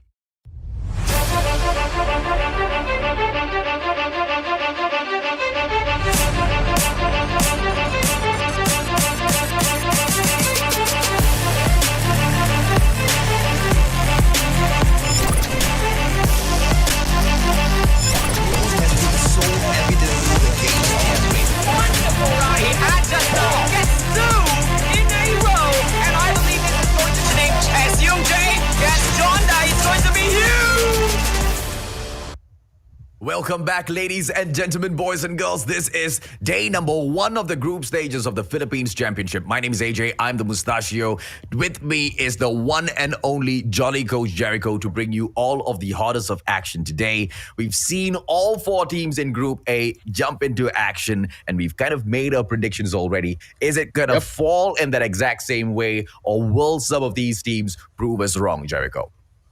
I mean, so far, I'm looking at Phantasma just gonna run through this group. But then again, I mean, I just want to give some chances to the other teams. I want to show them some love. But, it's hard to show some love to the other teams if what you're showing is not up to par as, unlike Phantasma, the pure domination that they have. They got to step up. They really have to step it up. So I want to see something in this next match, Aguila versus Ultimate Abyss. Let's see who's going to take this one. But, this is a pretty even matchup. I guess you could say maybe I could give Aguila a bit of an edge, but Ultimate, they have that clutch gene. I'm pretty sure they have something up their sleeve. They want to prove something here. So it's going to be a great matchup, AJ. It depends as to where we go in, right? Because we've already seen Ultimate Abyss in performance at Hackney Yard, and it was quite solid. We might be, given the opportunity to catch that matchup again in the exact same spot. But before that, ladies and gentlemen, boys and girls, let's take a quick look at the schedule for the day and see how the action is going to break down. So far, we've got Ultimate Abyss opening up the day against PDR BEES, where they took a 2-1 victory. A similar situation as Phantasma defeated Aguila Animosity. Now, Aguila Animosity will have a chance to step it right back up and take a victory for themselves, or is that going to be a little bit too hard because they will now face off Ultimate Abyss? Later on, we get to witness PDR BEES then go up against Phantasma. I hope that one doesn't get too ugly, Jericho. I mean, yeah, I hope it doesn't get too ugly. It's just scary. If you're BEES and you see Phantasma, I'm like, I just don't know what to, like, how are you gonna, it's just, Phantasma is just such a great team. It's just gonna be really hard. And then for match 5, Phantasma versus Ultimate Abyss, it's gonna be the same story. How are you gonna overcome the fear of facing Phantasma? And then our last match would be PDR BEES versus Aguila Animosity. That would be an even matchup. But here we are, Aguila Animosity, the roster: Brian, Sid, Decimo, Gion, Sweeter, and Yaki. These guys, they proved something yet. I did see some pretty good plays here, but this is where they can make a comeback here. Look at the boys, back-to-back matches. Let's see if that fatigue will start to kick in, or they just want to play and try to get some wins here. Yeah, they better pick a couple of wins up for themselves because they don't get many opportunities. It's not like, yes, we do have 4 days of group stages, but each group only has that one specific day to either rise up to the top and make it to the playoffs or get their little butts kicked out of the competition. One of the 4 teams that does not make it to the playoffs will still be able to smile a little bit at the end of the competition because the team that gets that second spot immediately gets 40,000 pesos. And this is the lineup of Ultimate Abyss, Hermosa, Jaja, Jax, Recta, as well as Yana. We have seen the ladies look so good at Hackney Yard, but will they be able to impress us on the other maps as well? It's all going to boil down to the coin toss. Who wins that coin toss should be able to dictate a huge portion of how the series concludes, Jericho. Yeah, I think the map vetoes are going to be huge here. But, I'm going to look at Hermosa here and try to step up. She has to do more here now. She did a lot against the Bees here, but against Aguila, I think she has to step up a bit more. Also, Recta, like I said, you can't go double neg on respawns. It's going to be really hard for your team. It's basically going to be a 4v5 if you go negative in a respawn with no impact. So I feel like everyone has to step up here, not just only Hermosa, but, everyone. You have to write about this momentum. And if you're Aguila, stick to what you're doing. And try to you have to win a lot of games here. Probably take the 3 here, but you can't. It's gonna be tough on here. But I feel like the Abyss, they have a pretty good chance here of winning more than one, or probably getting all 3.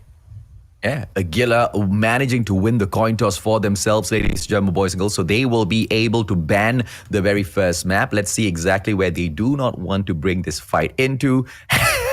Hackney Yard. Fair enough, man. I understand. Dude, after watching the opening series that Ultimate Abyss took on against PDR BEES, even I don't want to play them at Hackney Yard. I mean, it's not like I would have in the past. They would have still whooped my butt, but you know what I mean, man. Ultimate Abyss now will be able to go in for one map then. Let's see exactly where they don't want to play. They don't want to step into Crossfire, as Aguila most definitely showed that they do have mastery. I love the fact that both the teams are watching series number 1 and series number 2. They are keeping tabs. I love seeing this already, Jericho. Yeah, the fast pickup of the information, they know what to choose now. So I feel like we're going to see a different kind of map here for map number 1. So, are we going to see a take? Oh my God. Well, gee, thanks, Aguila.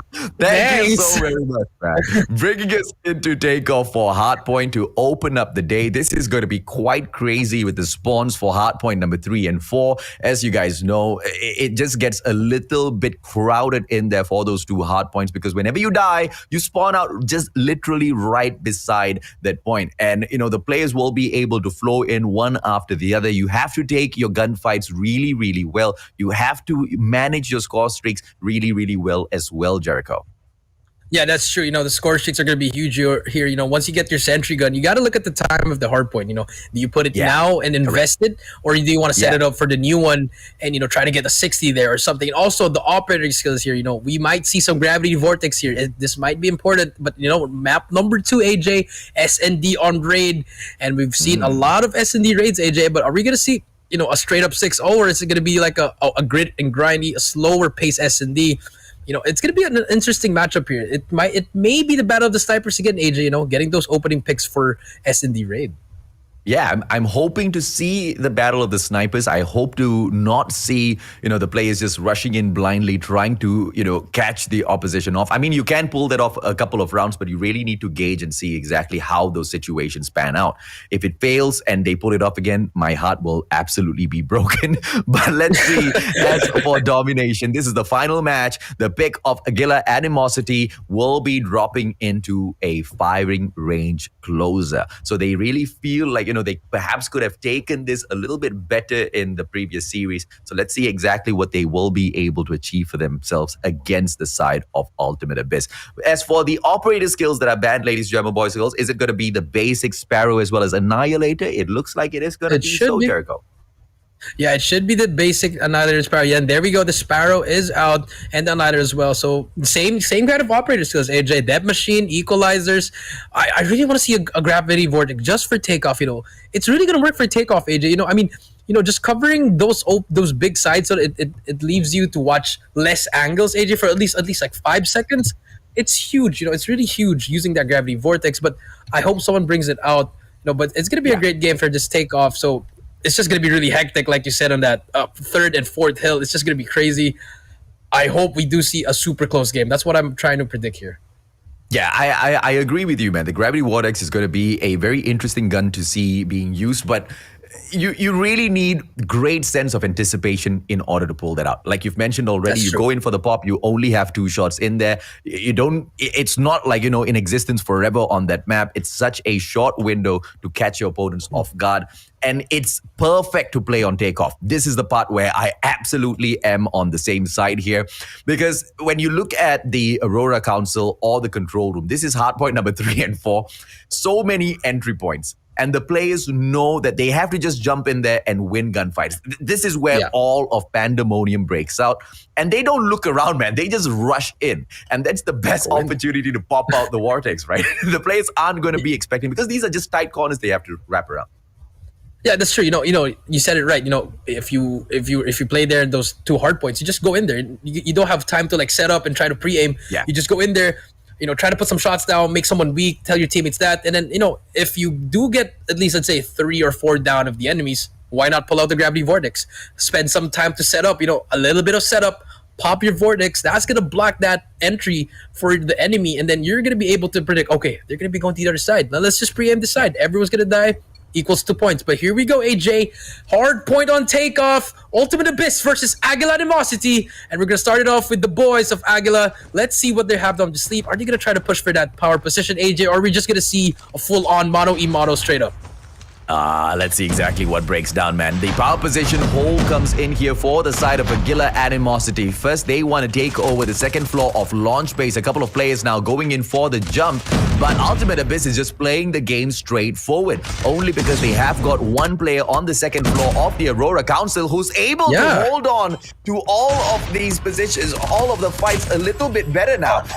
Unfortunate for the Aguila Animosity just flushes out all of those players. This is just a play of those power positions. Not only do they have to fight for the hard point, they have to get into the second floor of Aurora Council as well. Ultimate Abyss is picking up too many points. Yeah, Ultimate Abyss right here. They're just trying to, get those spawns immediately. But, they're just like that. They actually managed to take down 3. And now they have control. Good time coming in for Ultimate Abyss and Aguila. They're just not playing right now properly. They're just having a hard time winning those gunfights. Ultimate Abyss right here, getting that spawn, getting the control. Nice. And that first hill, it's all going to go to Ultimate Abyss. Beautiful plays coming out from the ladies.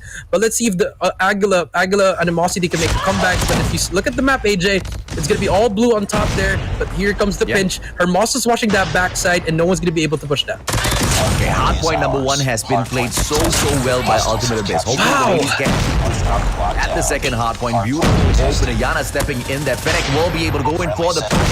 Unfortunately, doesn't get the second takedown and contest right now. But the sentry gun has been pulled out. That should be able to give them quite a bit of backup in terms of firepower. Backstab 31-9 on for the contest. Wow. Ultimate Abyss still the better side in this hard point. And I love that. And let's break down the first hard point a little bit extra, right? Aurora Council, second floor. None of the players from Aguila Animosity went in there for the push. And that was held on to perfection. This time round, there's just no power positions to play. It's all out gun skills, and it's quite equal. When it moves on to the third hard point, we should be able to see exactly which one of these teams are more supreme at takeoff, Jericho. Yeah, the 1 and 2, how Ultimate Abyss played that was perfect, but this is the one we need to see. How are they going to try to break this just like that? They have a Predator missile, not the best one, but they actually managed to take out 1. Take out 1, 2 more players here. The break is in Jaja, 1 more player to beat actually. Yaki, all on his own. He's going to get pushed by all the Ultimate Abyss players, but the sentry gun is down again. Hermosa being that player for them, getting those streaks, and here comes the push. Wow. Look at that, AJ, just like that. The break comes in, no players from Aguila being near there, and just like that, control is for Ultimate. Aguila Animosity now bringing out the death machine, but they will have to step in to see exactly if or not they can eliminate a couple of more players. Jack just stepping out, equalizer, going in for the pop, trade after trade, but Ultimate Abyss is just playing takeoff to perfection, ladies and gentlemen, boys and girls. Aguila Animosity, they need to fight a little bit harder if they want to get their hands on those 40,000 pesos. Here comes a little bit of fight back. Remember what we said? point number 3 is going to be chaos because of where the players spawn out. Look at the generator up top on that map. Look at the gas tank area. These are the 2 spots where all of the spawns keep dropping in back to back. And now the early setup into hard point number 4. The control room comes in from Aguila Animosity. I love the setup here, but the players from Ultimate Abyss step in there early as well, and they take out the sentry. Not just huge plays coming in from Ultimate Abyss, but there's Goliath. That Goliath could be huge. Can they actually get it? But one player gets taken out, but the spawns are there. Help is coming for the teammates. The Goliath can be captured here. No one is on the hill, but it's okay. Goliath will be in hand, and they can be able to break this. One good push here coming in from Ultimate, but look at Aguila already set up with all their guns pre-aimed at the door, waiting for that Goliath. It's gonna get hit, but Yana just trying to push in. The push is in. 4 players, and nothing can Aguila do, and Ultimate takes control again. They're about to hit this 100-point mark. 10 more points, and Ultimate is running away with this, AJ.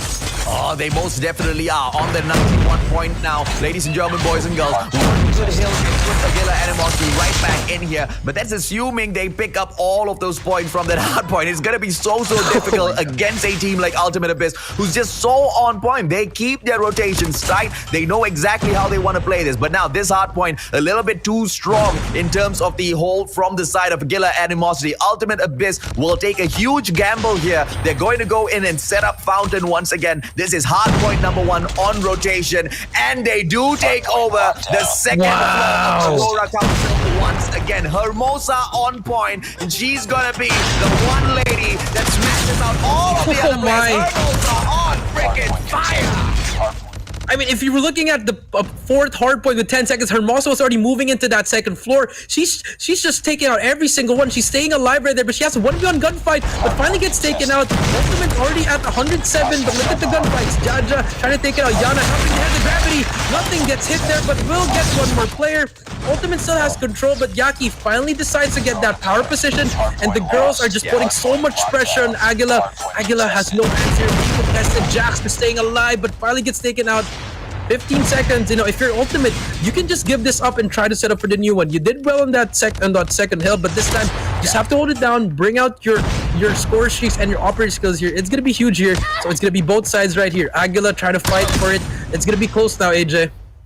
Aguila Animosity immediately reversed that out, man. They spotted their weakness in the first rotation of these hard points. They knew they weren't playing the second floor of the Aurora Council well. And the second time we drop into Fountains, that's the first spot they pick up. And they flood in so many players. 3 players just to take down Hermosa and to gain control of the tower position as well.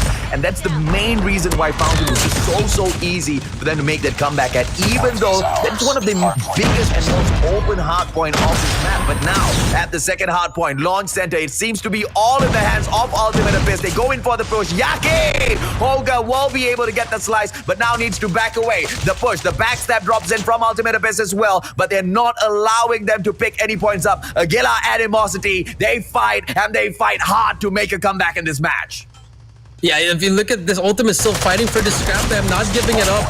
Huge plays. That's going to be a huge 10 seconds there. But can they get it? One more play from behind. Does not manage to get that 10 seconds. 126 to 112 right here. It's going to be the Predator missile getting one player. But Yana already on the move. But look at how late Ultimate rotated. They have to break through this. They did it before. Can they do it again? The Equalizer doesn't do anything. Yana takes him out. Waiting for its teammates. Just doing this on her own. She needs help from her teammates.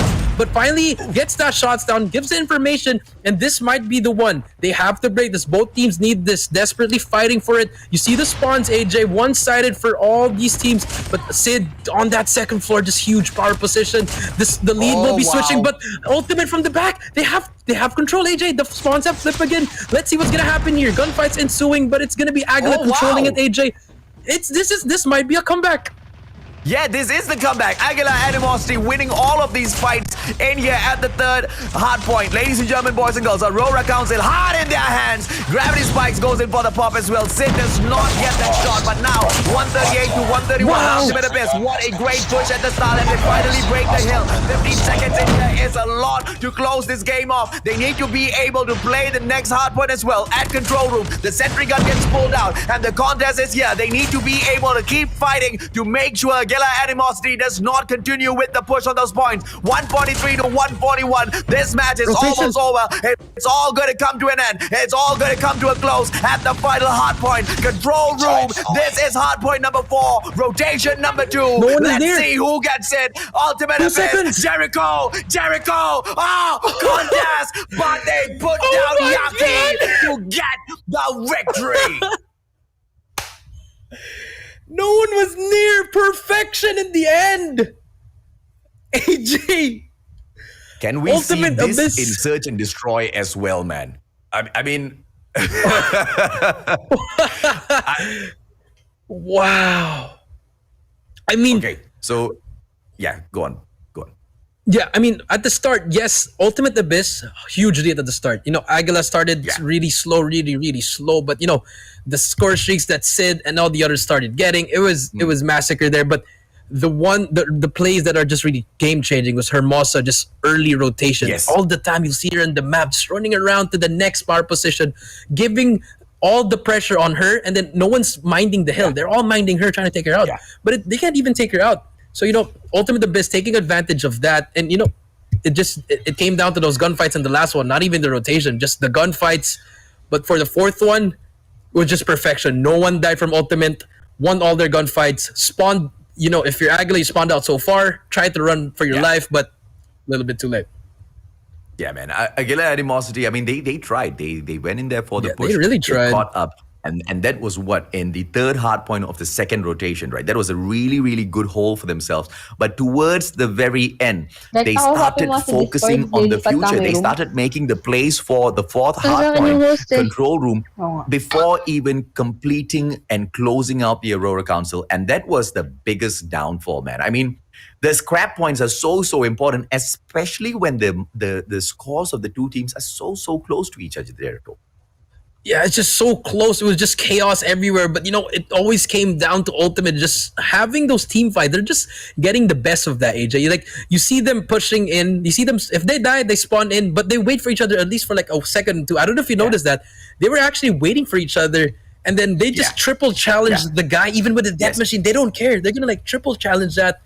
And, you know, in the end, it paid off because winning those gunfights in the third hill gave them that time to actually rotate earlier. And then, I mean, after that, the rest was history. Recta finally stepping up, AG. 32 kills. That's what a captain does.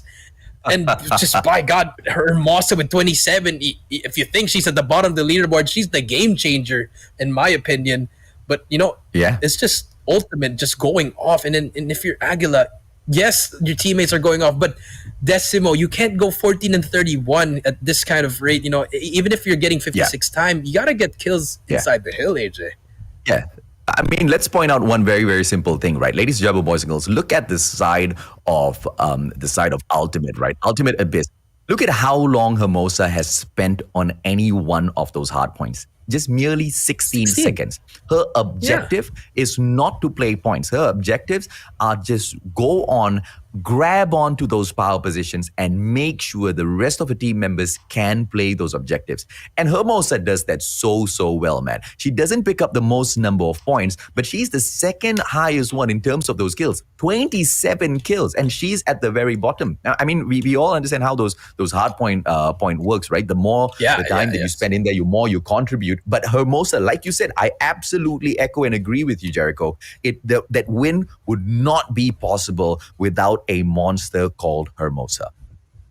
I mean, she pretty much, you know, she just took kills. You know, I'm pretty sure she's just the anchor. She was like, okay, you guys just hop on the hill. I'm going to distract everyone. I'm going to try to get the kills for you guys, but I trust you to win the gunfights in the hill, and which they did. Because if they didn't and Hermosa was popping off, they would obviously lose. But, you know, the girl stepped up and Hermosa did her job, dropped some streaks, and it was just perfection, you know. And that's what a role of an anchor is, of an AR main, of a LMG main, you know. That's what your role is. Get the most kills for your team in a hard point. Even if you're not getting much time, you trust your teammates, and that's what they did. Perfection by Ultimate Abyss. And I hope in S&D it's going to be the same story, AJ. So this is one of the points that I wanted to break down a little bit.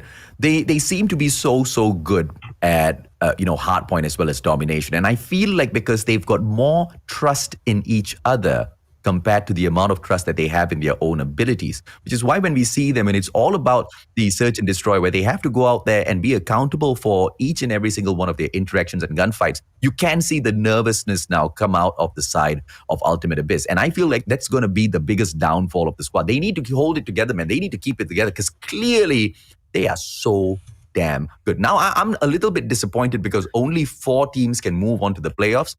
But the saving grace is here, we get to see each and every single one of these teams play at the very least 3 series in here. I want to see more out of all 4 of these teams, Jericho. Yeah, that's right. Same, we kind of unlocked the skills of Ultimate Abyss after that first hardpoint. Because remember, coin toss went to Aguila, and they just lost their map pick. It's just unusual how Ultimate Abyss had that counter. But we're gonna move on to game number 2, AJ. SND. I hope it's gonna be the same story for Ultimate. Try to get this win, but Aguila, remember, they were really good at SND, but let's see what's gonna happen here. I hope this will be able to kind of sort out all of their weak points from earlier. Doesn't seem to be happening in round number 1. 2 of their players make that 3 now, dropping so early. Sid with the snipe onto Yana, and the numbers just do not look good on the side of Ultimate Abyss. They seem to get snuffed out one after the other. I mean, once again, Jericho, they need to find the confidence in themselves and just hold down their positions because clearly they can get it done, man. Yeah, that's true. But here comes Jack, stuck in a 1v4. But the way that AGL played that last round, they just went a little bit aggressive, and they just caught Ultimate Abyss just caught sprinting. They caught them lacking, knocked their guns up, and said, made them pay for that. But here's Jax in a 1v4. Bomb is down in Zigzag, and she's going to be able to try to cross the middle. The spot 1 trigger discipline, not there. We'll pay for that. And just like that, first round goes to Aguila, Animosity, AJ. Good defensive round for them. Really aggressive, but if you're Ultimate, adjust to that. If they're going to be rushing, try to play more campy, get in those corners, or if you want, let your sniper do the work. Yeah, absolutely, man. Now it's going to be a 3-1-1 split, leaving behind Hermosa to get stuck there. Now, we are not so sure as to why she's not moving yet, ladies and gentlemen, boys and girls. There must be an issue. The bomb going in for the deep access into Square Center and pays such a high price for it. What in the world? Hermosa finally getting reconnected. Hopefully, they will be able to turn things around. The numbers do not look good. Yeah, that bomb play was just not it. It was okay if you had more players with it, but now information is there for Aguila. They're just going to be staying there for the whole round. They're going to be letting Ultimate push on their own, but here comes Rekta trying to make a play. Just spot 1 on the left. We'll call it out for her teammates, and that might be an opening there. The call is going to be there, but it's going to be 1 person on Money Room. Rekta trying to win that, but it's going to be a 3v5, AJ, and this should be a round for Aguila. They know where bomb is. Don't need to push out. But let's see if the girls can do something here. Bombs on the ground. This is between Square Center as well as Central Garden. Not much for Hermosa to do much in there. She gets removed from the round. Yaki goes in for the slice as well. Yana with the response, but it's a 4-on-1 situation, which is going to be quite impossible for Ultimate Abyss to make a comeback from. Mainly because they're the attacking side and 39 seconds to pick that bomb up and plant or kill 4 players. I mean, this is pretty much impossible, but Yana trying to push it on her own. The melee is coming in here, just chasing right here. And just like that, round 2 goes to Aguila. And, if you're Ultimate, you got to slow it down. If you're the bomb carrier, wait for your teammates. Look at your map, communicate. It's just, I didn't see that happen there. You just saw their player just went in there to the yellow Lambo and eventually just died. No trades coming in. But now we do see, look, wow. Do you see what I'm seeing, AJ, on the map? Another fortress is being built at the back of Raid. They're just chilling here, getting some cold AC, looking at the view. And my God, my whole career as a pro player is a joke. It's the first time I've seen this, but here comes the push. And Ultimate trying to make a play now. The delay push might not work. There's going to be still a defense here. And Gion makes 1 play, but no the hit markers. Here comes Ultimate trying to make a play. Gets another one. 2 kills. Damage has been done. And 3v5. Oh, this doesn't look good at all, man.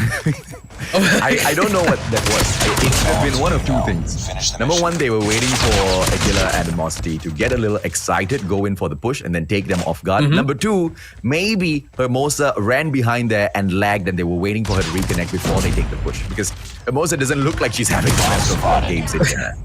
Yeah, That is true. Unfortunately, that play was clearly shut down. Aguila was ready for it. Gion getting that 2-piece there. And, 3-0 Ultimate has to do something here. Maybe try to go for that middle rush, or something, or just try to slow it down. But now they're going to go a little bit faster on A. A little bit faster. They're going to go faster here. You do see them. Look at number 3 on your screen, which is Gion trying to hit that flank immediately. But they're going to be fast rushing. Sweden doesn't see it. Just getting hit markers. He's getting hit as well. The real pops in. But Jax gets taken out. Bomb is down again, AJ. And just like that, no help from her teammates. Ultimate Abyss really needs to patch up their search and destroy game. It really looks like they do not play search and destroy at all, and they just jumped in here because it's a part of the competition. Maybe you're right, or maybe they're just really struggling on what to do. A bit of nervousness coming in here, but the bomb is down. Sid, the spot one, misses that snipe, barely hitting that. But 3v4. You could still probably win this. If you stick together, try to rotate back to B, pick them off one by one. You have a lot of time here, AJ, because this is a triple stack on A and on Kitchen. But there's going to be one player just hiding, being a cheeky person. Let's see if number 4, Hermosa, will suspect this. Yeah, it's such a clear difference, contrast when you compare Hardpoint versus Search and Destroy, ladies and gentlemen, boys and girls. Ultimate Abyss is just getting eaten alive now. Rector able to take down opportunity, but unfortunately Yaki's positioning just way too good. All of the power position on lockdown by the side of Aguila and Animosity. The defending side is just taking this game so easily, and Ultimate Abyss look nowhere near close to being able to pull even one round off. Beautiful takedown here by Yana, managing to spot Brian there. Quick response coming through. A 2-on-1 situation, but she still needs to pick that bomb up and plant. But only 15 seconds on the clock remaining means that's just impossible. I mean, what did Aguila just do? Okay, that was a bit wrong there for both sides. Aguila left the bomb, so Yana can get it and go back to court, but she ended up going in front. So I mean, just unfortunate timing for both. But then again, 4-0. Ultimate is still yet to get one round, but Aguila up 4-0. Let's see what they're trying to do here. If you're Ultimate Abyss, if it's not working, try to switch it up. They've been doing the A-Rush 3 straight rounds, AJ, and they're just getting smoked by Sweden with this holder. Spots everyone up, gets 2. Sid gets another one. It's a complete massacre. 5 versus 2, AJ, and this should be a round for Aguila. Gets a hit marker, unfortunate hit marker for Recta. Gets away with her life, manages to kill one. Can she get another one? No, she cannot. It's a 1v4, and Hermosa, it's all up to you. This is just so unfortunate to be witnessing, ladies and gentlemen, boys and girls. Hermosa, but the scope on the Olga 26 just a little too slow. For the next round. They do not miss. Aguila Animosity taking a round number 5 from Ultimate Abyss that just cannot seem to find a play at all. They have not pulled off even one single decent round. No strats, no map mastery, no nothing. Gun skills, they are losing their fights as well. I mean, all of the players barely passing 3 kills. They haven't taken... None of the players in Ultimate Abyss have got 3 kills. Yeah, I mean, they're just getting unimportant kills, one by one, but finally the defense is setting in. Gets one more. Yana putting some shots down, gets another one. This might be a round for them. 3 versus 2, maybe favoring the defense, but Sid says no, shuts down that player. It has to be 2v2. Wow, but Hermosa, huge play. Now this can be a round for them, 2v1, unless Sid, the sniper, 1 minute and 20 seconds, a lot of time to work with, can actually clutch this. But the bomb, look at the bomb, AJ, it's far away. They will be able to expect that. And now Ultimate, all you have to do is set up a crossfire, AJ, just watch it, hold down your ADS button and just shoot when you see him. Sid will have a hard time here. Yeah, absolutely. Let's see exactly what Sid pulls off in here, ladies and gentlemen, boys and girls. He needs to go in for the push onto square center, managing to pick a Fennec up from the ground, and he tries to go in for the spot. He thinks he managed to have gotten his eyes onto that player already. Let's see exactly how will Recta and Hermosa respond in here. Bomb right in front. It's going to timing. That's number 1, and only Hermosa. This is going to be the Holger going up against the Fennec, or Sid might just make her pay with the LQ. Oh no, the snap by Sid. 6-0. What you just witnessed is Call of Duty timing, guys.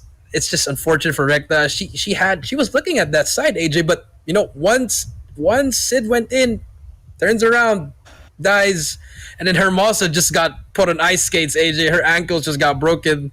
The snapper by Sid, and 6-0 for Aguila. You know, now they both have 1 point at least. They play so well on hardpoint. Search and Destroy is just an absolute massacre. And it's not like they play really good on hardpoint and all right. They play really good on hardpoint and they do not show up at all for Search and Destroy. They are nowhere to be seen. That's a flat out 6-0 because they just didn't make any plays. Ultimate Abyss was just absolutely nowhere to be found in that match, Jericho. And Yeah, I don't know what to say, man. I just learned a couple of minutes ago that Gion, VVV Gion was their coach. He has a lot of plays, but I feel like the execution was just not there for the girls. They just couldn't do it. You know, 6-0. It's really unfortunate. But here, you look at the boys of Aguila, just calm, cool, collected, finally getting a point here. But yeah, AG was I just don't know how to react to that. I guess it is what it is, man. It is what it is. Ultimate Abyss clearly have got 0 mastery on Search and Destroy at the moment, but we are still waiting to find out whether or not it is on specific maps or it is just that game mode in particular that they just will not be able to master anytime soon. I mean, just getting 2 games alone from each and every single match is going to be sufficient, no doubt at all. But it's not going to be sufficient when you move on to the playoffs. You can be that number 1 team, but you go on and you meet squads like Phantasma, Omega, and you want to play that sort of a Search and Destroy on them, dude, they will annihilate you. They will eat you alive. And you haven't even reached that point. You still got annihilated. Yeah, it's just unfortunate how a lot of teams are so good in respawns. I'm not pointing out it's only ultimate, but so many teams are so good in hardpoint and domination. Once you play them on S&D, nothing happens. And that's why people they hate S&D, but you really have to work on everything. It's just not a 2-game mode, competitive game. It's 3. You need to learn it. So I feel like if you're Abyss, work more on your S&D, focus more on your S&D. It's just unfortunate. They could have at least gotten that, but the way that they were playing it was just really sad, AJ. Yeah, but okay, above and beyond everything else, this is now potential. This next matchup, ladies and gentlemen, boys and girls, really, really will test Ultimate Abyss and how really, truly good they are. They need to be able to pick a victory up if they want to stand a chance to put their hands on the 40,000 pesos. And here's the thing, I believe the ladies deserve it, and they convinced me after such a great play on takeoff, right? And before the great play on takeoff, it was an amazing play onto Hackney Yard. They really, really have got this, hard point and domination in the bag. But Aguila, on the other hand, surprisingly, dropping that very first match at hardpoint. I did not expect that though, Jericho. How do you think we can expect a similar sort of a result for domination? Maybe we can, because if you're not, yes, you pick the map, but if you don't even know where the power position is of where Hermosa is, you're not even stopping her. It just beats the purpose of why would you pick that map if you don't even know what the power positions are. Inspiring Range, yes, the basics are here. I think they're going to do better here, but let's see if they can actually stop Hermosa here. Try to get that steal and trailer control, or maybe go for that trip cap. So we're going to start off here, AJ. Domination, game number 3, Ultimate Abyss versus Aguila Animosity. Let's see exactly how well they will do. Opening up the first domination point, ladies and gentlemen. Alpha will fall into the hands of Ultimate Abyss, of course. That's going to be Barracks Hut. But look at Jacksman just taking over the white warehouse now, helping his team get a hold onto the Bravo spot. And look at Ultimate Abyss just flood on in there. Bravo's going to fall. What? Quad feed. They didn't even notice him shooting from top barracks, AJ, and they almost got that. Ultimate Ultimate Abyss still manages. No one is on the flag right there. Ultimate Abyss gonna have the opportunity to do it. They are gonna give up A, which is okay because they finally got B. 1v1 gunfight there. If she beats that, they could actually try to get that, but no, they have control of B. But now Phantasma trying to get that trip cap, but Hermosa just holding it down in trailer. She cannot be stopped in trailer, AJ. I love this, man. This is the fight from Aguila Animosity going in here for the push, but unfortunately they will lose Barracks Hut to the side of Ultimate Abyss, who are playing catch-up 14-23. Two sides in the bag right now. They just need to focus in on holding on to Bravo as well as Alpha. Barracks Hut as well as the White Warehouse. Two of these points, very, very important to not lose a hold of. And they seem to be doing it amazing so far, Jericho. Yeah, they're holding it pretty well. The trades are all coming in here. You know, just going back and forth. If you die, pick up the lane. All these players are picking up lanes one by one, but now B is being captured. Two players are there. Can Ultimate prevent it? But no, they're just gonna go for that C flag. Try to get that 2 cap, but A will be captured as well, and now they can try to go for B. But the Predator Missile is in. Gonna take out 2. Good Predator Missile by Brian, and now it's gonna be 31-35. Abyss slowly catching up, but Aguila trying to cap B. The backup, but unfortunately won't be enough. Oh, what a play by Sweeter, just jumping out with the Fennec, goes in for the slice. And this is just a back and forth match between the two. Ultimate Abyss, are they going to be able to finish this off, or will they lose it off to Aguila Animosity? Brian now brings out the sentry, puts it right inside of the Barracks Hut to maintain control over Bravo, and that is a brilliant play right there. Yeah, very brilliant play to shut down that trailer. Gives more angles for the Ultimate Girls to look at places, but just like that, they're getting shut down. This one player at that tower, which is number 5, Yaki, just staying down there. He's not gonna go down there. He's gonna be there, just be on that power position, doing a lot of damage right there. And the Ultimate Girls are not really having the time of their lives here. You know, they still haven't taken out Yaki, and Yaki's just still up there. Look at that spot, nasty spot. Man. The preventing A, the trip cap is in. Yaki is on a different level right now, AJ. I've never seen anyone hold that position and defend Barracks Hut in that way, man. Absolute crazy performance coming in here, ladies and gentlemen, boys and girls, from both sides. But Aguila Animosity just a little bit better on firing range. Ultimate Abyss, can they make a comeback in the second half? They do not have a choice. If they want to get their hands onto that 40,000 pesos, they need to put up a better fight. Yeah, that's true. No, they have to start winning their own opening gunfights, AJ. But if they cannot, it's going to be hard for them. First gunfights are going to be important here. You don't have to go for B, but right now, already just trying to put some shots down. She get help from her teammates, but the trades is in. Hermosa does get 2, Yaki gets 1, and then the spawns are going to be flipped. But we do see all the girls now trying to cap it. They're going to be hopping on B, AJ, but Ultimate is just there, slowly pushing it.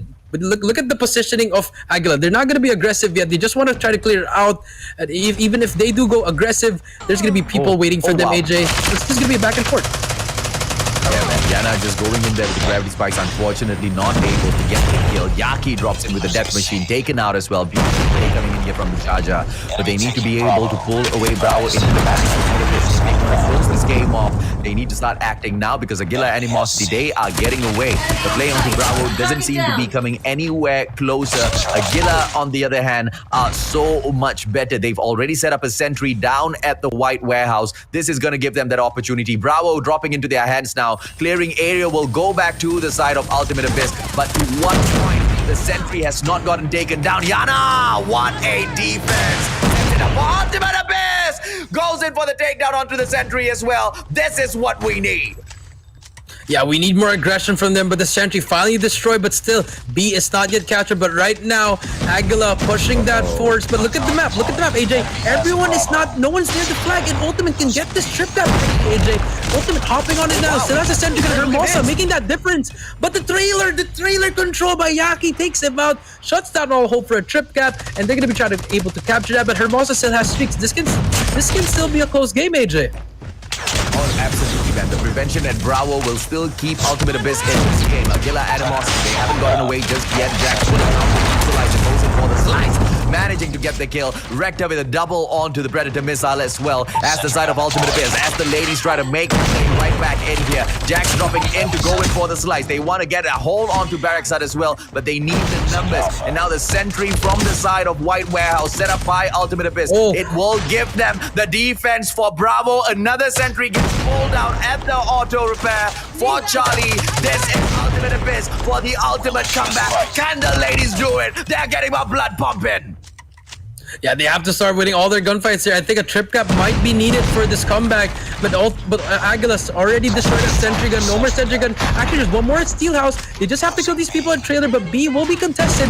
More players are here for the trade. Sid inside, trying to make a player. Herbosa spots it. The wallbang is in. Herbosa takes that out. That's 3 down. Look at the spawn of Aguila, all at the bottom. So the trip cap's gonna be here, but the gravity spike trying to make a play here. Takes him out, Jaja, but the trip cap is in here. But C is being captured. Can they hold it down? Triple cap, here we go, AJ. The comeback is on. Oh, the comeback queens. Ultimate Abyss jumps in and Sid misses with the gravity spikes. It doesn't matter. He gets taken out with a backstab, and now Barrackson falls right back into the hands of Aguila. Animosity. The ladies trying to pull this win off. 110 now to 120. The game's not going to come to an end anytime soon. The sentry's still alive. Holding Charlie down very, very well. 122 to 113 right now. Ultimate Abyss, can they play catch up? They've got Bravo and Charlie, and they get ever so much closer. The trip cap is coming. 1 more second. They did not capture it, but it's okay. It's still going to be a winnable game. Number 1. If you look at number 1 right now, Jax just try to capturing that. The trip cap is in, AJ. The comeback is on. Now all they have to do is hold it down and win their gunfight. Spread the missile out. Does not do anything, but here comes the play. Cluster Strike is in. AJ, this is it. The comeback is happening, AJ. Oh, the ladies are stepping up. Sid won't be able to get the backstab, but Jax is there for the denial. Get out of the White Warehouse. We need to win the game. The ladies are done.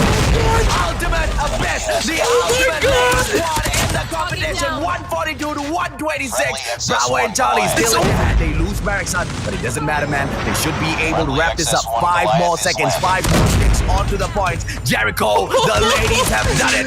Ultimate Abyss. What a comeback! What a victory! The Philippines have a new batch of ladies to look up to. Oh my! I got one word for Aguila. That's a choke. That's a choke right there. And my, how, AJ? How do you lose that?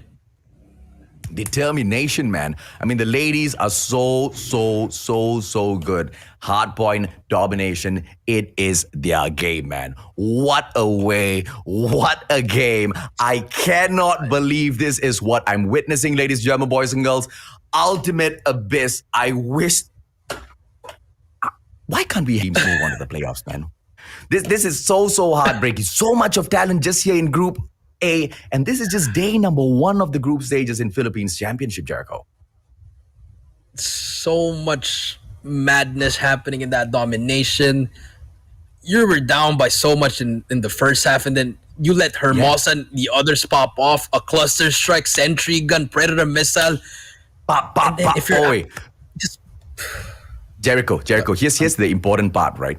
You know, you've pointed out so many times where the score streaks are picked up and the usage of the sentry gun is sometimes brought out by teams at the wrong time. Ultimate Abyss, bro. Each and every single sentry that they pulled out were on freaking point. And they punished the side of Aguila very, very badly for some misplaced sentries of their own. They took that purely with the score streaks, man. It lent so much of help for them to be able to hold on to Bravo as well as Charlie for so long in that second half. I mean, I agree with you. Do you see the score, the sentry gun on trailer, White Warehouse, and then you have Steel House. If it gets taken out, another one in the middle. I'm just like, the way they're putting it, it's just, I'm like, wow. And Aguila, you know, they were up by so much, and then all of a sudden, they couldn't shoot back. I don't know. I just noticed that they were losing one by one, and then wow, it's just perfection by Ultimate Abyss. That was such a great game, and you know. Unfortunate choke for Aguila, and I just wow, AJ, it's just I'm proud of these girls. Yeah, absolutely, man. It's crazy, crazy plays dropping out from the side of Ultimate Abyss, and they have managed to do it. They have managed my to God. beat Aguila, ladies and gentlemen, boys and girls, at a match where it was their side that won the coin toss.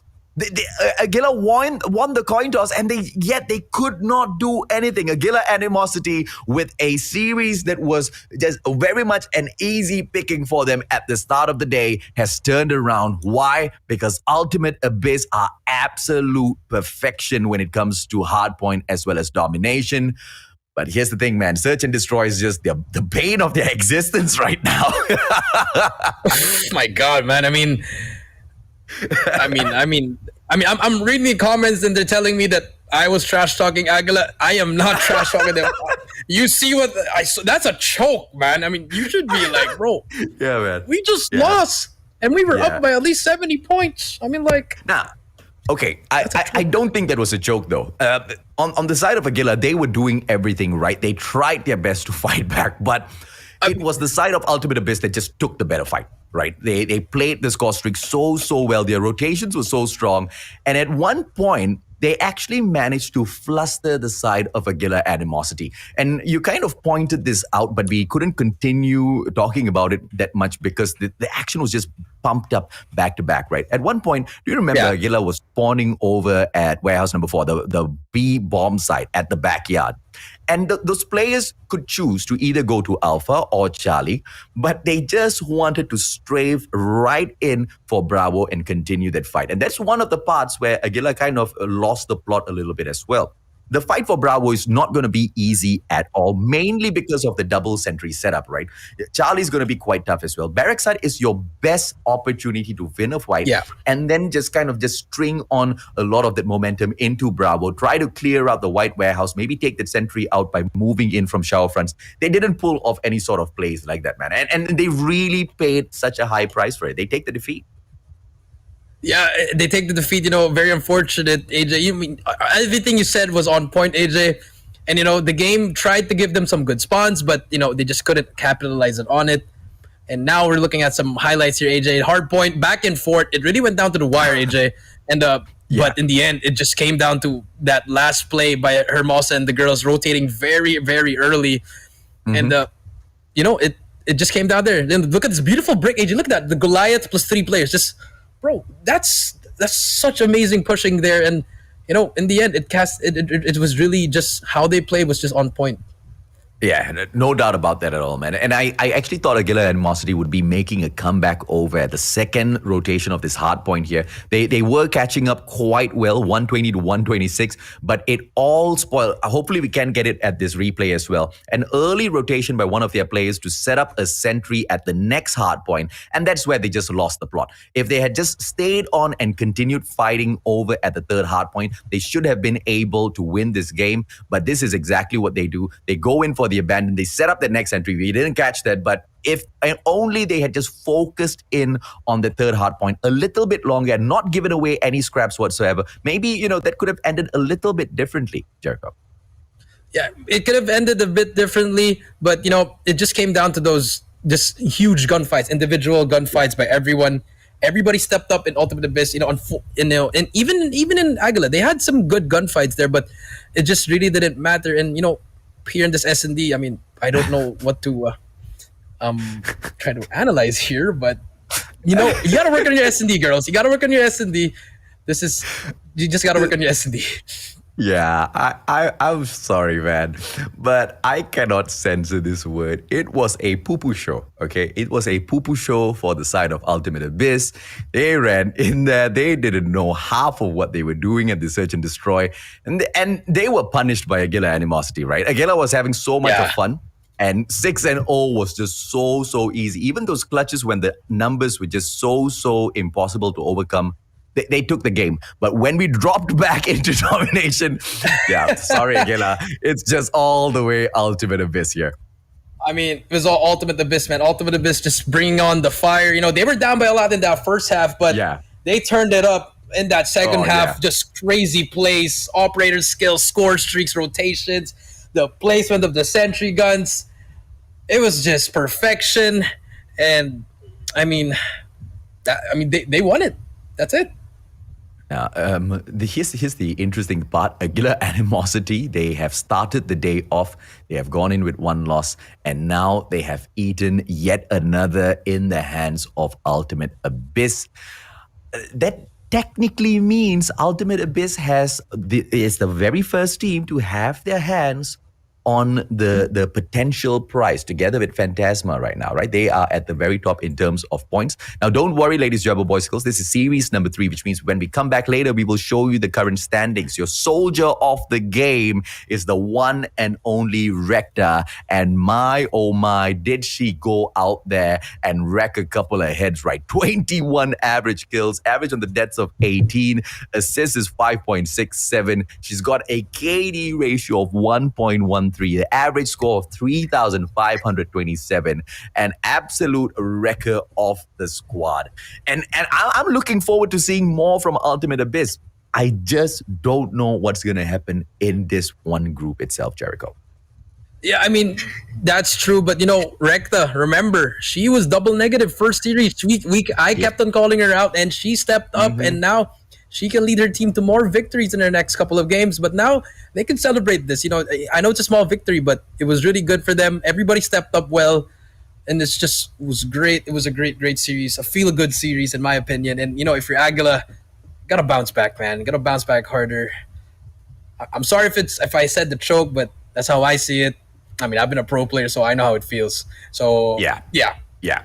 It was at that one point, man, where they could have just decided as they were spawning behind what sort of fight they want to take. They just picked the wrong fight. They went into the wrong side and lost it. Unfortunate for them, ladies, German boys and girls, but the party still needs to continue on. We are going to be jumping onto a quick short break. When we come back, more action from the Philippines.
My calculations are flawless.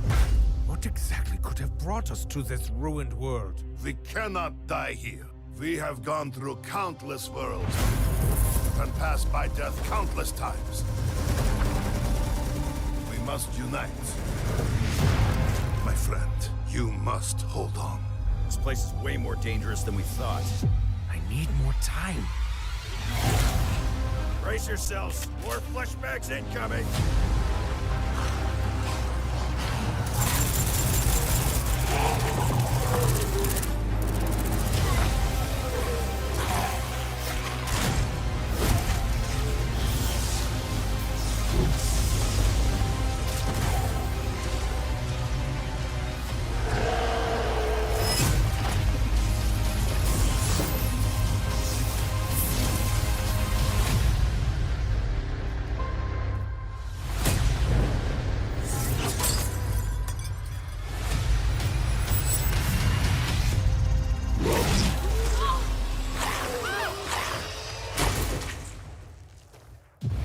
How about we make a deal, stranger?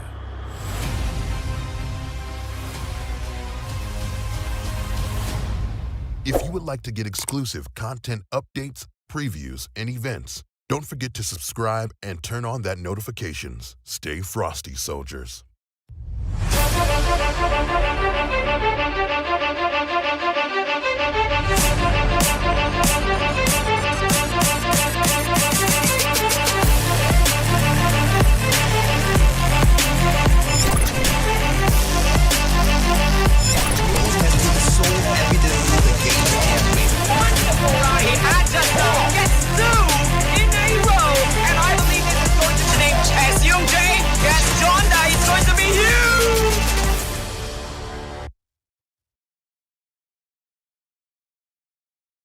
Sorry, buddy, you're on mute, man. My God. Okay. Retake. I'm sorry, production. Okay. Welcome everybody to the Call of Duty Mobile Philippine Championship. I am BBB Jericho, and this is the Mustachio AJ. We just witnessed a crazy comeback and a great series. Brought Ultimate Abyss doing it all, and also Aguila. But no disrespect to them. I did not mean any disrespect. They made it to the top 16. Us BBB, we got eliminated. We'll take it. But you got to work on that. You can't be losing those though.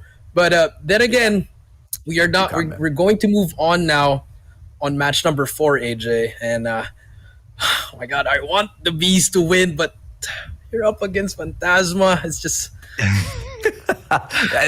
That's exactly what I was about to say, right? PDR BEES, they look so solid. They look so good earlier on today, but Ultimate Abyss still got the one up on them. And Ultimate Abyss, they've maintained that streak, right? They've also gotten the second win of the day. I'm looking forward to seeing if or not Phantasma can get it done for themselves. PDR BEES, they've already suffered a loss, and that could just be playing on their minds. And they've already seen exactly how Phantasma jumps out in a couple of these games.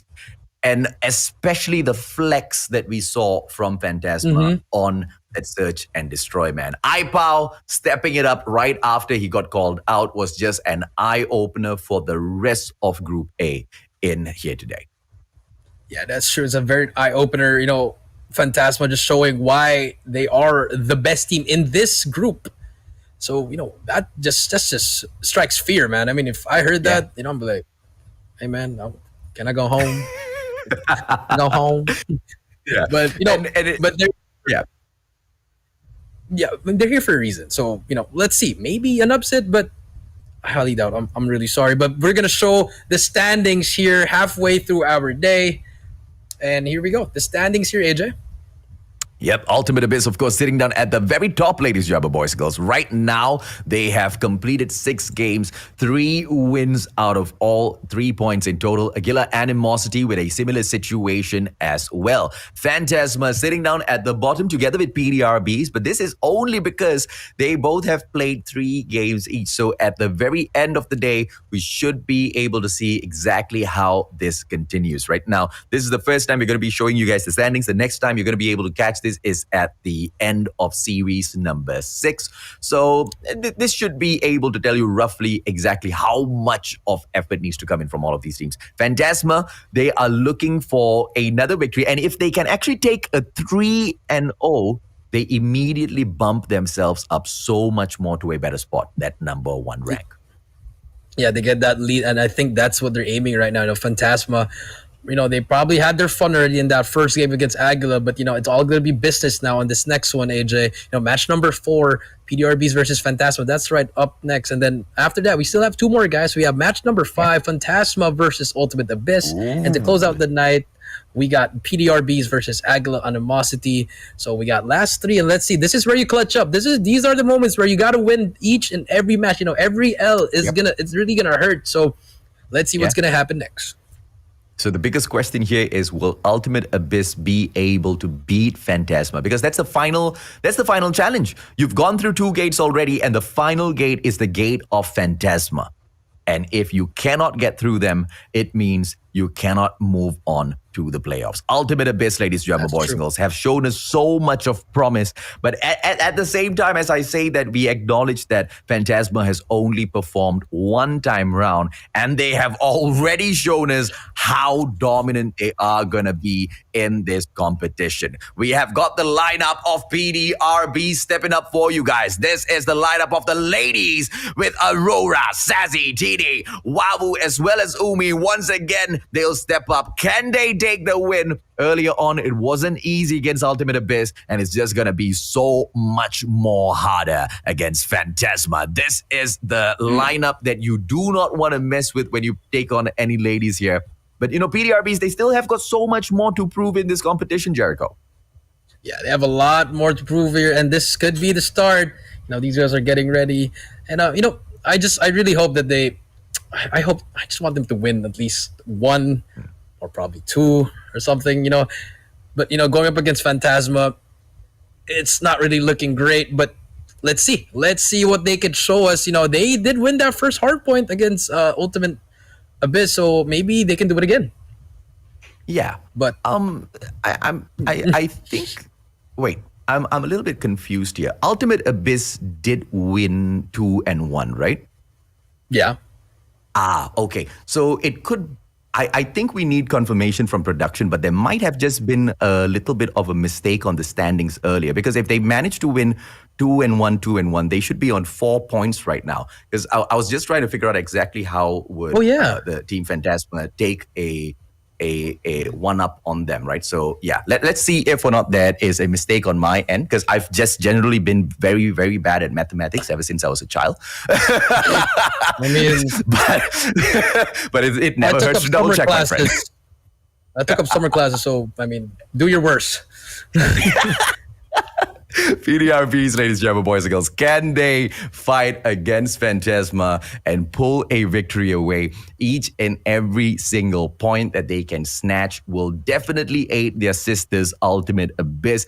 You know, at a certain point of time, it's just got to be the ladies just ganging up together, making sure the men just don't continuously dominate Call of Duty Mobile, man. This is the lineup: Bench, Color, Icarus, Hyper, Juanito, as well as Wi-Fi, stepping up here for a team that can be considered the best in this group, or are they? Let's see what the PDR BEES have to say about it, Jericho.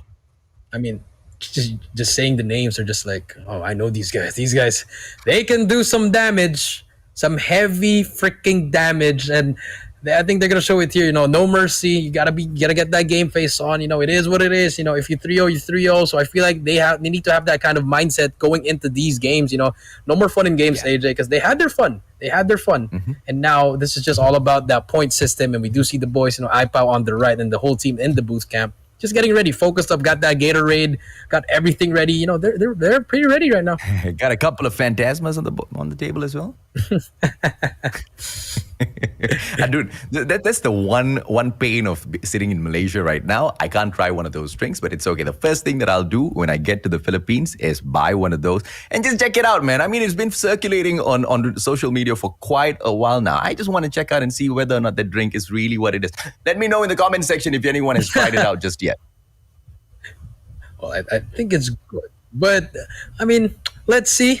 Let's see if it's as good as their gameplay in this next series, AJ. But most definitely, you know, I'm pretty sure they're just gonna be popping off or something. But we're gonna be seeing the map modes and the bans, and let's see what's gonna be the ban. And I do believe PDR BEES did win that coin toss, so PDR will try. Well, a little bit of luck there, a little bit of advantage banning a map. Let's see what do they ban. Absolutely, Ben. Map bans coming through, ladies and gentlemen, boys and girls. Map number 1, PDR BEES do not want to play on a map called Production. Come on. I'm gonna guess. Take off. Production is just trolling us right now, man. Take off.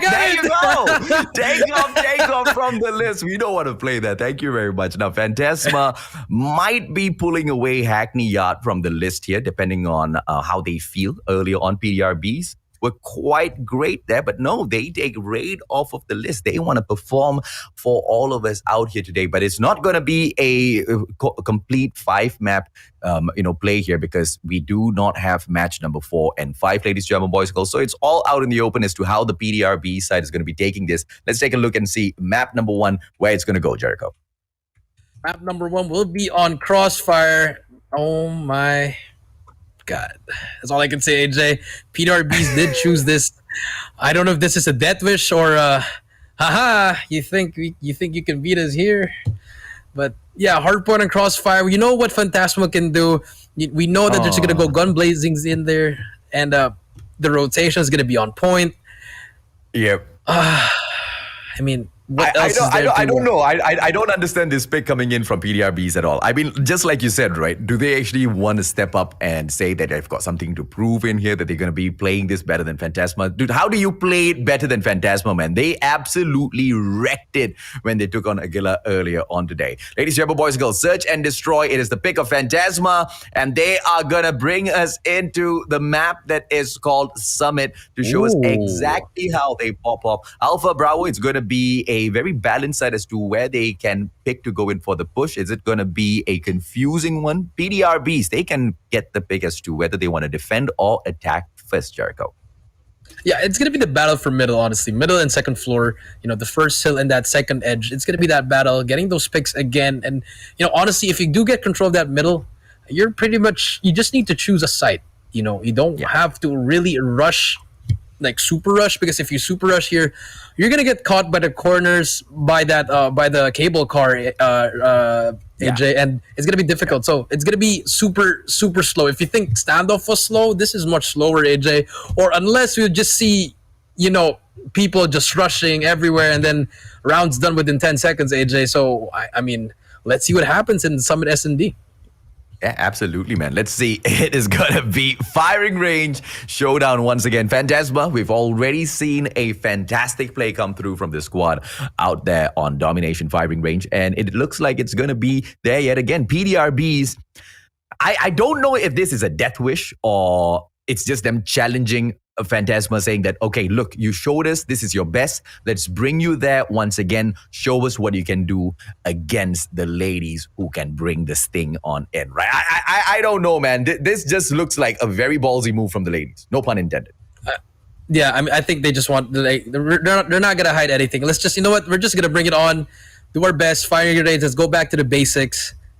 If the ultimate the best girls can do it, we can do it as well.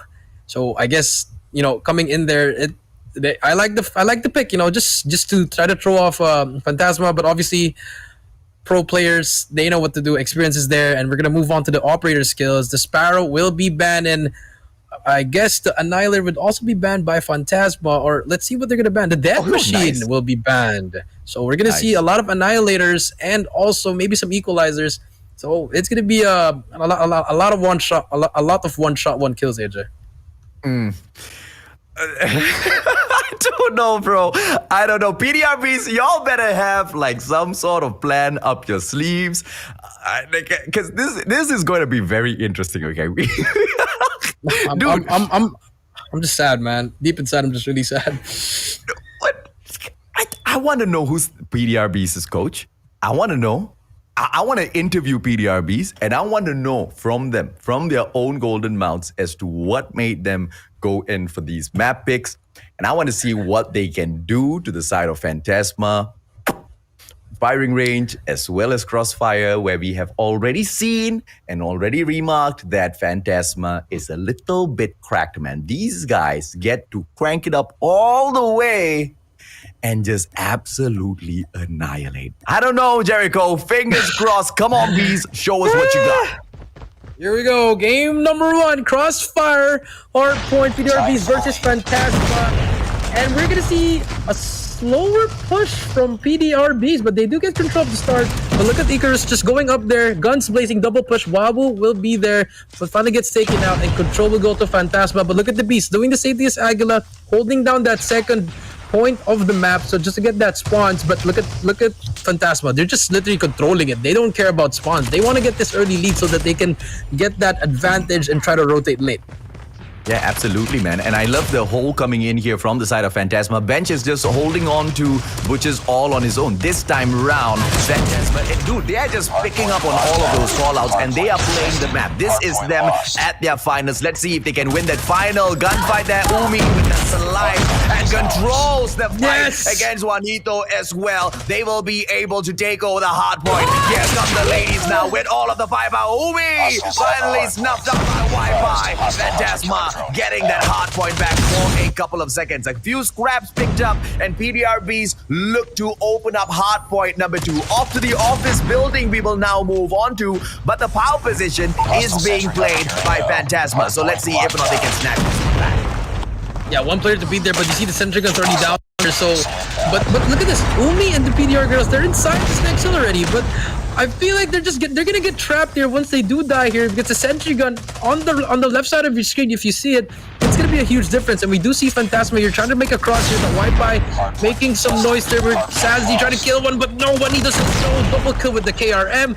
Everybody goes down. PDR, they do spawn near, but let's see if they can break it. But look at that power position on Medical, just taking out one by one. Spawn trap is on, and you girls are trapped here. iPow fully streaked out. Cluster 8 combo gets taken out. 20 seconds left, AJ. And now Phantasma are showing no mercy at all. This will be... Oh, that lead.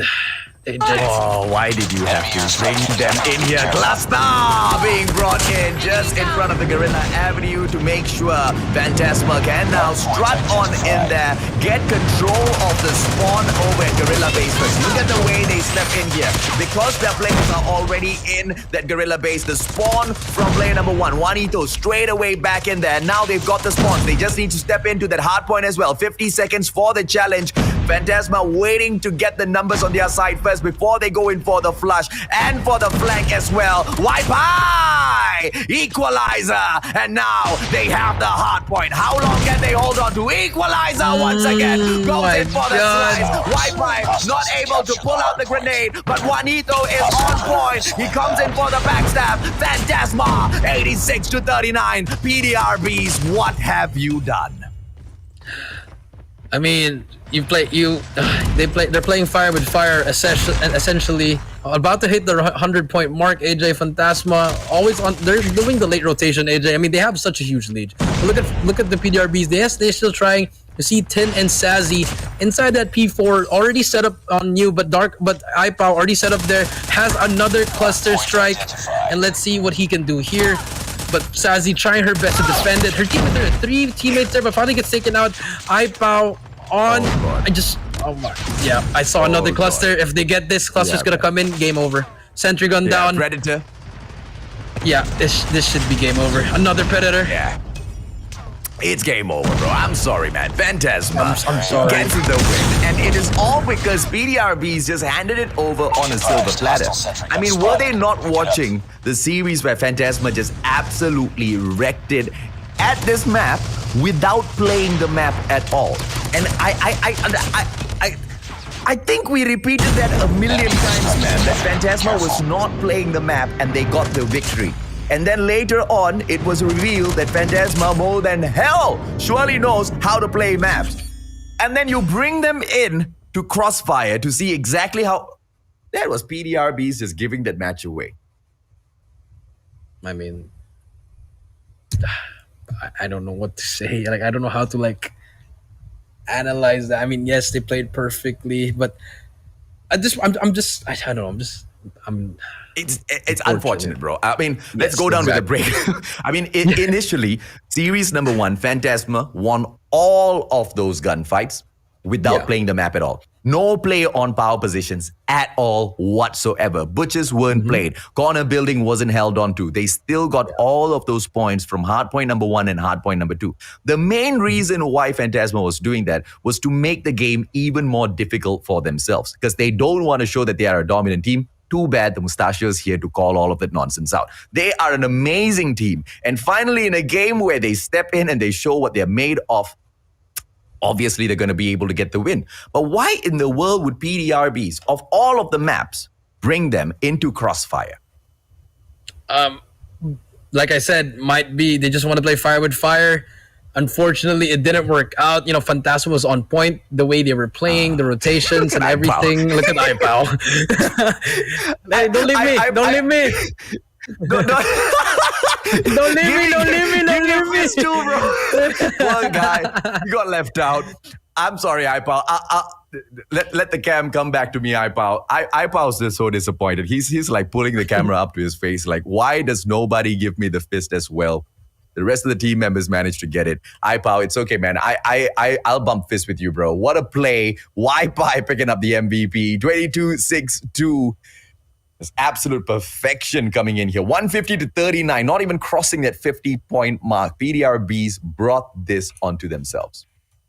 Yeah, they brought this upon themselves. I mean, you hate to see it. This is just the reality in it. You know, mechanically sound, and you know the Phantasma boys they're just better. You know, I mean, you have to admit it. That's what we see. And you know, if you're PDR, I guess I don't know what to say. Maybe try to regain its S&D. Winnable. S&D is winnable, honestly. You know, S&D is just all about, you know, how you play it and how patient you are with your plays. If you can play campy, it can be well. But let's see what happens in Summit. You know, maybe now Phantasma will play properly in S&D.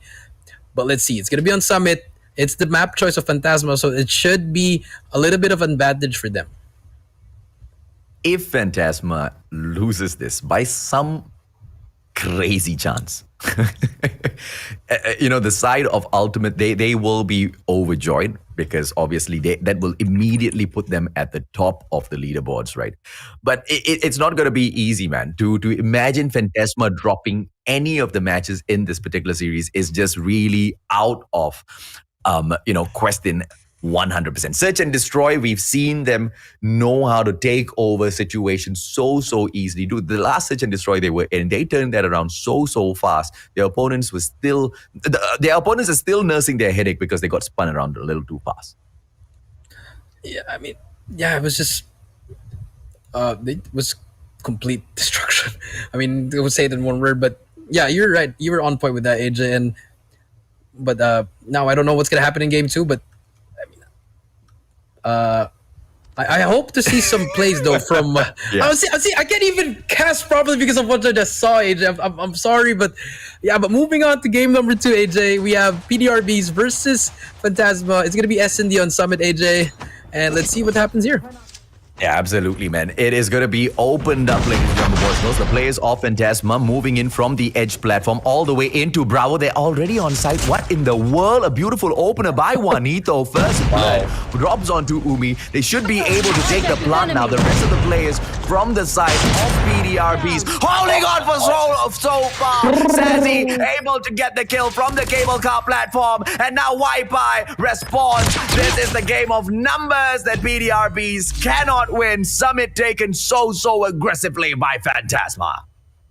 I mean, that snipe was pretty nasty by Sassy, but the way Juanito just rushed in there, you don't usually see that because sometimes teams would set up there, but PDR BEES, they opted for a lesser setup, but now they're gonna have that 2-2-1 split. Let's see if they do it again. I think now they're gonna try to slow it down, AJ, but Sassy takes out number 1. That's a first blood. That's the opening you need, but look at them still trying to be aggressive. Here, you see Phantasma in the middle, the spot 3 players. Let's see if PDR BEES can try to do something or if Phantasma will try to make a play on A. Yeah, Sazzy's been on point so far. Let's see. Oh, head marker and then finishes it off. Icarus gets taken down. Juanito as well as iPow make that back-to-back comeback. The numbers are all equal now. They go in for the push. iPow from a long range. Are we going to be able to see them continuously thin down the herd? Sassy spots out those players. Not able. Oh, come on. Why? I believe that was Wi-Fi. Juanito, who just ran right in front of her, went in for the pro, not getting taken down at all. So much of opportunity and space being given to Phantasma by PDR BEES. Yeah, it's so good. So much space. Bomb is planted now. iPow did take out Aurora. It's a 2v3 now. Tin trying to make that wrap. Has that ES5. I think he's going to get hurt. The KRM. Wow, the double peek by Juanito. It's all up to Sassy again. This one takes out one. The quick scope is in. 2v1. 20 seconds left. Sassy can wrap back. Will spot Juanito here, but Juanito very, very dodgy with that shotgun. Will try to spot Juanito. Juanito misses his KRM. Oh no, he does not. And just like that, 2-0 in favor of Phantasma. I like what the BEES did there. It was pretty good what they did there for a while. I agree, right? But the only reason why they got a little bit of momentum earlier on was because Sassy went in there for the snipe. It kind of threw Phantasma off a little bit. But let's see if or not they will be able to come because Sassy now looks for one more again and punishes Juanito this time round. Opportunity sets forth. Sassy now looking for yet another snipe. Should take this. Does not go in for the blind one and will miss a brilliant opportunity. The rest of the setup coming in from the squad. Phantasma, they are stacking up onto that alpha site now. All of the bullets raining down. Not going to be able to fight. A shot. Umi from the back gets annihilated. KRM perfection. Phantasma about to fall, maybe. Yeah, one more player to go. It's going to be the last player on the bomb. Wi-Fi trying to play a bit stuck, but Wawu kills. And now PDR BEES are one. They have one round in. And just like that, that was beautiful. Sassy and Umi making the plays and Wawu hitting that long flank. Now it's a 1-2, AJ. Oh, I love this. PDR BEES, they just need to keep on stepping it up, man. Search and Destroy, that one map where you can, potentially turn things around against Phantasma as long as you have got your strats pulled off a little bit better. And Summit's quite a small map. You shouldn't really panic too much. If they do get the early approach, Sassy not able to get the quick scope this time round, will have to back away, repositions herself into the cable car platform. A slow push now coming in from iPow. Sassy still waiting to take a shot. won't be able to get the scope as well. Sassy takes Icarus out of the equation. This is PDR BEES, and let's see if or not they won't be able to get it. Sassy spots out, I believe, yet another player. iPow could be potentially right in front. Sorry, not iPow. What would have been Wipeout? Now, the opportunity is just one after the other, stacking in front of PDR BEES. They take the fights well, Jericho. Get down, 3v2 sniper! right here. Umi has a play here. Nice, there you go. Takes out bench. Bomb is down up there. It's gonna be the last play. White pipe, but Sassy quick scopes. The snapper. Sassy. Just like that, we're gonna be tied up at 2-2. AJ, it's getting hot in here. Come on, man. Come on. It's getting hot in here. Come on, ladies and gentlemen, boys and girls. PDR BEES about to get it done. 2 minutes on the clock. The attacking side, Phantasma. This time round, they're going in for an alpha push once again. All those players dropping into the cable car edge. Two players dropping into control room. Only 3 going in for that alpha push. Will be able to get a shot onto Umi. Umi taken out of the equation. Sassy cannot strike just yet. Waiting for any one of the players from Phantasma to come in for the push. Wi-Fi takes TD out of the equation. Wi-Fi now dropped by Wawu. It's a 4-3. The numbers do not look good on PDR BEES side. Icarus gets the backstab, gets a 2-piece onto Wawu as well. And the numbers for PDR BEES falls one after the other. Sazi looking for these shots. Should come on. No hit marker as well. So unlucky. Unlucky, and just like that, 1v4, iPow takes her out as well. Phantasma getting 3 rounds in that offense. I thought they were going to get more AJ, because since they chose that side as well, but now it's going to be switching sides. Let's see if PDR can do something offense, or will the Phantasm boys show something in defense? Maybe a rush on defense, AJ. Yeah, absolutely, man. Let's see. It's going to be a crowd push coming in from the defending side of Phantasma. Wow. And they jump in straight into control room number 2, taking the backstab. Icarus looks for those kills. This is just absolute annihilation. An aggressive defense by Phantasma. All the players from PDR BEES taken down. Absolute perfection on search and destroy. You know that works now, because before it wouldn't work because of the thermites, but now since there are no thermites, that really works. So beautiful plays coming out for Phantasma. That quadruple 5-man push on top, but now they're gonna do it again, but this time in the middle. AJ, very risky play, but Icarus leading the charge. No fear, just going in there. Just found one more, flicks on Sassy. Icarus on 2. I think he's going for the ace. He's just keep on going back and forth, Icarus, but finally Aurora takes out 1 for the trade. But what Wi-Fi gets to trade, it's gonna be a 4v2 already inside the bomb, but Icarus gets taken out by Wawu. This is so winnable for PDR BEES. Yeah, absolutely. 1 down now. Oh, the numbers right on the no. side bench with a 2-piece. Too easy. Phantasma picks up the match point. 1 more round in here. They should be able to bag it. PDR BEES, no matter how great the fight, they just cannot snuff out the fire in Destroy Phantasma. the objective. Yeah, Phantasma's just really good. And it's just unfortunate. There's a lot of good plays for PDR, but the execution and the experience of Phantasma is they're just built different right now. They're on a mission. They want to get that top spot, and they're showing it right now in this S&D. Yeah, absolutely, man. It's a 3 versus 3. Icarus gets a 2-piece for himself. Oh, too good, too easy. Phantasma stomping the foot of dominance in this competition. PDR BEES, dude, save the bees, man. Bees are really, really important for the environment. Phantasma doesn't give a crap about it. I mean, they gave them 2 rounds.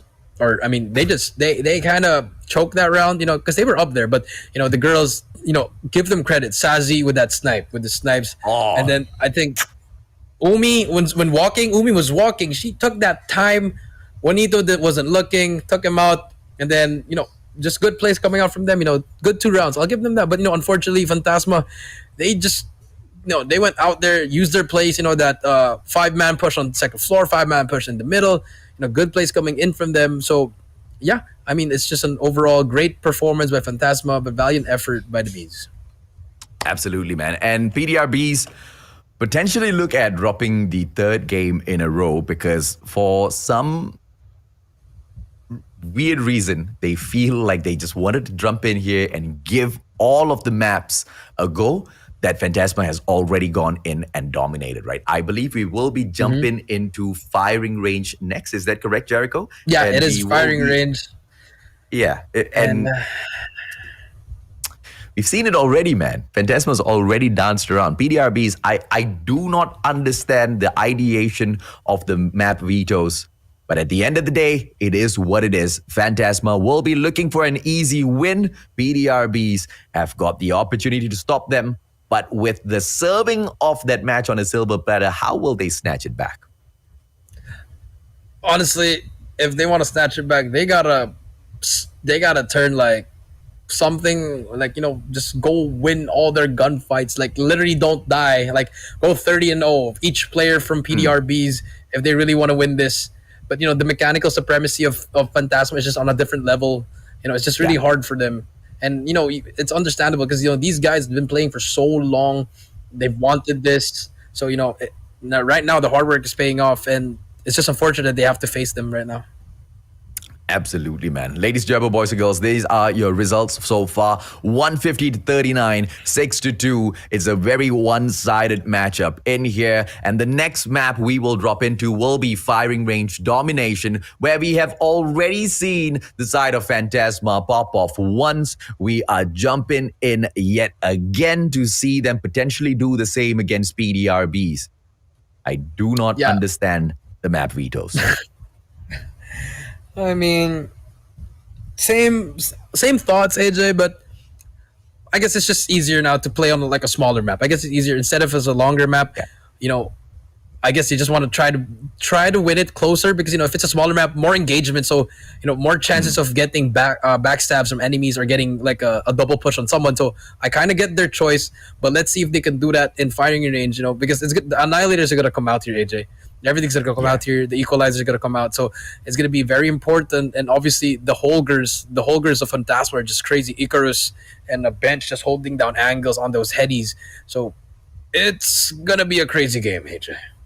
Yeah, it most definitely will be a crazy game, and I don't know, man. I want to ask PDR BEES, why did they do this to themselves? They showed so much of promise in the very first series. They managed to pull a match away from the side of Ultimate Abyss. And the opportunity now to perhaps potentially pull a map away from Phantasma, but they literally gave those two maps away early on at the map vetoes itself. And I thought that, it maybe it's just the level of confidence in this team is just on another level of high. They were going to come in with a surprising take on Crossfire, but no, it was just a regular play on Crossfire. If anything, it was quite poor plays at times in Crossfire. There were, a couple of aggressive moments from Umi, and I think those moments were great, but they just couldn't string on those points. 150-39 is quite a hard defeat to come back from, Jericho. Yeah, a very hard hill to climb, AJ. And I mean, if I was their coach, I'd be like, you guys made it past round 64, 32-16. Let's just give our best here. We're here already. Yeah. It's up to you guys.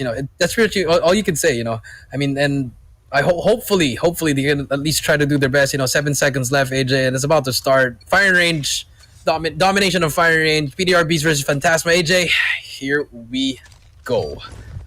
If I know maybe Team Phantasma, they might drop this match. Just try to make it a little bit exciting, right? Dude, because the competition is going to be exciting if they get a 2-1, because then they equalize up against the team of the obvious absolute annihilating Ultimate Abyss. And then it will be a great finisher, a great caller for them to take that equal matchup, because that's match number 5. That's the series right after this. They will have to take it up against Ultimate Abyss. And that's where maybe we can find the decider, the winner of this group setting.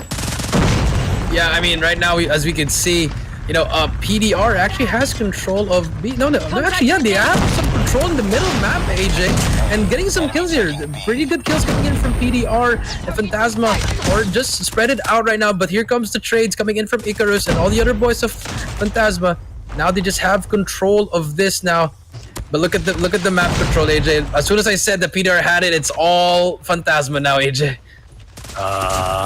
PDR BEES. Now they are trying to pull away, clearing area, but it's a triple gap for the time being, ladies and gentlemen, boys and girls.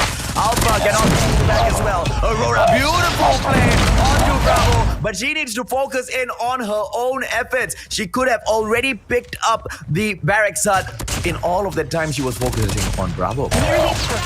Yeah, she could have picked it up, but it's a little bit too late. No help from her teammates. She was having a hard time there, but look at this. Look at the map. Look at the PDR. They're all going to be at barracks hut trying to make a play here, but they're going to be able to capture A, but it's okay. Phantasma wants them where they're at right now. They are in the middle, just holding it down, getting that power positions ready. But look at the two numbers, number 3 and 4, about to get flanked. Nothing is happening. They're going to get trapped. Tin trying to do anything without Holger, but AJ, it's just domination. They're just getting dominated by Phantasma. Team deathmatch. Let's go. Sentry gun being pulled out at clearing area as well. So close to the corner of the white warehouse, and it has been removed from the equation. I believe Sassy got taken down by the sentry. I don't know exactly who eliminated from the mix, but now yet another sentry being pulled out at the barracks hut to control this triple cap. Look at Team Phantasma just move on, blaze on through to that 75-point mark. PDR BEES, God bless the souls of these ladies. They are not able to do anything. Yeah, I'm just unfortunate, but now they're trying to make that capture, but it's gonna be a little bit too late, AJ. You do see 72, 16, and now it should be going to the next half, 75-17. I mean, I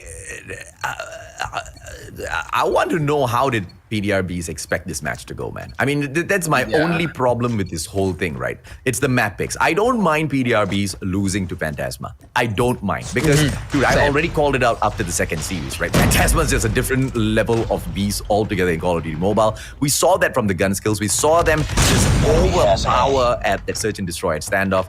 And then you bring in the series and you pick the maps that they have already shown that they are so supreme on. You've got a death wish, and that's exactly what I think PDR BEES stepped into this match with. But now with that death wish, they step into Bravo as well. That B flag gets captured, and Predator Missile finds a double. Umi and Aurora eliminated from the equation, and the side of Phantasma once again starting their push for the triple cap. But PDR BEES might be able to do the exact same thing to them, and they get denied at Barracks Hut. Yeah, Icarus just in time for that trade. But look at the players from PDR BEES already in there, the barracks. But Icarus still on a flare. But about that, Wi-Fi dies. But Wabu is in the hill, but gets taken out. Wi-Fi just getting that control. But look at it, slowly but surely, you do see the BEES climbing up. It's still a 4 score, AJ. But they have the trip cap, but only for at least a second, AJ. But now here comes a Predator Missile, AJ. Let's see what they will be able to cook up from here on end, because it looks like Phantasma has taken their foot off the gas pedal for just a little bit. They're all over the map right now. Bravo, beautiful snuff out coming through. Bench dropped as well. It was an absolute perfection of a sticky thrown by Sandy, and they'll drop in back to back. PDR TD now dropping all of those players in Bravo. Phantasma managed to pull Bravo in for the time being, and the cluster being dropped by Wi-Fi will be able to ensure Phantasma continues to that end point with a solid streak of points. Now this is going to be Charlie and Bravo for the defense. Phantasma trying to pick up Barracks Hut as well to make this a perfect triple cap to close the game of Jericho. Yeah, actually, if you look at the map, more players are in Steelhouse and in C, so they can actually try to cap C. No one in C. They can actually make a trip cap here. And as soon as I said that, PDR, they just lose A, but Phantasma will be getting A, and PDR will be getting C. The map, the flags have been traded, but look at the sentry gun, AJ. The positioning of the sentry gun will be the 6th man of Phantasma.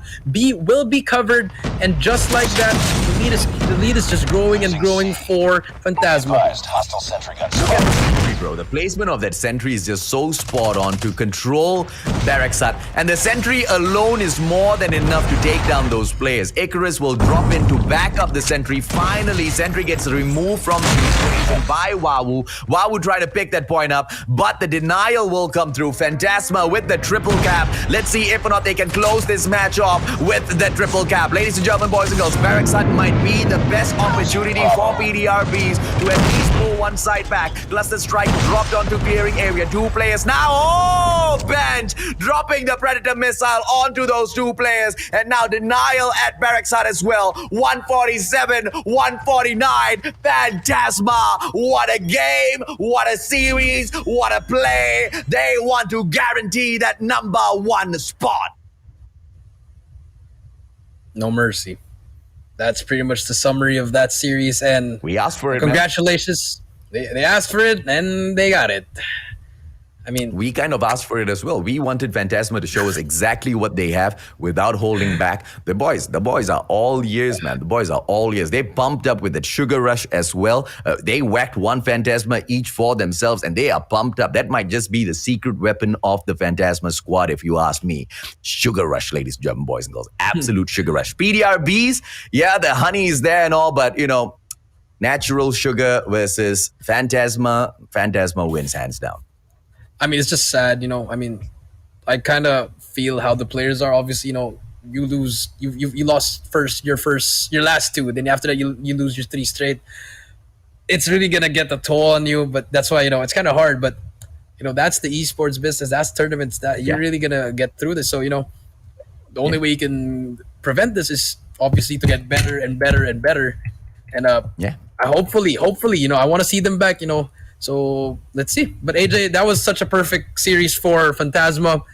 They're gonna get that 3-0. They're gonna get 3 points off that. That's a huge, and I think that should propel them to the top, AJ. And on that note, Phantasma, look at these boys again, just finally fist bumping iPow again. And look at these excited and just getting ready. Good job to the Phantasma boys. Absolutely, man. Ladies and gentlemen, boys and girls, what a play coming in from Phantasma to secure themselves those 3 points. And they bumped themselves up to that number 1 spot. And they right now have got 5 points in total. They've pretty much guaranteed themselves the number 1 spot. They've pretty much guaranteed themselves qualifier into the playoffs unless in the next series, Ultimate Abyss from absolutely nowhere pulls a 3-0 and serves Phantasma themselves, the sellers of one of the best donuts in the Philippines, a donut. Yes, that is true, AJ. But you know what? They're probably not going to lose a game anymore, AJ. From this point on, they're not going to lose. They're just gonna get over this Group A stage, and then they're gonna wait for the playoffs, and that's when the real things matter for them. But they're just showing no mercy right now. They just want to get over with this, and that's what they're doing right now, AJ. Absolutely. 3-0. Look at the convincing number, man. 150 to 39, 6-2, 150 to 64. In the second match, it was a much better showing from PDR BEES, but they still yet couldn't even go past that halfway point. An absolute unfortunate situation that befalls them. But did they really not see that coming after such not impressive map picks at all on the veto? Yeah, I mean, I hope they saw it coming, but it just threw me off when I saw Crossfire, AJ. I'm just like, that's death wish number 1, AJ. And then just what happened there was just really crazy. And then I mean, the way Phantasma played here was really, really, really well, AJ. The way they were holding down angles, the power positions, also the way they were using their streaks. I know everyone was fully streaked out. The cluster strikes were all going in. The Predators was always going down. The sentry guns were ready. It was just perfection for them in this game. And PDR BEES just had a hard time. Yeah, Phantasma just responding, man. They're listening to the stream. They got called out on their nonsense, and they just showed exactly what sort of a performance we can perhaps anticipate from them when they show up 100%, right? And this was an example by Juanito, one of the best KRM users that I have spotted in Call of Duty Mobile for a long, long time now.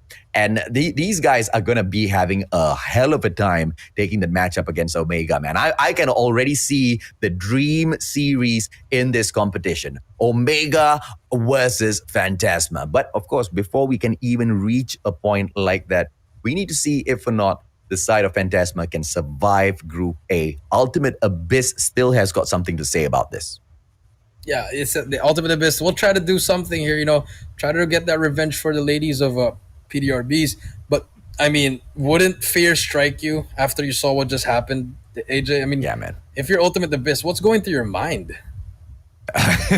We gotta find a way to kick their butts. That's all right. I mean, there's no if, buts, or maybes about it because they have already overtaken Ultimate Abyss in the 2 series, right? Out of 2 series, Ultimate Abyss only have got 4 points. On the side of Phantasma, they've got 5 already. The only possible way now is for them to make sure they win the next series and they put themselves up. If they can take 2, maybe it might be sufficient. I don't know, man. I really hope it is enough for them.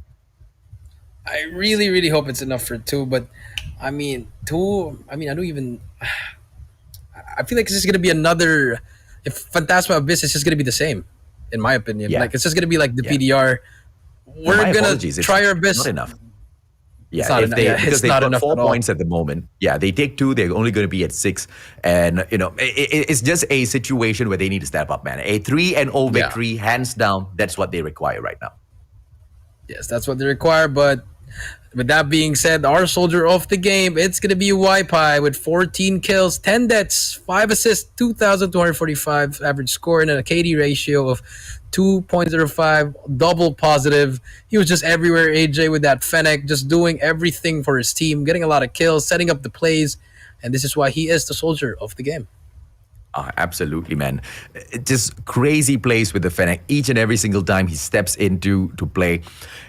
There's just no stopping this guy. And I'm looking forward. I mean, first of all, let's not analyze this match, right? Because I feel like it's just a match or a series that was handed over to Phantasma. The map picks, the map vetoes were just all over the place, right into the hands of Phantasma. It was played.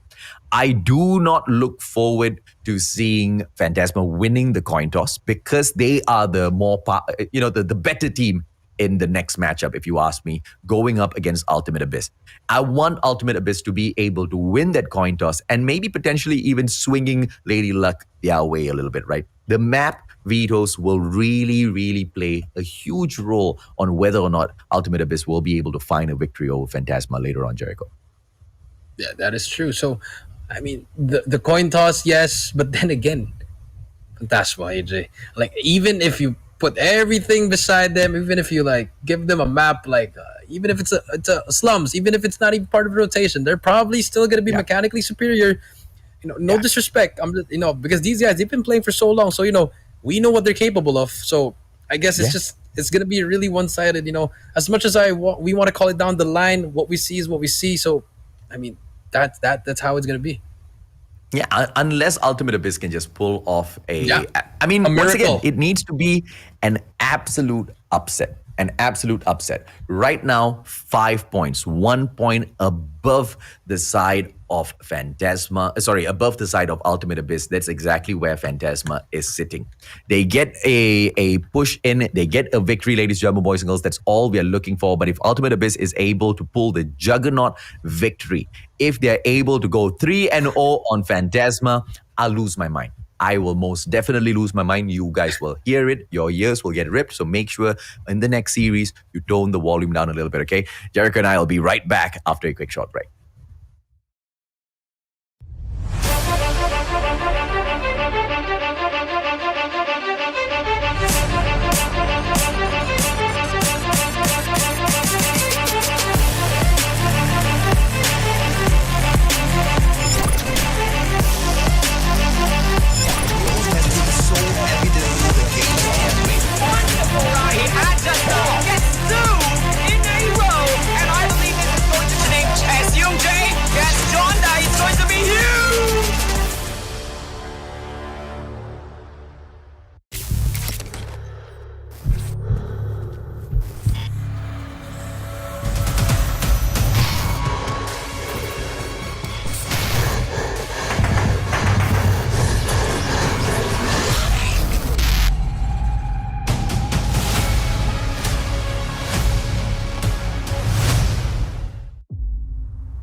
Impossible.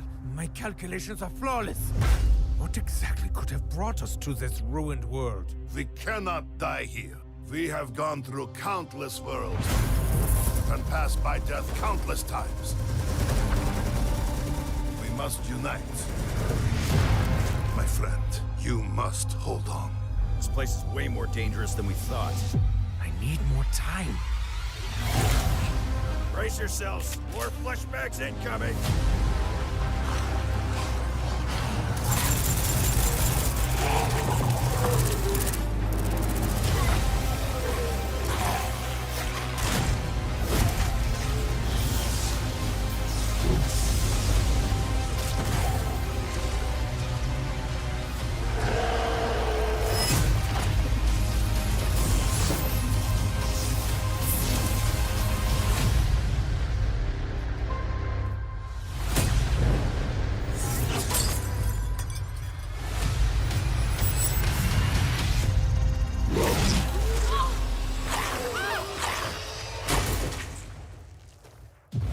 How about we make a deal, stranger?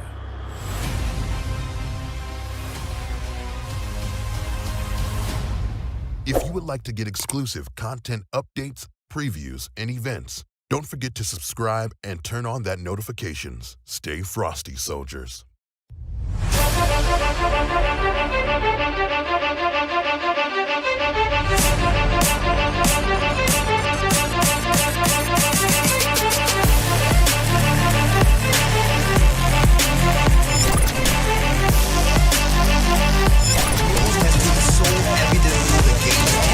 Wonderful, Rahi. I just guess two in a row, and I believe this is going to name as Jay. Yes, Jonda is going to be huge.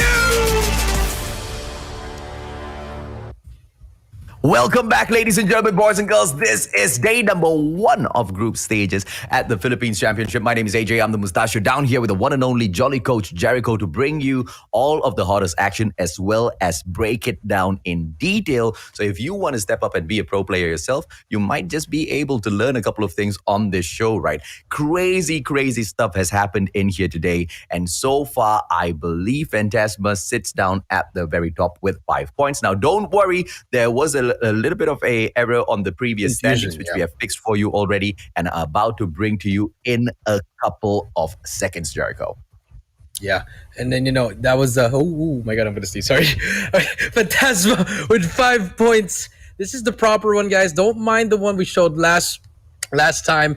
We made a mistake here, but here we go. Phantasma played 6 games already. Everyone has played 6 games. AJ and Phantasma coming up with 5 points, and Ultimate the Abyss right behind it with 4, and Aguila, Animosity with 2 points, and PDR BEES standing with 1 point. So we were talking about last time. Can Ultimate Abyss pull off 2 points, or 2 points would be the best one, but 1 they'll take it. So let's see what happens. Yeah, I mean, 2 points, obviously they'll take it, right? Because 2 points literally means they move on to the playoffs. Ultimate Abyss now with the ultimate challenge. Can you beat Phantasma? Can you beat the biggest dogs of this particular group and move on? Because for the time being, they quite honestly have got themselves in a very comfortable position. But here is where things can turn around and become very, very ugly very, very fast, Jericho. Phantasma, if they beat Ultimate Abyss 3-0, Ultimate Abyss stays at 4 points. Aguila Animosity taking on PDR BEES. If Aguila Animosity is able to pull off a 3-0 victory there and hand over a donut, automatically Ultimate Abyss no longer has their hands on the 40,000 pesos. It belongs to Aguila Animosity. Whether or not the chips will fall as predicted at the start of the competition, ladies and gentlemen, boys and girls, or Ultimate Abyss will prove that their fate only stands in their own hands. We will see. They need to hold on to that second position, and the best way to hold on to that second position is to make sure they take at least 1 match. Yeah. At this point, if you really want to get that 40, all you need is 1. But let's see. Maybe, just maybe, by the grace of God or by the COD gods, they win too. That's gonna shake up some stuff here, AJ. Yeah, man. Yeah. I have not referred back to the side of production to double check on what happens if there is a tiebreaker situation for the second as well as third position. But now that I have clearly asked it out on stream, I'm very sure production will let me know. This is exactly where we stand, ladies and gentlemen, boys and girls. 2-1 Ultimate Abyss beat PDR BEES when we opened the day up. Phantasma had a similar situation against Aguila Animosity. When Aguila took on Ultimate Abyss, things were equally as bad for them. Ultimate Abyss smashed them 2-1. Only dropping the search and destroy was one of the worst search and destroys I have ever witnessed in my life. Only comparable to another worst search and destroy, which was the first series between Ultimate Abyss as well as PDRB. So they definitely need to step it up now. And of course, series number 4, Phantasma. We just witnessed that 3-0 perfection. They hand over a donut, looking to hand over yet another one. Ultimate Abyss in here to fight for 1, potentially 2. Can they win this series? Can they at least win 40,000 pesos? Yeah, I mean, at this point, this is like the fight for your life. You know, you gotta really just do everything if you're Ultimate Abyss. Just try your best. Just do everything you can. Just give it out. Just give everything you got. You know, you have a chance of actually moving on or winning 40,000 pesos. Either way, it's a win-win. But if I were them, I would aim to try to go to the next round. You know, shock the world. And look at this lineup, AJ. We have the Ultimate Abyss lineup. We have Hermosa, Jaja, Jax, Recta, and Yana. And these girls are ready to show why they should be, you know, why they are the best in this group, or maybe second. You know, we don't know what's gonna happen here. You know, it's just a lot of storylines here, AJ.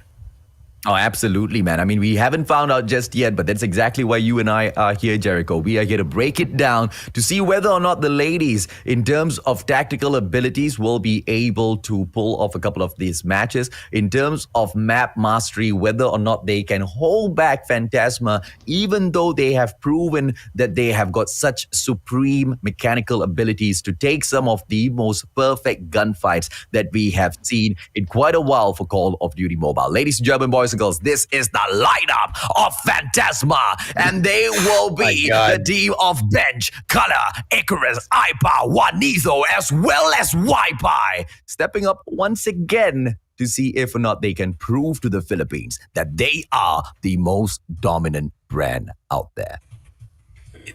Right now, they are proving that, you know, they show no mercy. They don't care who you are. Or, you know, they're just going to bring it on and just dominate it. And right now, they have a chance here to give another donut. Or, you know, I mean, I don't think they're gonna lose, honestly. But you know what? They could get another donut, or they might get ahead of themselves again, AJ. But I feel like they're just going to play this seriously because they want to secure that top spot, AJ. And look at the boys, you know, just getting ready, prepare, got the blankets, got everything, got those chips to support. So they're just ready to play this and get this over with so they can focus on that next step on the journey. Absolutely, man. Ladies and gentlemen, boys and girls, at this point, I have to bring you to the attention of the tiebreaker rules, which thank you so much, production, for refreshing my memory. The tiebreaker rules are used in the following order. Number 1, history of previous head-to-head matches. Number 2, minimum number of walkouts. Number 3, the number of kills for each team, as well as the total score for each team. So these will be the 4 conditions that will decide who takes their hand and puts it on the 40,000 pesos later, depending on how this particular series as well as the next one concludes. Ladies and gentlemen, boys and girls, still so much up in here that we do not know exactly how this particular group stage is going to conclude. Map vetoes now. Let's see if or not Phantasma will have Lady Luck lead on their side, or will Lady Luck... Oh, here we go. There you go, Phantasma. They get to call the shots now, Jericho. Oh my God. I mean, they don't even need to, but the COD gods have given them a blessing.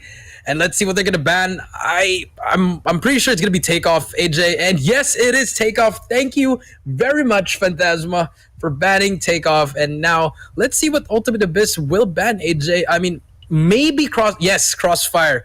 They've learned from PDR BEES, you know, don't play fire with fire, and they did ban Crossfire. And now Takeoff Cross will be banned. And let's see what's map number 1. Phantasma will pick that, AJ, and it will be Hackney Yard. Ooh, Hackney Yard Hardcoin. Okay, I like it. I like the pick, AJ. I like it. Dude, Dude. This is Phantasma. Thank you, Game By. I know exactly what Phantasma is doing right now. They are playing a little bit of PDR BEES onto Ultimate Abyss. They want to take the map that Ultimate Abyss has already gone in and dominated and show that they can dance around Hackney Yard equally as well. Let's see exactly where Ultimate Abyss will pull us back into, perhaps to prove a point, maybe in Search and Destroy. Map number 2 is going to be played at none other than Raid. Ultimate Abyss, What? I hope and pray this time round, What? you get it, man. Didn't they just get 6-0 in Raid? I mean, wow. You fail okay. once, you try again? Oh my god. You failed twice, you try again. But here we go. Raid S&D shocker pick. I mean, it's one thing to lose, but to lose at 6-0 then pick it again, you got some balls to do that, and I guess Ultimate Abyss, they want to do it. And now Yeah, we're man. gonna move on to. Oh my god, I don't know. Is this rigged? Are the players not picking these maps? Is production like picking these maps just to screw with us? Why would you?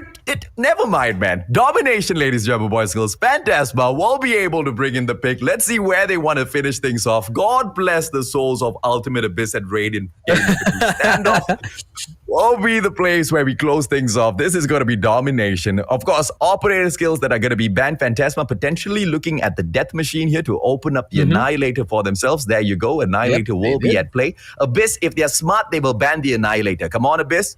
Ban Please, the come on. Annihilator. Okay, ban the Sparrow.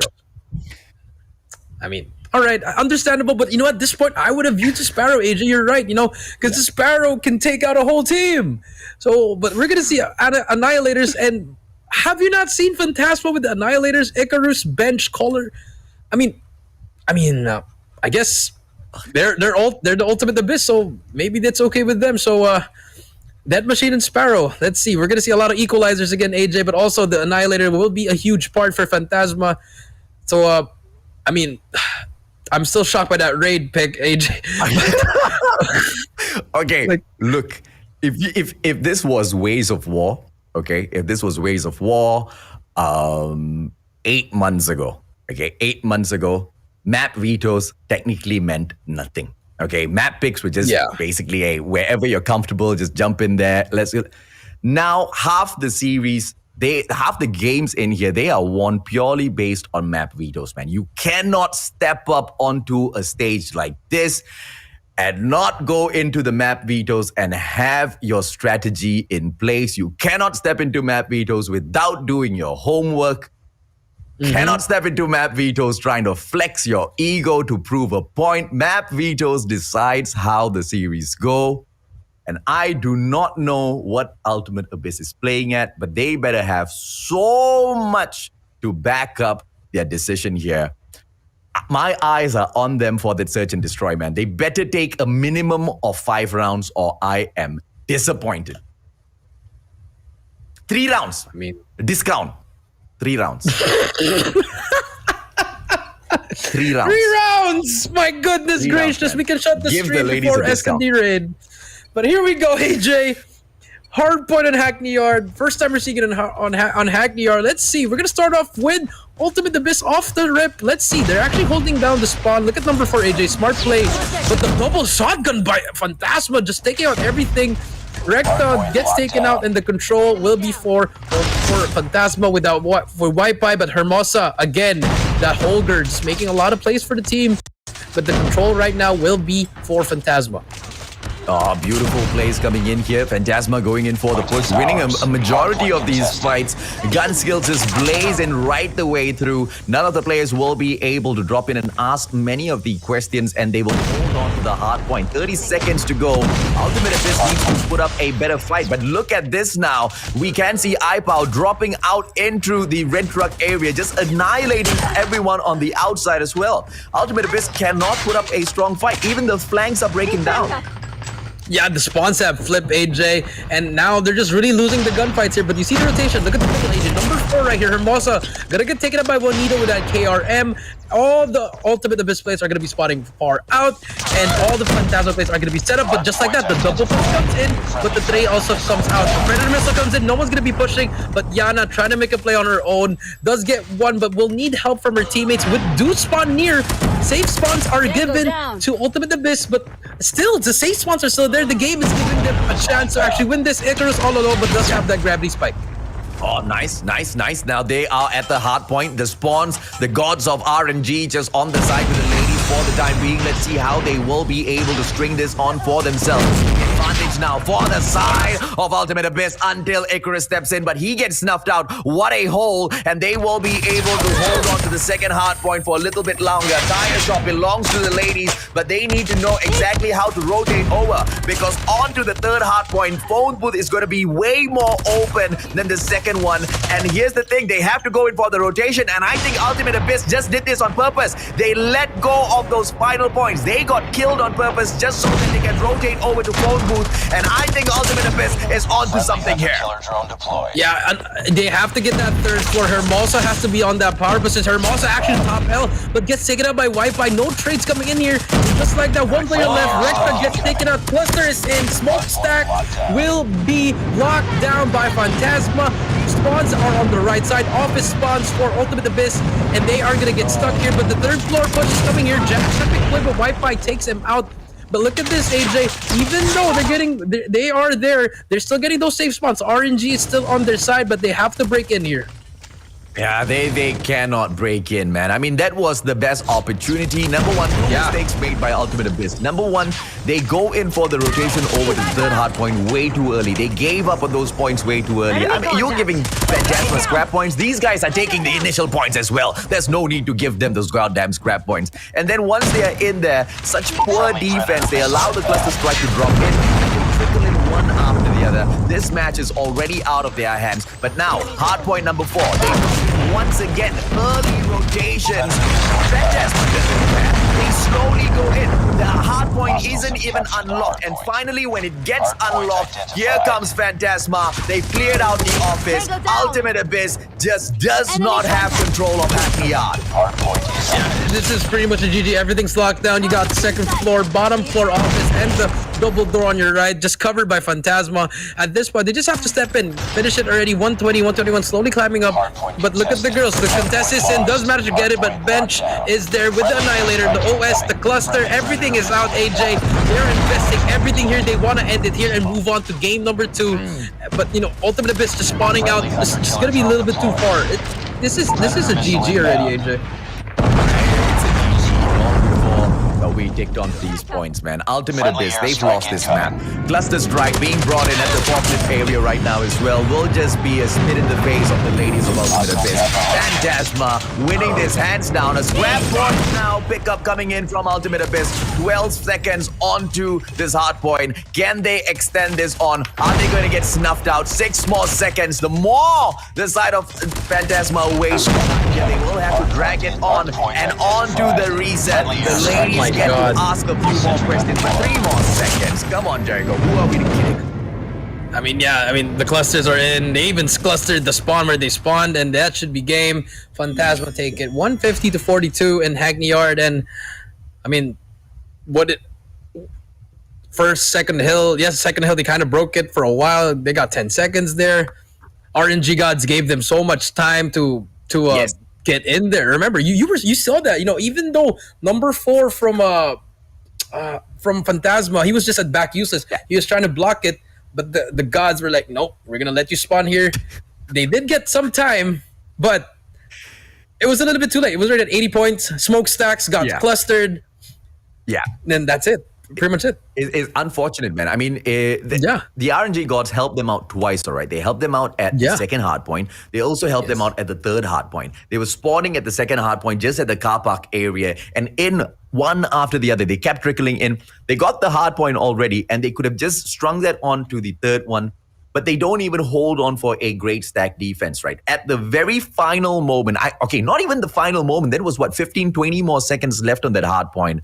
The boys from Phantasma drop in and they give up on those gunfights so easily, back away to the third hard point, early rotation. You think that's great, but it's only great if you can set up a formidable defense there. Pull out a couple of sentries for yourself. Be prepared with the Predator missile as well, but nothing of those sorts. They allow themselves to get taken down by a cluster. Fine. They made that mistake once, but did they make that mistake again? Yes. Like clockwork, they make the exact same mistake. They back away from the fight on the third hard point. They move into office so early. Phantasma, on the other hand, they didn't care, bro. Just 3 to 4 seconds before the hard point switched on over, they step in, they flush them out. So easy.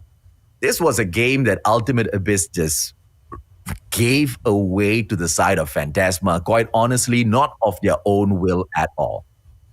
Yeah, it was just out of their control, man. The way Phantasma was playing, they were everywhere in the map, Yeah. Like every time you spawned in, you would get the hit mark already on you, and I mean, pretty much it was dominating performance, a convincing performance, and that just shows why they are the best team in this group, in Group A. And 150-42, that proves a lot. And now we're gonna move on to S&D, AJ, and I'm gonna cry. Yeah, That's and all. you gave them a discount. I'm gonna Are you cry. serious? 3? Yeah, I'm giving them a discount, man. Just win 3 rounds and prove me wrong, please. Because you're all picking Raid. You couldn't do it against Aguila. You think you can do it against Fanta? And it's not like nothing's on the line. It's not like, they have the opportunity to throw around. They don't have the opportunity to throw around. They desperately need at least one win to have a fair fight at a potential tie for that 40,000 pesos. A lot is on the line. And they picked Raid, where they got 6-0 so flat out by the team that is not the most dominant one in the competition at the moment. Against the team that is so dominant.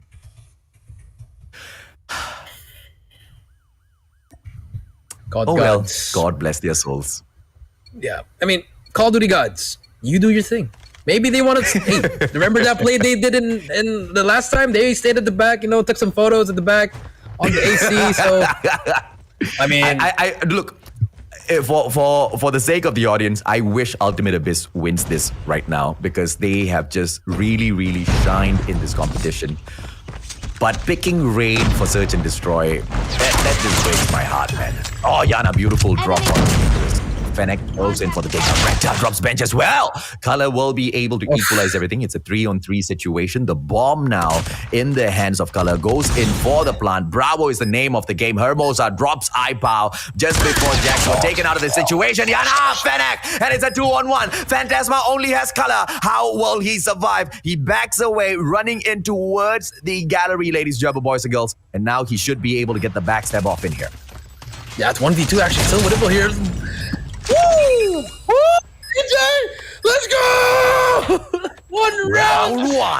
One. Won by Ultimate Abyss. Let's go, man. 2 more rounds. Come on. String it up and take the game, Ultimate Abyss. Show Phantasma exactly what you guys are made of. Hermosa, ladies, Jumbo boys, girls, picking up the 2 kill in here for the push. Yana too as well with the Fennec, putting it to the face of Icarus, showing that he's not the only aggressive Fennec user in this game. And now the bomb's going to be moving towards basketball court, but it's a 3-man setup from the side, 3-woman setup from the side of the Ultimate Abyss. Goes in for the shot. Hermosa gets the first blood. Icarus out of the equation, and now the bomb can come in for the push. Jericho.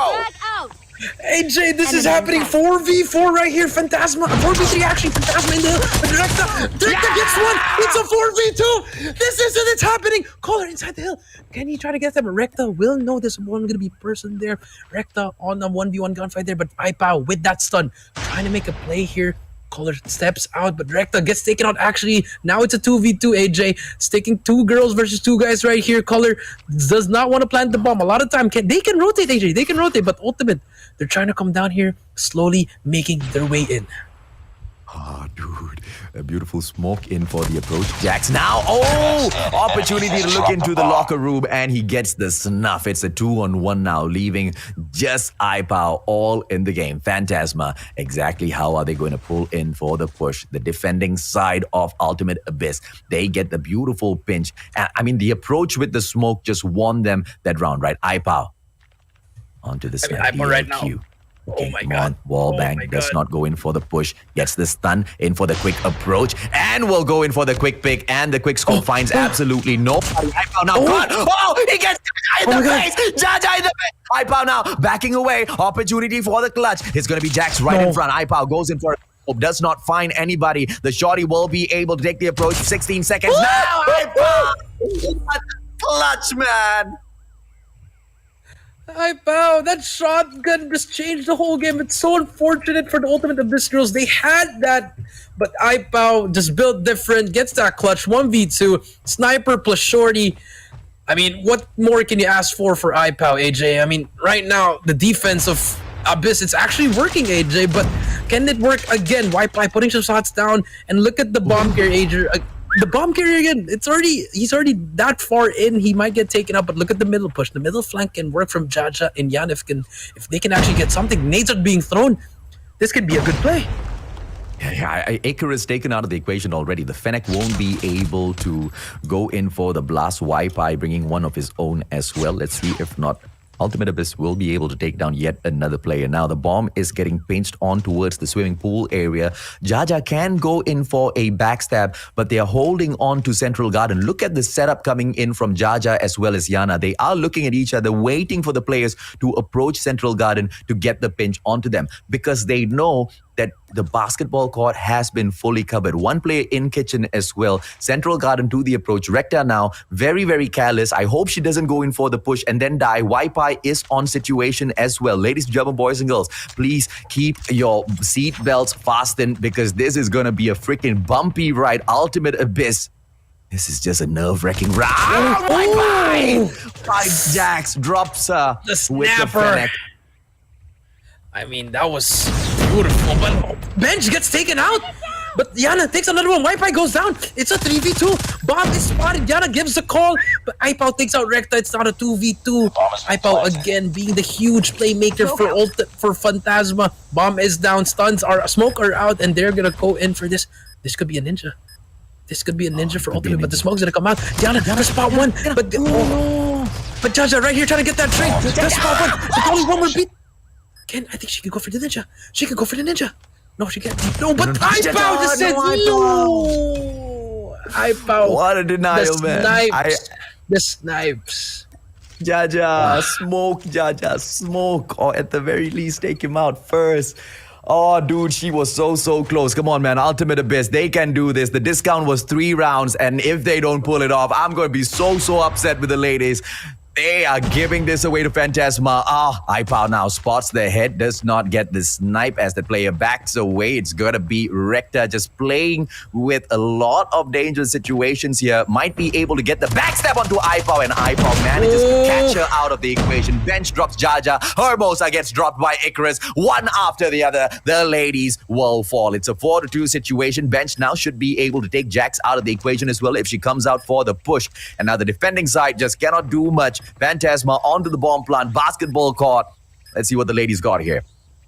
Yeah, I mean, right here, he's gonna make a push here, but Jax already read like a book. Yana just gonna go in there, but Yana takes him out. 1v3.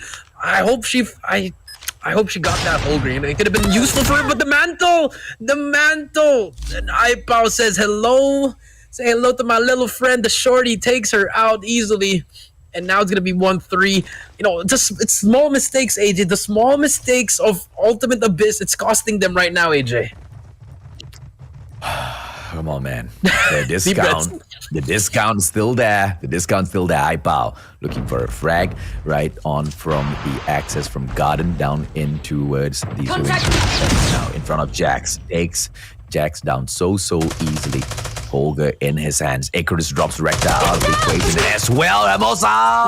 Icarus takes it too easily. Oh, come on.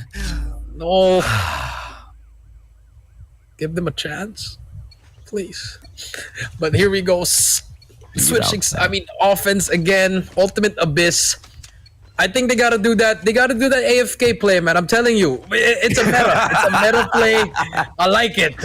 Now we're gonna see a 2-3 split by Phantasma. But iPhone was through the another one. Why you do that like that, iPow? Why you do that like that, iPow? iPow, can he get the last one? It's in Tiki. Does spot him. The shorty will take it up. Misses that first one. Misses twice. Reloads. Tries to get another one, but finally gets it. Someone clip that. iPow. Highlights of the day. Mommy, somebody save me.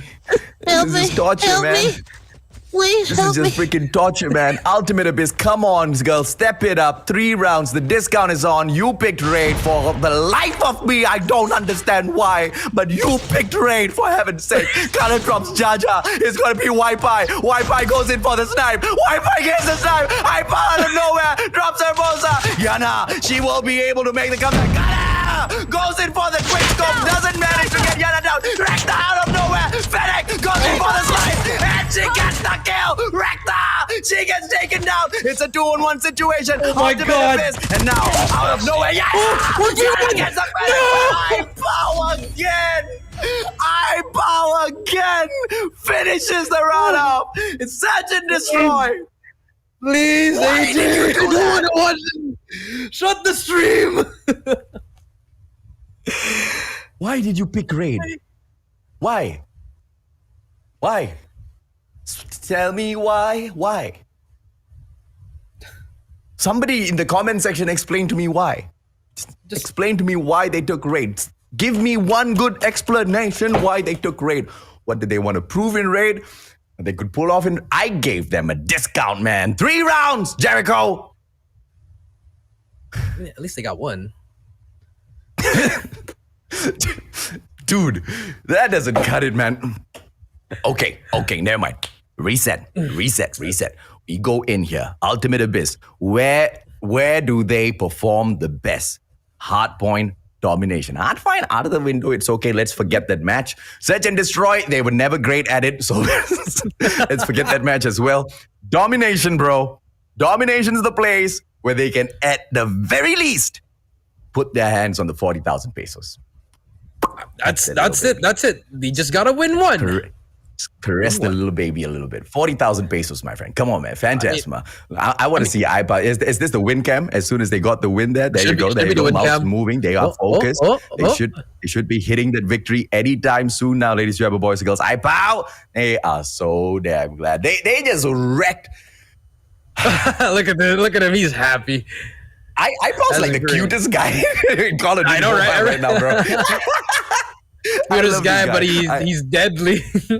Oh, dude. He's a absolute dynamite when he picks those snipes up. He goes in for the cross onto the shorty as well. When you pick those CQCs with him, shorty goes on to the pop. This guy is an ultimate 15 kills in Search and Destroy. He was popping off left, right, center, man. Freaking crazy, man. And I mean, it's all I mean, what can we say? I wish I can swear on the stream. That's all I will say right now. But unfortunately, I can't. It's an official stream. It's an official competition. I've been wanting to. Yeah, we both can. I know you want. I know I want to. But but unfortunately, it is what it is.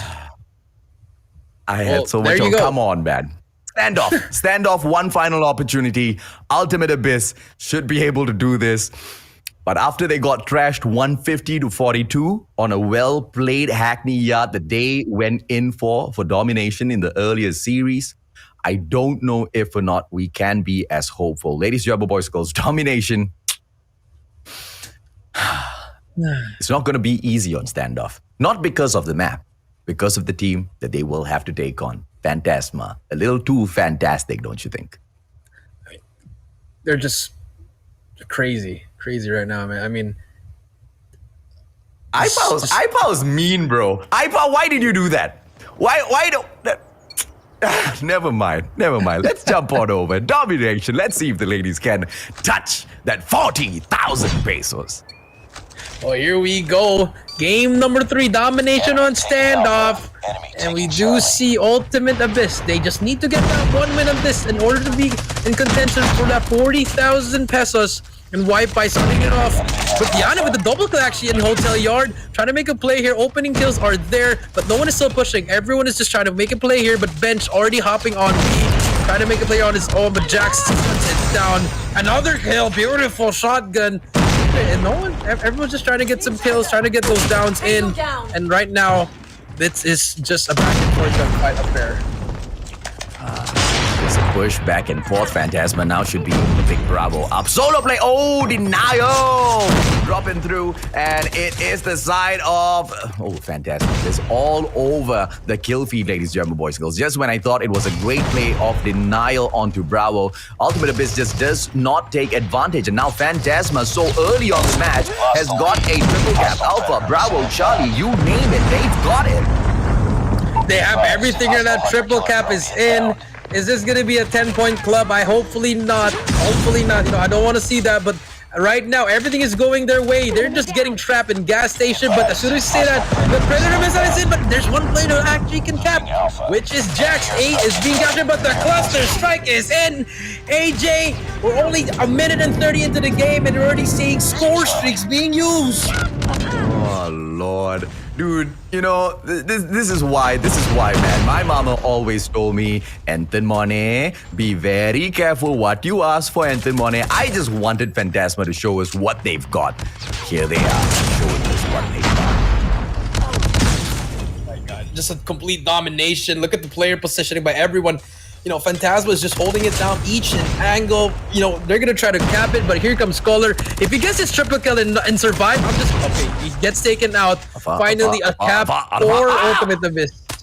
Another cap. I thought they were going to deny that. Well, almost, but just like that, they managed to get at least a point. They're 11 points now, but it's going to be over in quite some time. But, you know, I mean, Scholar just trying to take a play here. Gravity spikes in, gets traded out, but... Next round, you know, 73 to 12. They're gonna get one more point off this. Actually, not 12 points to Ultimate Abyss and 75 to Fantasma. We're switching sides, AJ, and yeah. In the heads of Ultimate Abyss right now, somebody save me.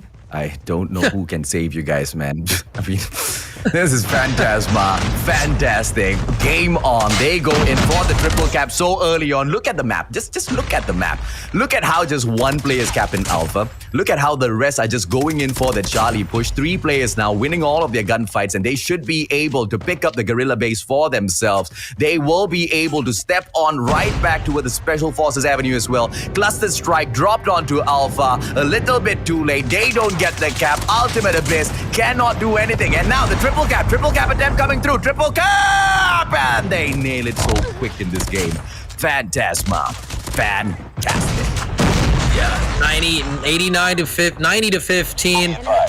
We're only a minute into the second half, and you know, it's just complete domination. Morshi gonna come in the Predator missile. Takes out one. Another Predator missile. Hunter, killer, drone, everything. Sentry, got it all out. Fantasma, look at the sentry, bro. You look at the sentry. Look at the sentry placement from Fantasma. It's just genius. Fun. It's just in gas station. This is perfect. Genius. Enemy airstrike. It finally gets taken out, AJ, but the cluster strike is in. The destruction does not stop. Everything is dropping in from the heavens. Icarus, they're all just pushing in, and they're just getting trapped back, left and right, back alley, gas station, convenience store, you name it, they can't get out. Fantasma is just having the time of their life with this. Icarus, they're all going to try to get that trip cap, AJ, and at least Ultimate Abyss got 21 at least, and right here, Color just already sniping the My God. Oh, what? What? What? What? Enemy in sight. What am I watching, down. ladies and gentlemen, boys and girls? 128 to 21. This is the Phantasma. Fantastic swap. Charlie pulled in by Rector. Annihilator in hand should be able to annihilate a couple of Phantasma players for herself, but Icarus right from the back manages to drop her with a PP-19 buys and 137 to 23. Now Phantasma looking for the fantastic finisher. A triple cap onto Charlie. That one final side. They have got their eyes on it. They bring Bench right in to go in for the play. It's a 2-on-3 situation, and it will just not be possible. Triple cap denial coming in here from Ultimate Abyss, and that's all they can play at. They can play at preventing a triple cap, but they cannot play at winning because Phantasma a little too fantastic. Another donut. Another day in the office for Phantasma. Double donuts being served today, hot and ready.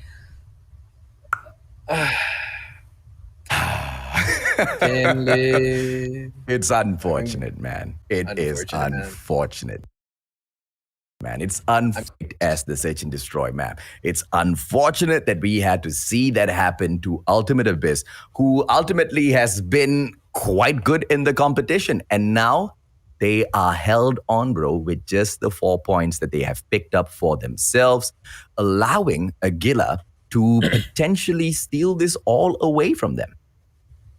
That's true. And I mean, that's the final match. And, let's see what's going to happen. Maybe, they just need they just need 2 points, if I'm not mistaken, and they're second place. Two to equalize. If they manage to get 3, Aguila immediately wins 40,000 pesos. It's all down to the next match. Aguila, ladies and gentlemen, boys and girls, goes up against PDR BEES. But before that, let's take a look at the cute face of iPow as well as the rest of his squad. Look at him. He's just smiling. He's just getting those fist bumps. He's the cutest kid I've ever seen in my life. Jericho, I want to kidnap that guy and pinch his cheeks. And look at the boys showing off their girlfriends. The amount of support. Okay, we get it.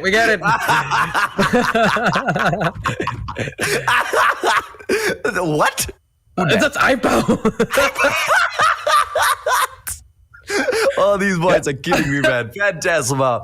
Freaking fantastic in Call of Duty Mobile. Look, this is what I want. This is what I want out of a team. I want them to come in here, go in and kick some butt and have a lot of fun. iPow, your MVP. That face is your MVP, man. If he doesn't get the MVP, I don't know. I'm going to have a lot. iPow, 25 on the Saleh. He deserves it, man. He pretty much just, I don't know, he just destroyed everyone and pretty much he deserves it and everything else. But okay, now that we know that they're going to go through, AJ, now this is where the real challenge starts for them. Once everything is secured, that's when we can start saying that, maybe they can't beat this team, maybe they're matched up. So we need to see what kind of improvements they're going to bring, what kind of innovation they're gonna bring in the playoffs, at least, because now that they're secured, they need more plays because they've shown a lot here. 3-0 back to back. Ultimate Abyss just handing over Raid, if you ask me. I don't know. Okay, wait. Let's look at it from this point of view. Okay, if Ultimate Abyss took any other map apart from Raid, I think they would have still lost because their Search and Destroy is just hopeless, okay? They really need to shape up on Search and Destroy, man. These ladies, though, on Domination as well as Hardpoint, they are able to bring in such a different level of gameplay. But even as I say that, look at the points in front of you. 150 to 42, 150 to 29. Absolute domination from Phantasma, Jericho. Yeah, just absolute domination. 150 to 42. You say it. 1 to 6 in Raid. It's Raid. Standoff 29 to 150. It was just perfection again, AJ. Like the same thing that happened to PDR's. It's pretty much that's what happened, just complete domination and perfection. They know what they're doing. They know what to do. Now that they're secured, they can actually just chill down, cool a little bit and just relax for a while. And here comes the highlights, AJ. the Hackney Yard hardpoint. A little bit of a slow start for them. Actually, I mean, not a slow start, just a fast start. I mean, man. the COD gods were Let's not against do them. this. No, But- I'm not going to break this match down. Let's give Ultimate a bit of break, bro. they got annihilated 3 matches back to back. This was just shut down on Hackney Yard. I mean, do we need to even break down anything? We called out Phantasma for having absolutely zero map plays. Okay, which is true. When they stepped into Crossfire initially to open up the day, they had zero map control. But it didn't matter. They won all of their gunfights, and they still won those games. And that should have been like the biggest warning bell of all for any of the teams that take them on, to understand that Phantasma is just that squad where you do not trifle with, man. They should be able to shut you down. You need to bring on your A game. Ultimate Abyss did not bring in their A game. They didn't even bring in their B game, C game, D game. I don't know what game they brought in, but Phantasma just shined all the way through. Yeah, I mean, what else can you say? I mean, look at this, man. iPow with the shorty. Say hello to my little friend. Takes him out like that, and then iPow again. This was just Too good. I mean, just too good. Just too good. So delicious. Each and every single one of iPow's shots. So delicious. Ladies and gentlemen, boys and girls, I want to know in the comment section right now, who else wants to pinch iPow's cheeks? Let me know in the comment section. Let's go. Let's pull a hashtag here. The best cheeks in Call of Duty Mobile Philippines. iPow. That's a long hashtag. this hashtag AJ loves iPow. It's AJ's new son. The guy is just so freaking cute. Now I want to see how much more iPow can bring into this competition. I don't know if or not I'm replacing my previous son. Oh my God, I'm already calling him my previous son. I don't know if or not I'm going to replace my firstborn Whoopi with my potentially second adopted son, iPow. But it might just happen, and he's winning in terms of the cheeks part, man. Father of the year. That's all I'm going to say. My children are going to just grow up so messed up. They're going to be like, Daddy loves us because we've got cute cheeks. Moving on to domination. What is the meaning of domination? Domination is domination, and the domination is dominating in standoff. I mean, this was like one of the longest triple caps I've ever witnessed in Call of Duty Mobile history. 4 minutes, 3 minutes of freaking triple caps. I mean, like, bro. Yeah, man. And speechless, bro. Technically, we called it, man. I mean, I was patient. I didn't want to say it before we saw Phantasma in action for the very first time, and I was itching to say it. The moment they finished their series, we called it out, right? They're like the most dominant brand in this particular group. Most definitely the favorites to move on to the playoffs for a reason. And there you go, ladies and gentlemen, boys and girls. The very first squad to move on to the playoffs of the Philippines Championship for Call of Duty Mobile. Phantasma. I mean, well deserved, and it's time to go back and celebrate this moment. Now you've gone through, you've done the hard part, but it's gonna get harder and harder until the playoffs come through. So they gotta work double or triple, AJ. But congrats on them. It's well deserved, AJ. Yeah, absolutely, man. This is your MVP, ladies and gentlemen, boys and girls. 21 on the average kills. Average deaths 4. Average assists 4 as well. Average score 2,850. He's KD, bro. He's KD, bro. His KD ratio, bro. This guy. Come on, bro. Hashtag simp for iPow in the comment section, ladies and gentlemen, boys and girls. Let's go. This guy's going to take over Philippines. This is 4.92. It's crazy, man. The kid's crazy. Yeah. I mean, how do you? I wanna see if or not he can maintain this KD all the way through this competition, man. This guy is an absolute insane sniper.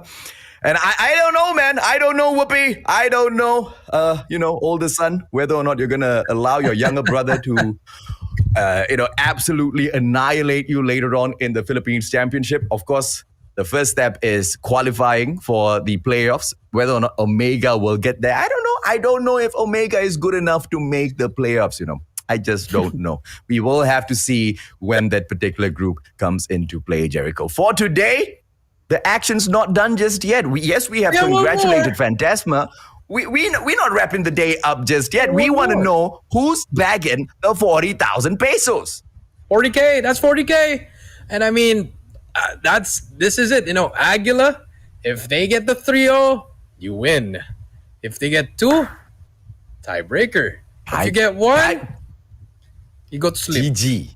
You go to sleep. That's what it is.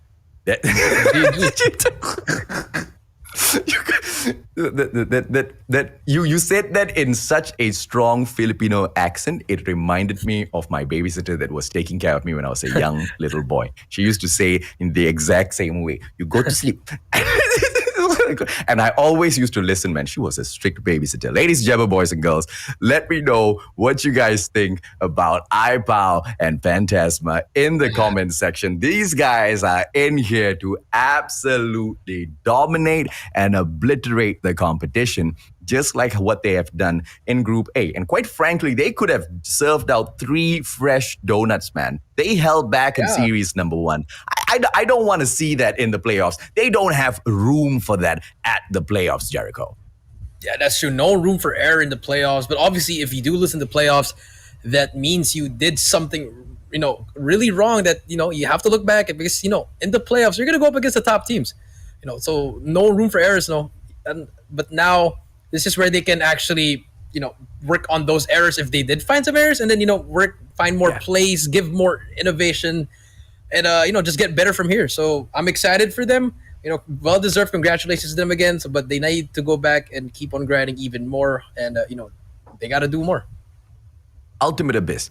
I mean, if they look at this, okay, I don't even need to give these ladies the advice. I mean, if they've already ground from day 1, went in there for the grind all the way up till here to qualify the top 16 in the Philippines, I know they're not going to give up anytime soon, right? Just keep at it. I mean, all of the jokes aside, fantastic performance for their very first time at the big leagues, Jericho. And I want to see way more from these ladies, man. Perfection in terms of domination as well as hard point.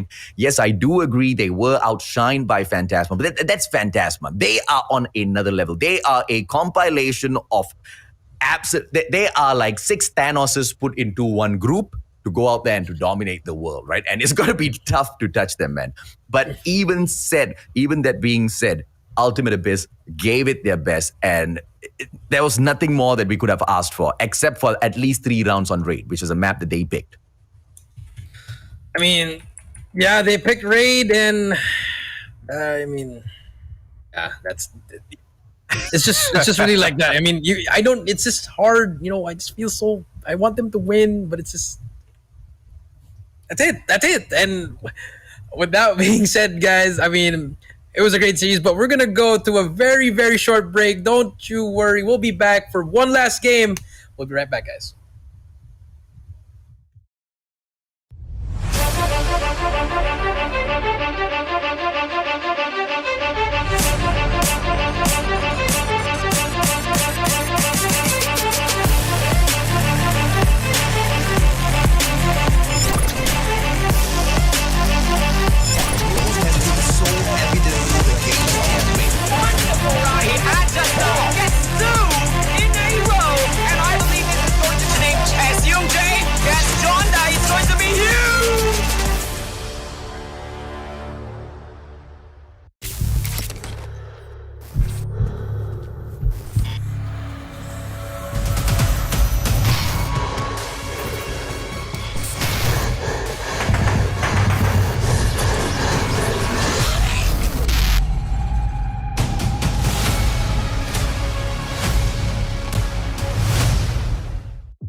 My calculations are flawless. What exactly could have brought us to this ruined world? We cannot die here. We have gone through countless worlds and passed by death countless times. We must unite. My friend, you must hold on. This place is way more dangerous than we thought. I need more time.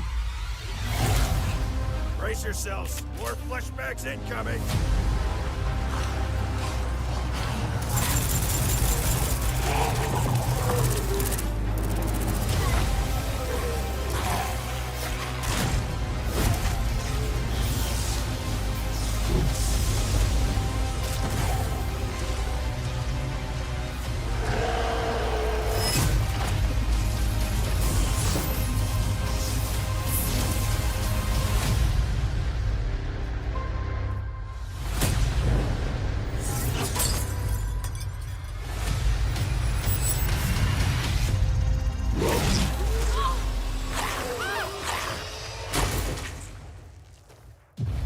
How about we make a deal, stranger?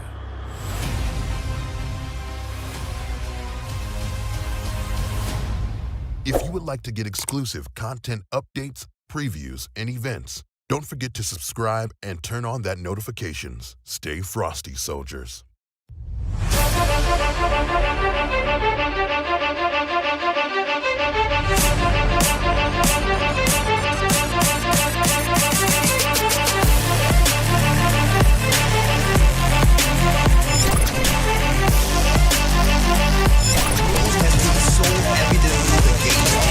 Wonderful, Rahi. I just guess two in a row, and I believe this is going to be named Assume J.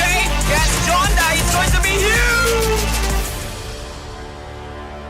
huge. Welcome back, ladies and gentlemen, to the Call of Duty Mobile Philippine Championship 2021.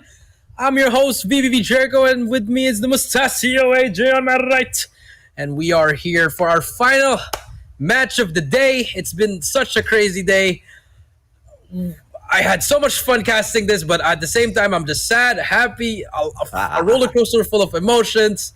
But now, this is it. This is a huge match, actually, AJ. You know the bracket, the standings. We already know Fantasma's already on top. Second place is at the moment is Ultimate Abyss. Third is Aguila, and then the fourth is PDR BEES. So the storylines coming into this: if Aguila gets that 3-0, they make it to the second place. If they get the second, if they get 2 and 1, it's gonna be a tiebreaker. If they get 1, they go home. They get third place. But here's the recap of our schedule, AJ. It's been crazy, AJ. No, absolutely, man. When the day opened up, Ultimate Abyss took the victory 2-1 over PDR BEES.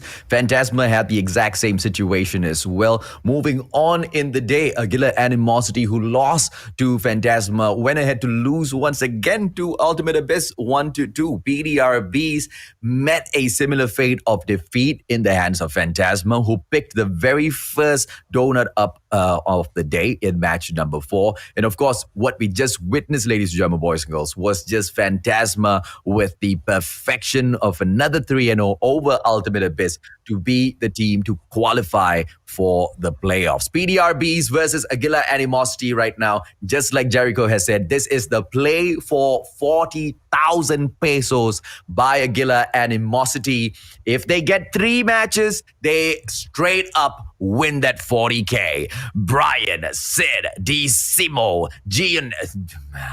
The fonts are confusing the crap out of me, but it's all right. We'll try that again. Aguila Animosity with Brian, Sid, Decimo, Gion, Sweeter, as well as Ayaki stepping in here to see if or not they can grab, at the very least, 40,000 pesos for themselves. And they more than sure have got quite the opportunity here, because PDR BEES, they might just seem a little down and out of it already. I mean, yeah, they have no shot of winning it anymore. But 40,000 pesos is still 40,000 pesos. So, I mean, they're gonna do their best here. But let's see, man. I mean, honestly, no respect, but they kind of did underperform a bit, in my opinion. But let's see. Also the PDR BEES, they did underperform. So let's see if they're gonna bring it up here. They're gonna get that 3-0, or they're just gonna fall off again. But I think they could somewhat pull it off. But their hard point, they have to fix their hard point, man. Their hard point's been the Rika's game mode. So, AJ, it's going to be difficult. Yeah, absolutely, man. PDR BEES with the lineup of Aurora, Sassy on her snipe steedy, Wawu, as well as Umi. Umi, one of the most dominant players for the side of PDR BEES. Let's see if or not the ladies will be able to put the men in their places. Number 1, prevent them from moving anywhere forward. Number 2, help out their own ladies at the side of Ultimate Abyss to pick up the 40,000 pesos for themselves. And in order to do that, all they need to do is take 2 matches away from Aguila. Can they do that, Jericho? It's not going to be easy, man. It's not. It's definitely not going to be easy. But I mean, there's some factors that I'm gonna get into this. Like, obviously, fatigue, AJ. It's a little bit late already, to play some COD. Are they gonna get tired, or will this be a different kind of game? And PDR BEES, they've shown a lot of signs that they're good. But let's see if they can bring that last extra rocket juice. Just to maybe at least get third. Just for the bragging rights at this point. But for Aguila, they gotta win all in order for them to get that 40,000 pesos. So let's see what's gonna happen here with the maps banning and the modes. Let's see what they will ban. I am fearing that we will get a takeoff ban here. And yes, it is a takeoff ban, AJ. And now, Aguila, the ball is now on their court. What will they ban? Yeah, Aguila Animosity does not want to play at a little map called No Needs for Suspense for this Crossfire. They don't want to play at Crossfire. So production's teasing us to the max today, man. She's like, shall we make them wait a little bit longer? Takeoff as well as Crossfire, the 2 maps where we will not be seeing any of these plays played out. At PDR BEES getting Lady Luck to lean on their side a little bit. Hardpoint will be brought forth at standoff. And later on, Search and Destroy can be the map where Aguila Animosity secures a guaranteed victory for themselves, right? We've seen PDR BEES at Hardpoint already. I don't know which one of these modes PDR BEES has quite honestly showed up for the most, unless it was like pure luck, man. I mean, I feel bad for saying it, but PDR BEES, they just haven't showed up enough. Hopefully that Hardpoint will allow us to see how the Search and Destroy is going to go, right? Aguila, Summit is the place they want to be playing Search and Destroy at Jericho. And of course, Domination goes back right into the hands of the BEES. Yeah, I mean, okay, it's going to be Firing Range again. Okay, so both teams played on Firing Range. Remember, they both lost to Phantasm for in Firing Range Domination, so they might be taking up some plays from them, AJ. But in Hardpoint, I think I got to give the edge to the BEES here. Remember, they did win against Ultimate Abyss, but Ultimate Abyss did beat Aguila, so I'm going to give them a slight edge. And in Summit, AJ, it's going to be anybody's game here because they both underperformed in both S&Ds, so I feel like it's just going to be anybody's game. And in Firing Range, it's just going to be anybody's game as well, AJ. So I don't really know who to give it at this point. I know. I feel you. I mean, I tried breaking it down based on, the performance for their sides so far. And I couldn't think of any place that stood out for me to call out for any one of these maps from either side, right? Because today their performance has been subpar. But this is their opportunity now to go up against each other. Let's see the operator skills on the ban. It should be the Sparrow as well as Annihilator. Annihilator gets ticked off by the BEES first, and Aguila Animosity removes Sparrow from the play. So, yep, most definitely the equalizers as well as the Death Machine going to be popping off, especially at Hardpoint and Domination later on, Jericho. Yeah, so, I mean, the Annihilator Sparrow, very smart. They don't want to get one shot, one kill. So the Death Machine is going to be playing a part. Equalizer as well. So Hardpoint, it's going to come huge here. In my opinion, they have to use this to the opportunity, especially in standoff. This, AJ, third, the granny house, and also the fourth hill, the market. I mean, that's where it's going to come out. So, I mean, here we go. This is it. Game number 1. It's going to be PDR BEES versus Aguila Animosity. Standoff, Hardpoint, AJ. Here we go. Yep, as we open things up, Hotel Yard, as usual, the number 1 spot where everybody will focus in on. But let's see exactly how PDR takes this fight. They drop into the backyard, moving towards gas station, moving into Hotel first, wiping out all of those players. But look at this, man. Brian just moving into gas station, missing a couple of PDR BEES players.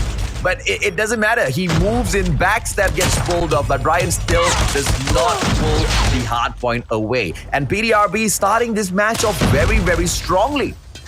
Yeah, they're actually winning all their gunfights, opening gunfights, all the medics are going into play. But as soon as you say that, the break comes in for Aguila, and now he will rotation should be coming. The spawns have actually flipped for PDR. They're all coming in from convenience. But here comes another break. A 4-man break coming in here. Sassy, the break does come in. Contest is in. AJ trying to get that kill, but gets traded out. And now the battle for P2 will be emerging. Oh no, I think Tini's lagging. Tini finally can start moving again. Thankfully, he's right back in this game, ladies and gentlemen, boys and girls. Let's see exactly what else they will be able to pull in here because of that one moment of unfortunate internet connection. Aguila will be able to or at least to the very least, catch up with PDR BEES. And now this is brand new hardpoint over at Warehouse. Second hardpoint of the game. PDR BEES stacking up the defense with the players. Warehouse shortcuts. Here comes Aguila now to ask those questions, those tough ones. Jericho. Yeah, we do see. Look at the stack of PDR. They're just going in and going out the hill. Let the shotgun do the damage. But once the shotgun guys, the two players that are going to be peeking it right now. You see right there, number 5 Teen trying to get something going, but no trades are coming in. Umi with the shotgun does get 2 beautiful plays, but 2 more come in. The break does happen. 47 points for PDR. But now besides the switch, PDR will try to break this. But number 2 just doing everything for your team. But PDR should be on the rotation. And, Aguila getting that scrap time, huge scrap time. It's going to be able for them to get to at least 44 points and at least try to get some time off of it. But the early rotation is going to be able to break it. And yes, they will, AJ. Here comes Aguila making big plays. All the ladies unite. PDR BEES looking out for their ladies, making sure that Ultimate Abyss gets their hands onto the 40,000 pesos. Here is their fight, 47-42, close matchup now, and it drops into next hard point, and it's not going to be easy at all, man. This is going to be Granny's house on fire. The players popping off against each other. Umi with a backstab, gets the shot. KRM to the face and now pulls out the equalizer on the pause, waiting for any of the players from Aguila Animosity to step in. Aurora from outside that machine. Oh, give them a break. PDR BEES, these ladies bring the sting. Yeah, this death machine really huge, but it was important for that streak. She does get her better missile, but the damage has been done. The score is going higher and higher, but here comes the break. Sweden from the back. Aguila with that break. 20 seconds scrap time.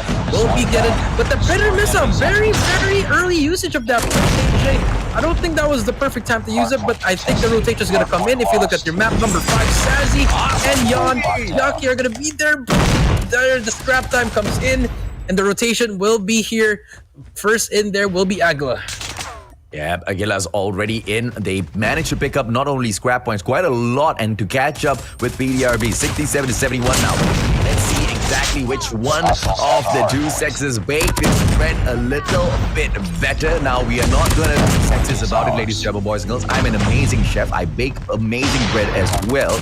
I just have to say that just so that nobody takes that the wrong way. PDR BEES now moving in. 45 seconds. 79 with the points. And bakery just belongs to us. As I was saying that all players from Aguila getting snuffed out one after the other. The contest will drop in now. But PDR BEES blazing through these gunfights. Yeah, they own the breaker right now. I just eat the bread, and Wawu right here trying to make a play. 3 plays from PDR, just holding it down. Look at that. Look at the way they're just holding it down. Very beautiful positioning from the ladies of PDR BEES. And look at Aguila just trying to force their way in one by one, just trying to get in there, but nothing is happening. I don't know why they're trying to barge in there and trying to do a highlight play, and it's really impossible. Umi right now on a streak as well. 1 kill, so trying to make a play here. Okay, you see Aguila trying to hit that rotation. Can they hold this down? I think this is where Aurora should have used the Predator missile, but the lead is up there, and let's see if they can end it. Okay, Yaki with the backstab, managing to just snuff out all of the players from PDR BEES in towards the fountain area. Umi dropping out for PDR. Yaki in trouble. KRM. Oh, hit marker goes in for the second shot, managing to eliminate Yaki from this competition at the very least for the time being. Back to the respawn. Yaki goes 120-88. Aguila Animosity still playing catch up. 40 seconds there. Finally, Umi makes that access. Nade going to be dropped into Hotel. 5 still manages to pull out the KRM onto Brian. What was Brian even doing? I think Brian just saw a ghost or something. He did miss everything, but this can end right here. We have streaks. Here comes Aguila just trying to flush it in, flood it with players, but everything is just happening wrong. But finally they break it, but 12 points left for PDR. Here comes the pred from Wawu, stops the bleeding, and they're going to be on the rotation. Wawu already on the new hill with their all teammates, but there's going to be one player to beat there, does kill him out. But here we go. The gravity vortex is finally coming into play. Wawu with a beautiful play. Can she shoot one more time?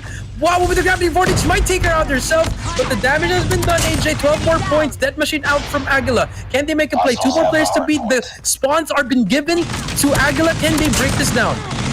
Oh, Aguila now picking up the spawn. Are they going to be able to hold this? One final player going in for the push. Yaki winning a battles, but finally gets snuffed out. 146. The battle is on. Aguila pulling back the hard point. 4 more points for PDR BEES to finish this off. But the final 40,000 pesos on the line. And Aguila Animosity brings the fight at the second hard point. Warehouse, for the time being, does belong to them. But for how long more? Standoff does not... Standoff has not been this crazy in a long time now. PDR BEES stepping back in there for the contest. Snuffed out once again. Back to back, Jericho. Yeah, they're gonna force this. They're not gonna win here. All they need is 4 seconds. PDR trying to do everything she can, but the rotation is gonna be huge here. They have to rotate now. Number 2 on your screen, Aurora, biggest kill of her life right here. Takes her out. The rotation is in. No one is near, but she's inside the hill. One more point and they did it. Number 1, 10 with the clutch play, and PDR wins it 150 to 134. Beautiful plays coming out from the girls, and just like that, Aguila, they're gone in the contention of trying to win 40,000 pesos. Hey, not yet. Aguila, not a if they tiebreaker. win 2, bro, if they come back in here with a sweep, if they pick up 2 matches, they might still be in the running. They go with a head-to-head. It needs to be a tiebreaker between themselves as well as Ultimate Abyss. But the ladies from PDR BEES looking out for their ladies, man. What a dominating win at standoff. I expected that match to be a little bit more equal. It wasn't. It was very one-sided. PDR BEES owned that map.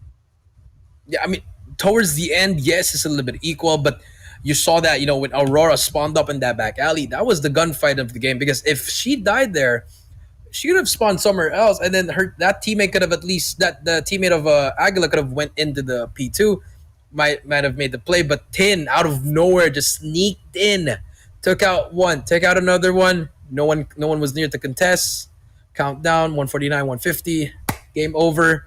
But I mean, the only thing I didn't really like from PDR was the score streak usage. A little bit early, a little bit aggressive on that. They wanted to use it immediately, but it wasn't really the best usage. But in the end, it was detrimental. But now, they made it. They made big plays. And Aguila, they just need to improve a lot more. Honestly, they played well, but not up to the standards yet. They gotta work on that. But they have 2 more games, so they gotta move on and compose themselves. Game 2. Yeah, ladies and gentlemen, boys and girls, we have gotten in a little bit of information here. Aguila versus Abyss, whether or not Abyss wins the 40,000 pesos. Nah, we're going to leave it up to the next match to see whether or not this is confirmed. We're not going to reveal anything just yet. It's gonna be exciting. We do see the reactions from the ladies. So, just like we said, AJ, standoff, PDR BEES 150 to 134. The clutch play from Tin. Now we move on to the coldest map in the game, Summit, Search and Destroy. Are we gonna see a sloppy one? Are we gonna see a 6-0? We don't know, but AJ, this is where things get interesting. What kind of teams are we gonna get on this game, AJ? Yeah, absolutely, man. It is going to be Summit, Search and Destroy, PDR BEES. We've kind of seen, some sort of a performance from them on Search and Destroy so far. Not the most convincing mode that they have played in this competition. But of course, for the time being, let's just pay a little attention to Teeny, man. She had a moment there in that game where she was just not moving at all. Internet's just messing with the game. And even through all of that, she still picks the MVP up for herself, Jericho. Yeah, I mean, she really did everything. The Holger plays, the ones with the equalizer. She was always around just killing the enemy so that her teammates can have an easier time on the hill and easier time to watch something. So, it's really huge what she's done. She didn't even get streaks, actually. She just kept on going on kill streaks, but without getting any score streaks, unfortunately. But, damage has been done. And then in the end, that 2-piece, 3-piece ended the game, sealed the deal. And now they're up 1-0. So she's really the MVP for that one. Yeah, absolutely. Aguila, Animosity, ladies and gentlemen, boys and girls, fighting for their 40,000 pesos. We are still wondering if or not they will be able to get up to that point. That was just game number 1. Off to game number 2 now. Search and destroy. Aguila, Animosity still looking for that win. Defend Yeah, the so objective. here we The go. enemy has the bomb. SND on Summit. We're gonna hop on board with PDR. And we do see Sassy, the sniper of the team. Can she get something here going? But second floor. Look at, there's only one person, the sniper. I think she'll be able to notice that. Does spot her. Oh, it's gonna be a battle. Does spot one on the left. Can she get that side? No, she misses it, but get the information. I think she should back away. But no! Sid says no, AJ. Okay, now let's see if or not they will be able to recover here. PDR. Oh! Teeny does manage to recover, manages to take down Sid, and this is a situation that they can turn around. Now the bomb is approaching the bomb site B. Umi should be able to take this fight up for herself. It's going to be Xion from across Fennec in hand.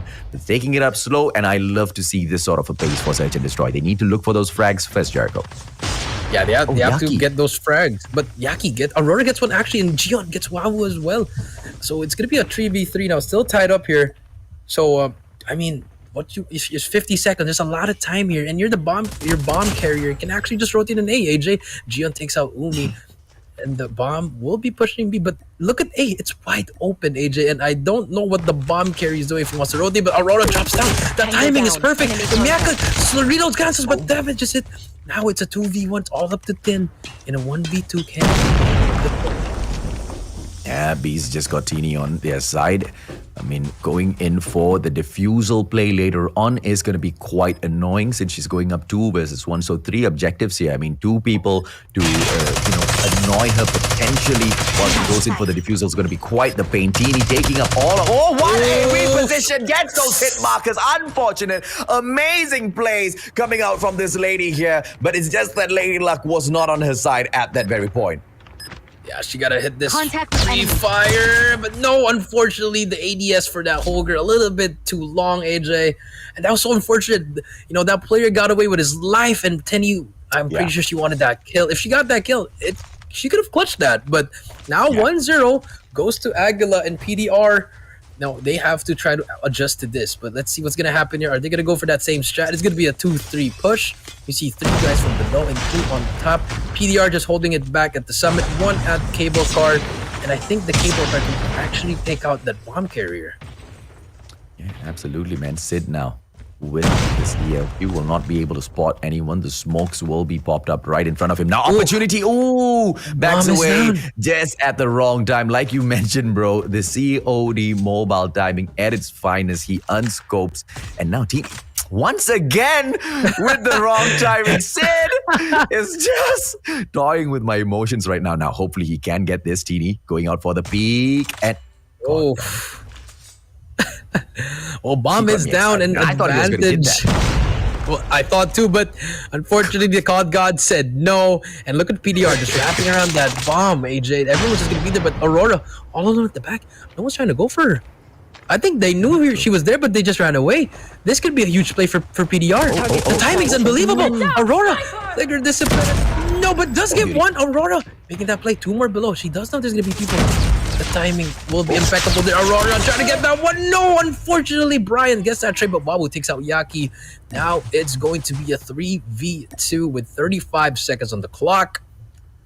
This should be a round for Bees unless they get double pushed by, the Aguila Animosity. But because this is going to be so close. Number 4, please don't get timing. Wawu with the flick, but no, she gets damage, and Brian takes it out. Now it's a 2v2. They will be able to get the bomb, I think, but Brian's all alone. No help from his teammate. Gotta jump on in.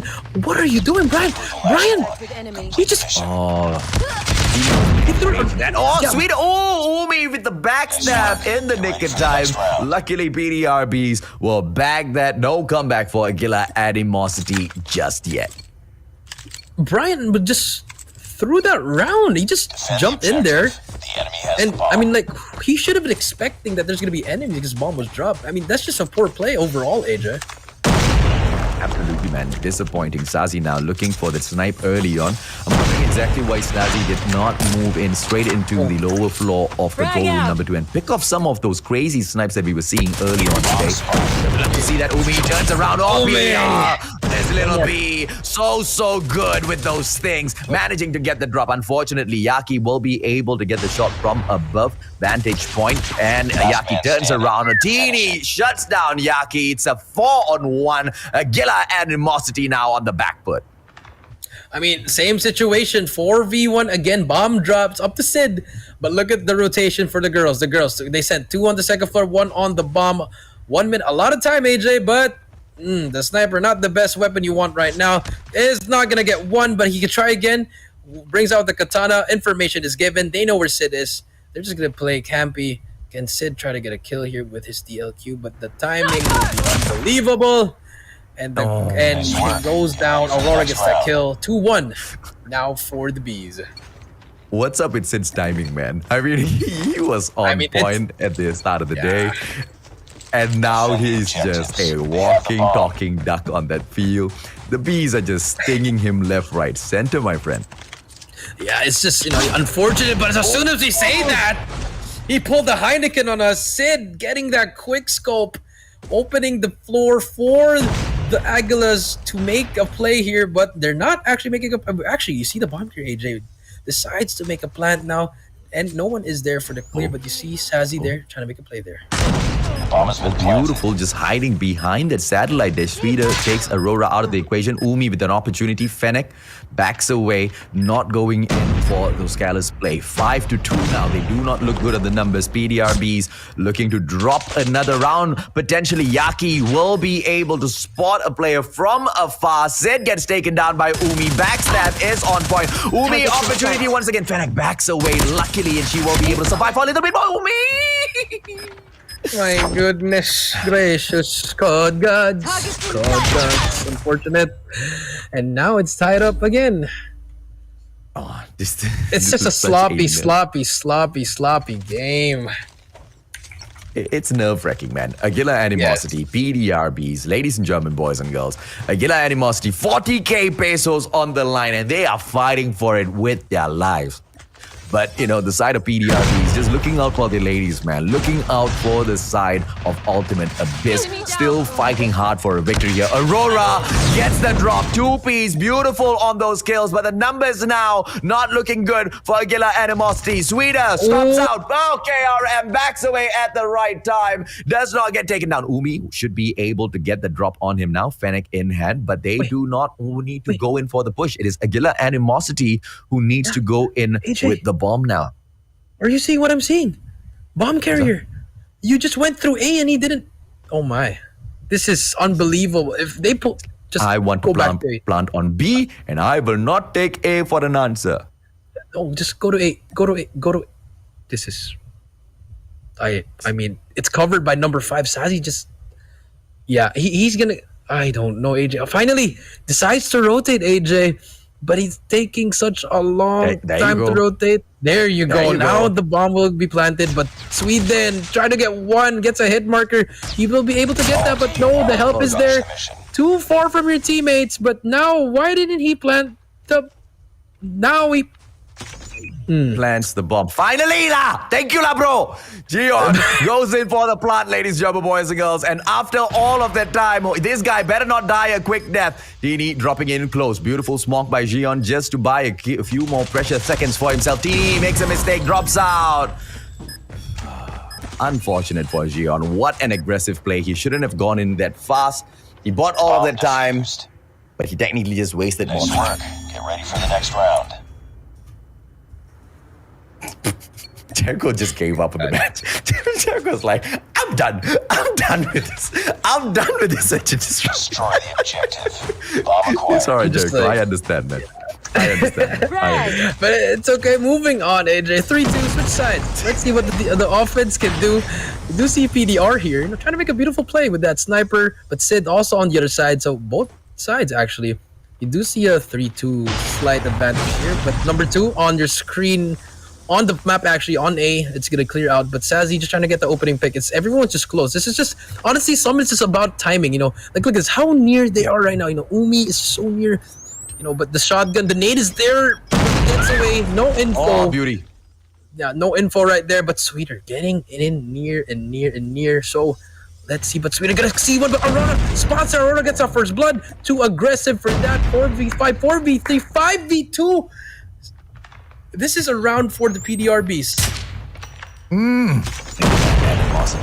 40,000 pesos on the line, but the bees keep stinging their hands every single time they try to put their filthy hands on the money. Aurora drops now, Sid. Only one more player left in here. Oh, the poor Gion.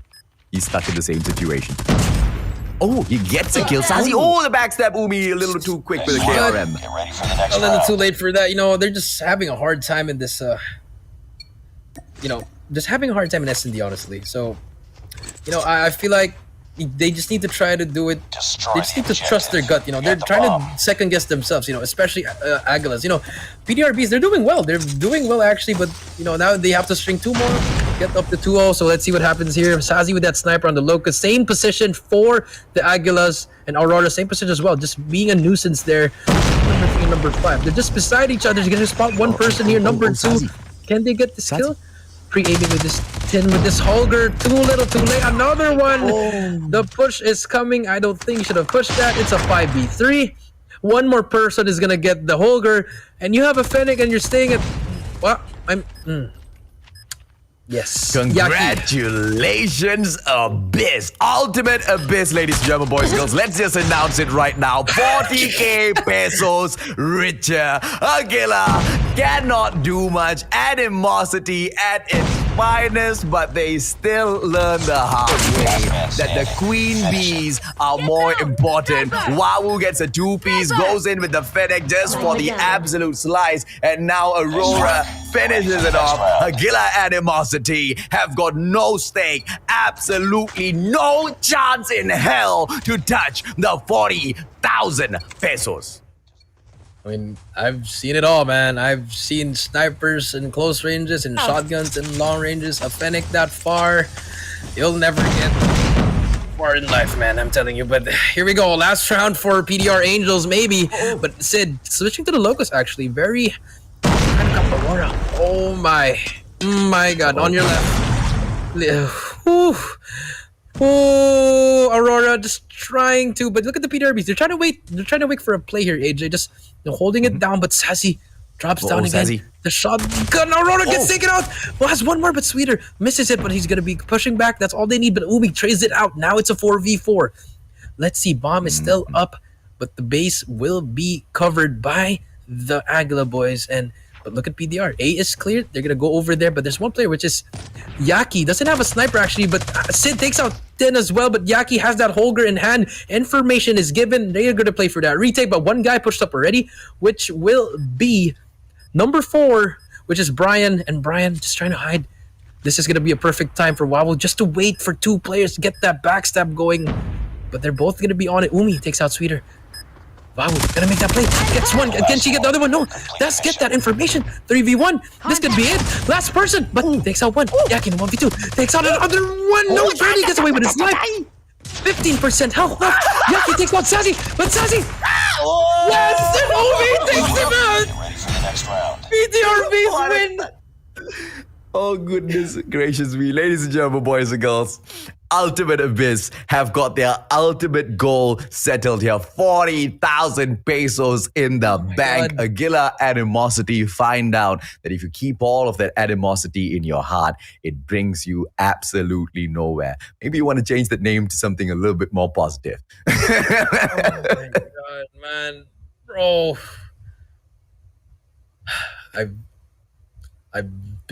I've been alive for 22 years. I've been playing COD for 12 years of my whole life, and the S&D I've seen, this has to be just atrocious. But I enjoyed it, but atrocious, AJ. Yeah, it's unfortunate, right? They both took this Very. fight up against each other. Search and destroy, just neither sides best mode, man. Neither side's dominating mode, right? Both of them are just so unfortunately green at taking these good fights at Search and Destroy. But it was a great show, a great display of absolute aggression, sometimes patience as well from PDR BEES. The Queen Bees managed to get it done, and they helped their sisters out. They secure the victory in terms of the 40,000 pesos for their sisters' ultimate abyss. Yeah, just great gameplay from the girl. Look at all the smiles. Even though they've been through so much, they lost a lot, but you have a smile. They still have something to smile about because they're on the verge to get another donut, AJ. And the Aguila boys, they just have to work on so much stuff. So unfortunate for everything. I'm not trying to hate on them, So Aguila Esports, we're not hating on you guys. It's just you guys have to work on more, get a coach or something. But yeah, it's just unfortunate, the small mistakes that they're doing it's always repeating. And now, now they're out of the fight to get the 40,000 pesos. But they still have one more game. Try to get a win at least. So let's see what happens. Yeah, I want to see PDR BEES go in here for a 3-0. Serve the donut. The ladies have been so impressive. I want to see them just take it up to the next level, right? And they will be able to absolutely shine and steal the hearts of the community, even though they are not the top team within Group A, as long as they manage to create a great impression with the rest of the community here with their matchup. I think they're all good. And quite honestly, they've already done that in Standoff and Summit. Quite honestly, just this one final match, one final opportunity to show off a little bit. Why not the ladies take that as well? It'd be great. It'd be a great night for them. It'd be a great night for us. It'd be a great night for everyone. Let's just get it on with it. Get that 3-0. I'm excited. I'm sorry, Aguila. You don't want me as a podcast. I'm gonna give you everything, the criticizing. I'm gonna get the hate. I don't care. I know what I'm saying, so I'm sorry, but this is it. Yeah, it's unfortunate, man. That particular matchup was unfortunate. But now Aguila and Animosity, they have one final chance. They don't get to win 40,000 pesos, but that's one thing they get to earn back. Their respect from Jericho. Maybe. Maybe. It all depends on them, man. They need to take the matchup good, right? Ladies and gentlemen, boys and girls, this is domination at firing range, as basic as it can get. Aguila Animosity taking on PDR BEES. PDR BEES have taken 2 victories in here in the series so far already, looking to serve that donut up to Aguila. Let's see if or not that will be possible as both sides open up. All right, here we go. Sassy opening up with that Holger. Look at the positioning. Okay, early capture for Aguila, but half only. We do see A and C. A hasn't been captured, AJ. PDR BEES having a hard time capturing that home flag, but they got taken out. But here comes Aguila. Still not pushing B, even though they had that early advantage, AJ. No one wants to step on B. Finally. What are PDR BEES doing? They let go of Alpha. Thank goodness they finally managed to pick Barracks up for themselves. They nearly lost that as well. But now Charlie, nowhere. A gap coming in from PDR BEES. These ladies are so determined to stomp down Aguila Animosity. And now the prevention coming through at the Barracks as well. They are holding a split push hold, potentially looking for a triple cap on the boys as well. Yeah, and we do see now no points coming in for Aguila, but look what the PDR BEES are holding, A and C, and now we're gonna see a trip cap. Are we gonna see a Phantasma one? But no, gets taken out. 10 is there for the help, but finally, the people of Aguila are finally getting a flag. Finally gets A, but it's just gonna get retake. The Predator missile does not do anything, AJ. But B will be captured as well, and we are going to see a full-on lockdown for at least 1 second. But then again, Aguila manages to capture C, but the damage has been done, AJ, and the lead is slowly growing. Now, Dini needs to go in and shut down the player over at Barracks Hut. Oh, what a play! Yaki, you guys did not see it on the screen. I was looking at the mini-map. Yaki anticipating the challenge coming through from PDR BEES, backs away into Barracks Hut, gets the kill because she hides at the right time, and she just plays the timing so well. He plays the timing so well. Yaki with the perfection, but unfortunate for them, this is just PDR BEES on a roll. Charlie Bravo both in the back, clearing area as well as the midsection of that map. Aguila, Animosity, they need to step it up even further, Jericho. Yeah, but look at this. Sid has a sentry gun and a cluster strike ready at disposal. But will it be effective? They did pop a Predator missile for no idea at all. Does not get anything with that, but Umi gets taken out, and Sid just doing everything he can here. Sid's the only one trying to make a play here, but it's really hard. His teammates can't buy a kill, but they're finally getting trapped now. They still have a flag, but Gion here makes a play here. Finally gets taken of Steelhouse. Can they actually try to jump on a flag? Wawu is gonna be there trying to defend it. Gion hopping on it, does spam it, but Wawu takes him out, says no death machine. Sentry gun's ready, but gets taken out. Brian takes 2, but here comes the trade. AJ is Aguila's just having a hard time. They have so much streaks, but they can't buy a break. They can't buy a break. They can't even go out to the shop and buy a bread for themselves. PDR BEES have stung their faces on here too hard, too long, too many times. The boys are all swelled up. 75 to 33. Take a seat, Aguila, Animosity. The Queen Bees are in the house to play. It's just wow. I mean, they still have chances though. They still have a chance, AJ. Look at Sid. He has full streaks. If they can swing something here, it could be huge. But also for PDR, Wawu has that sentry gun, and you can see that triple push from Trailer. They're gonna be pushing the all on their own. 10 with 2 kills, 3 down. They can capture. This is it. Wawu gonna be hopping on it. One more player to beat. It's all gonna be Yaki, but Yaki takes 2, takes 3, but 10 takes that trade. And now Saji controlling Trailer, and now it's gonna be a stalemate. But look at number 4 in that Steelhouse, can make a big play there. Predator missile does come in, takes out the person at C. 1 player to beat, and I feel like if PDR can kill this guy, they can capture B. Yeah, if Brian gets taken out now, he couldn't even take out the sentry, but look at the response sentry coming in from Aguila. Animosity onto Barracks. Second floor, Death Machine should be able to take the sentry out of the equation. T now bringing in all of the fight. Manages to bring in the sentry for a little bit of damage as well, and they should be able to hold on to that Bravo flag very, very well. Now a 2-man push coming in through Gion.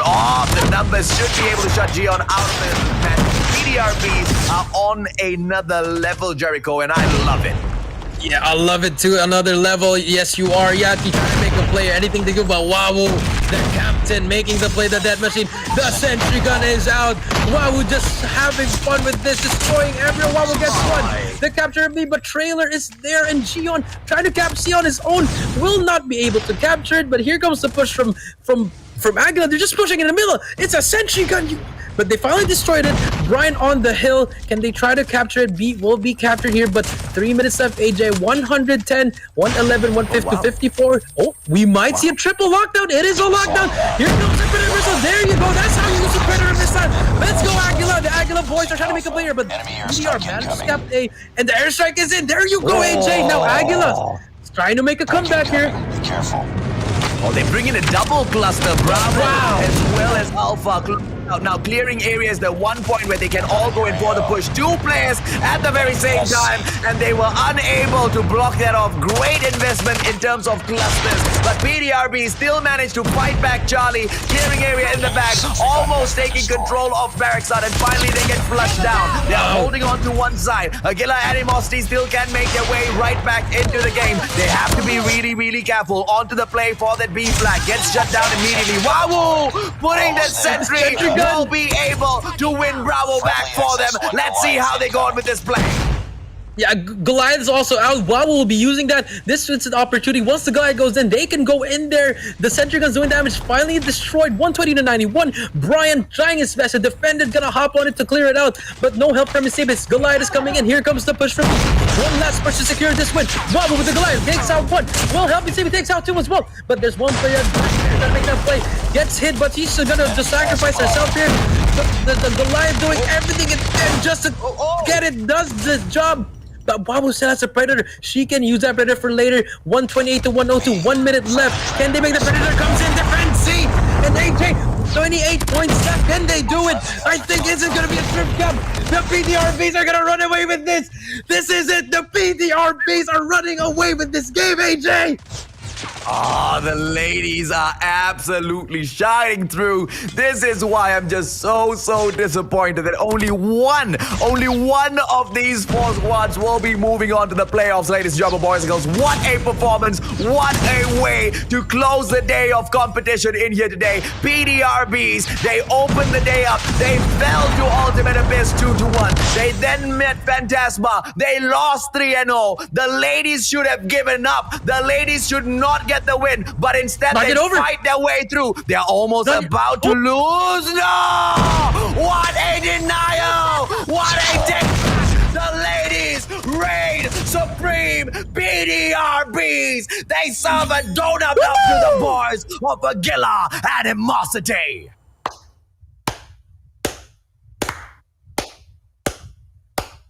Bow down to the queen. Queen bee. Wow. What a play. Good job. I thought it was over Umi with the 3-piece. Sealed the deal. 3-piece for 3-0. God damn. It's unfortunate. It's so unfortunate that only one team moves on. But that's the format of the competition, ladies and gentlemen, boys and girls. We can't squeeze in more than that. But I want to see more from PDRBs. I want to see more from Ultimate Abyss. I also want to see more from Aguila Animosity in the future competitions. I mean, they all bring in promise. A few areas for improvement here and there. We talked about those things already. You know what I'm talking about. But, you know, at the end of the day, they all brought in something amazing in here, man. And it has been such a crazy day of events. 6 series back-to-back. So much of fun, Jericho. A lot of fun. I'm just happy that these, you know, it's just amazing. You know, the PDRB put on a show. You know, they started off the day with, they got one game. Yes, one game. They lost 2. They lost 3. But they ended the night with the 3-0, giving the donut and making... I mean, it's just crazy. And then, Aguila, very disappointing performance from them. I mean, just unfortunate. They gotta just do something. But here's the game-winning reactions. The PDRB is just so focused. Captain Wawu on your bottom right, just doing everything for her team. She went fully streaked out twice. And look at that, all smiles, the happiness. And look at Wawu just being happy. Aurora also, everyone's just happy. The bragging rights is still there. They still made it. And, there we go. That's the one. PDRBs just making the plays. Oh, I absolutely love it, man. I mean, there was a point of time where I asked this question when we were having the Valkyrie series. When will it be the day when we see some of the ladies step in to this main competition, to the Philippines Championship? And I think it was a comment that I made during the Valkyrie series itself. I wanted to see the ladies step in and dominate the competition, right, at a regular Philippines Championship. And here we are with the ladies just stepping it up. They do not make it through, but they most definitely have stolen our hearts, ladies and gentlemen, boys and girls, and not by some bullshit. Oh, they're ladies for a bunch of girls. These are great plays. No such thing at all. They took fair fights and they just blazed through with Call of Duty Mobile supremacy against Aguila Animosity, Jericho. Yeah, it was just wire-to-wire victory since game 1 to game 3. It was just destruction, overload, everything. I mean, they were just snapping. The whole PDRBs were snapping. Yeah. They were snapping necks, taking their names, eating them for breakfast, just destroying them one by one. It's just, I mean, they proved it. Even though they placed 3rd, they proved that they can hang with the best. And Aguila, they need to improve a lot. Just unfortunate for them. And, but there we go. That's pretty much it. This is the hard point here. The last play, this hill was pretty good for Umi, but I mean, in the end, it was all 10 who made that play. AJ, that 3-piece in the end sealed the deal, and I mean, that hard point, pretty close, but it was properly controlled by PDR the whole day, the whole game. Yeah. great rotations into each and every single hard point. I mean, Bakery was just played to perfection. Even as we dropped into the second rotation, I did not expect it to close off, at the second hard point here. The fight was just so crazy, man. And finally, we had to push that all the way through, right? And both sides definitely put up a great fight, but PDRBs from the get-go at the hard point, they were confident with their rotations. They were confident with the exact way they were playing. Some of the sites where they just lost those points, they made those critical decisions to back away, to give away some scrap points, just so they can stage a comeback. And they took hard points so well. But Search and Destroy was another level of impressive plays from PDRBs, Jericho. Yeah, just impressive plays by them in the S&D. So yeah, I mean, just honestly, Aguila should have won that. Mind Like, blowing. they had I know, man. Yeah. so many small mistakes. Like,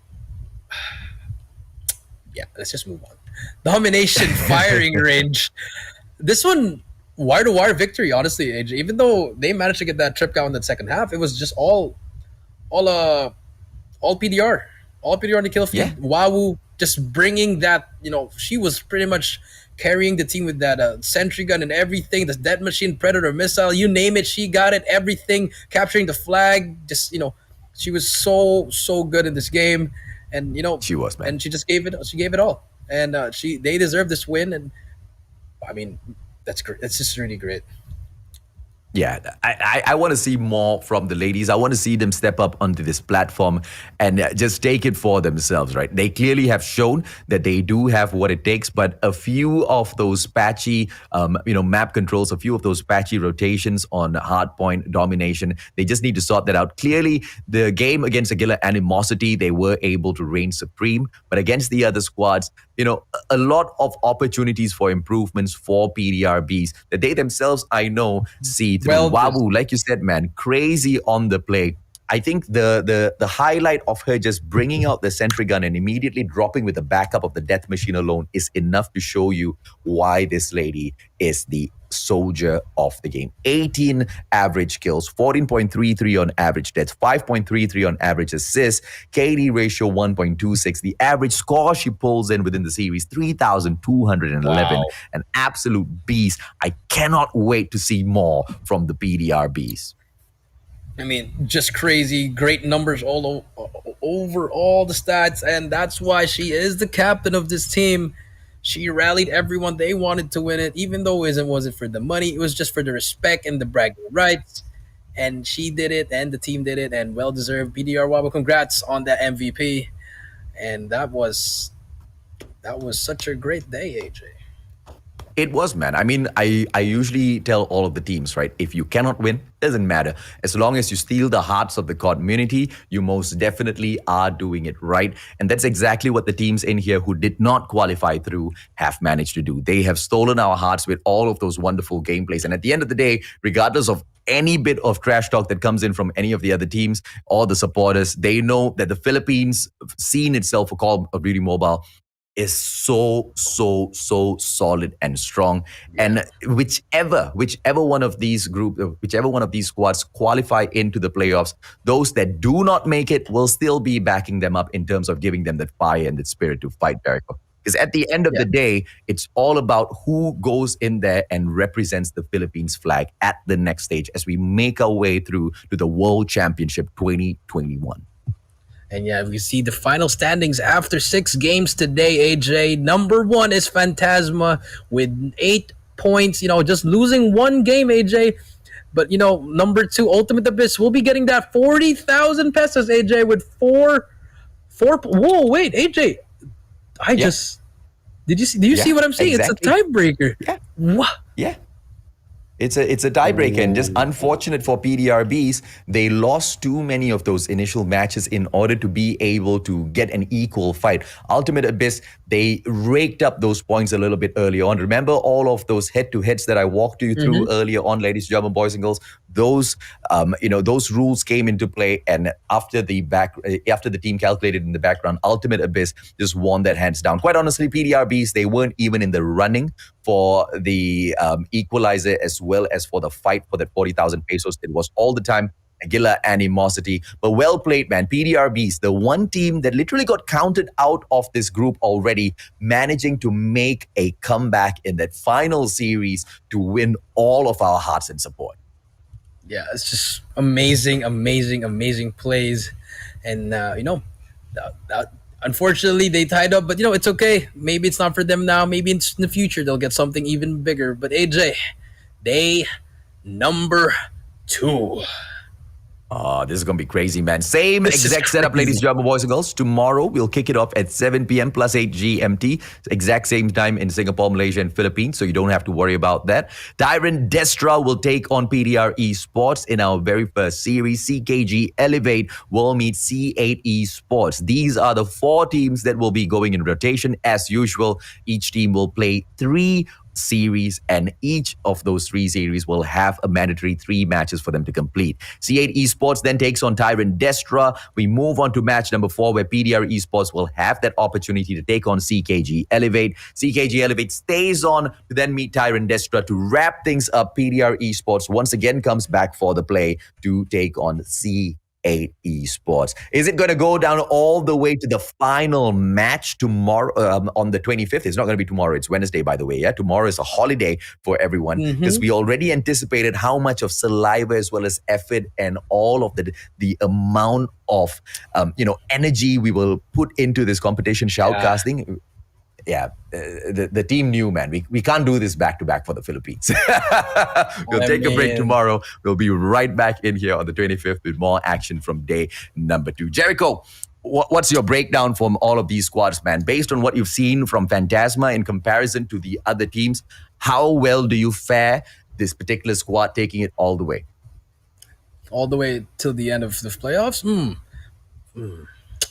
I can't really pinpoint yet. It really depends. I think I can break that down once all the playoffs are there. Then we get the final 8 or the final 4. I mean, that's when I can see it. But I mean, they can go far from if the way they're playing like this, and then the way they're destroying the top teams. If they can do this, they can go far. They can go far. But then again, you're gonna see juggernauts like Omega Esports. I mean, who are the Omega Esports? Just NRX, Jeremiah. The one that eliminated us. So yeah, that is the one dream match that I am already envisioning in my head, ladies and gentlemen, boys and girls. Ladies and gentlemen, boys and girls. Omega taking on Phantasma. What sort of absolute Call of Duty mobile perfection will they show us on that day? I want that to be a best out of 10, man. I mean, to cast a best out of 10 for those 2 guys would be like the craziest day of casting in the world. And ladies and gentlemen, boys and girls, all of the jokes aside, we will be back for Group E on the 25th. My name is AJ. I'm the Mustachio down here with the one and only Jolly Coach Jericho. Thank you so much for having us here on day 1 of the group stages of the Philippines Championship. You guys take care. Good night. Bye-bye.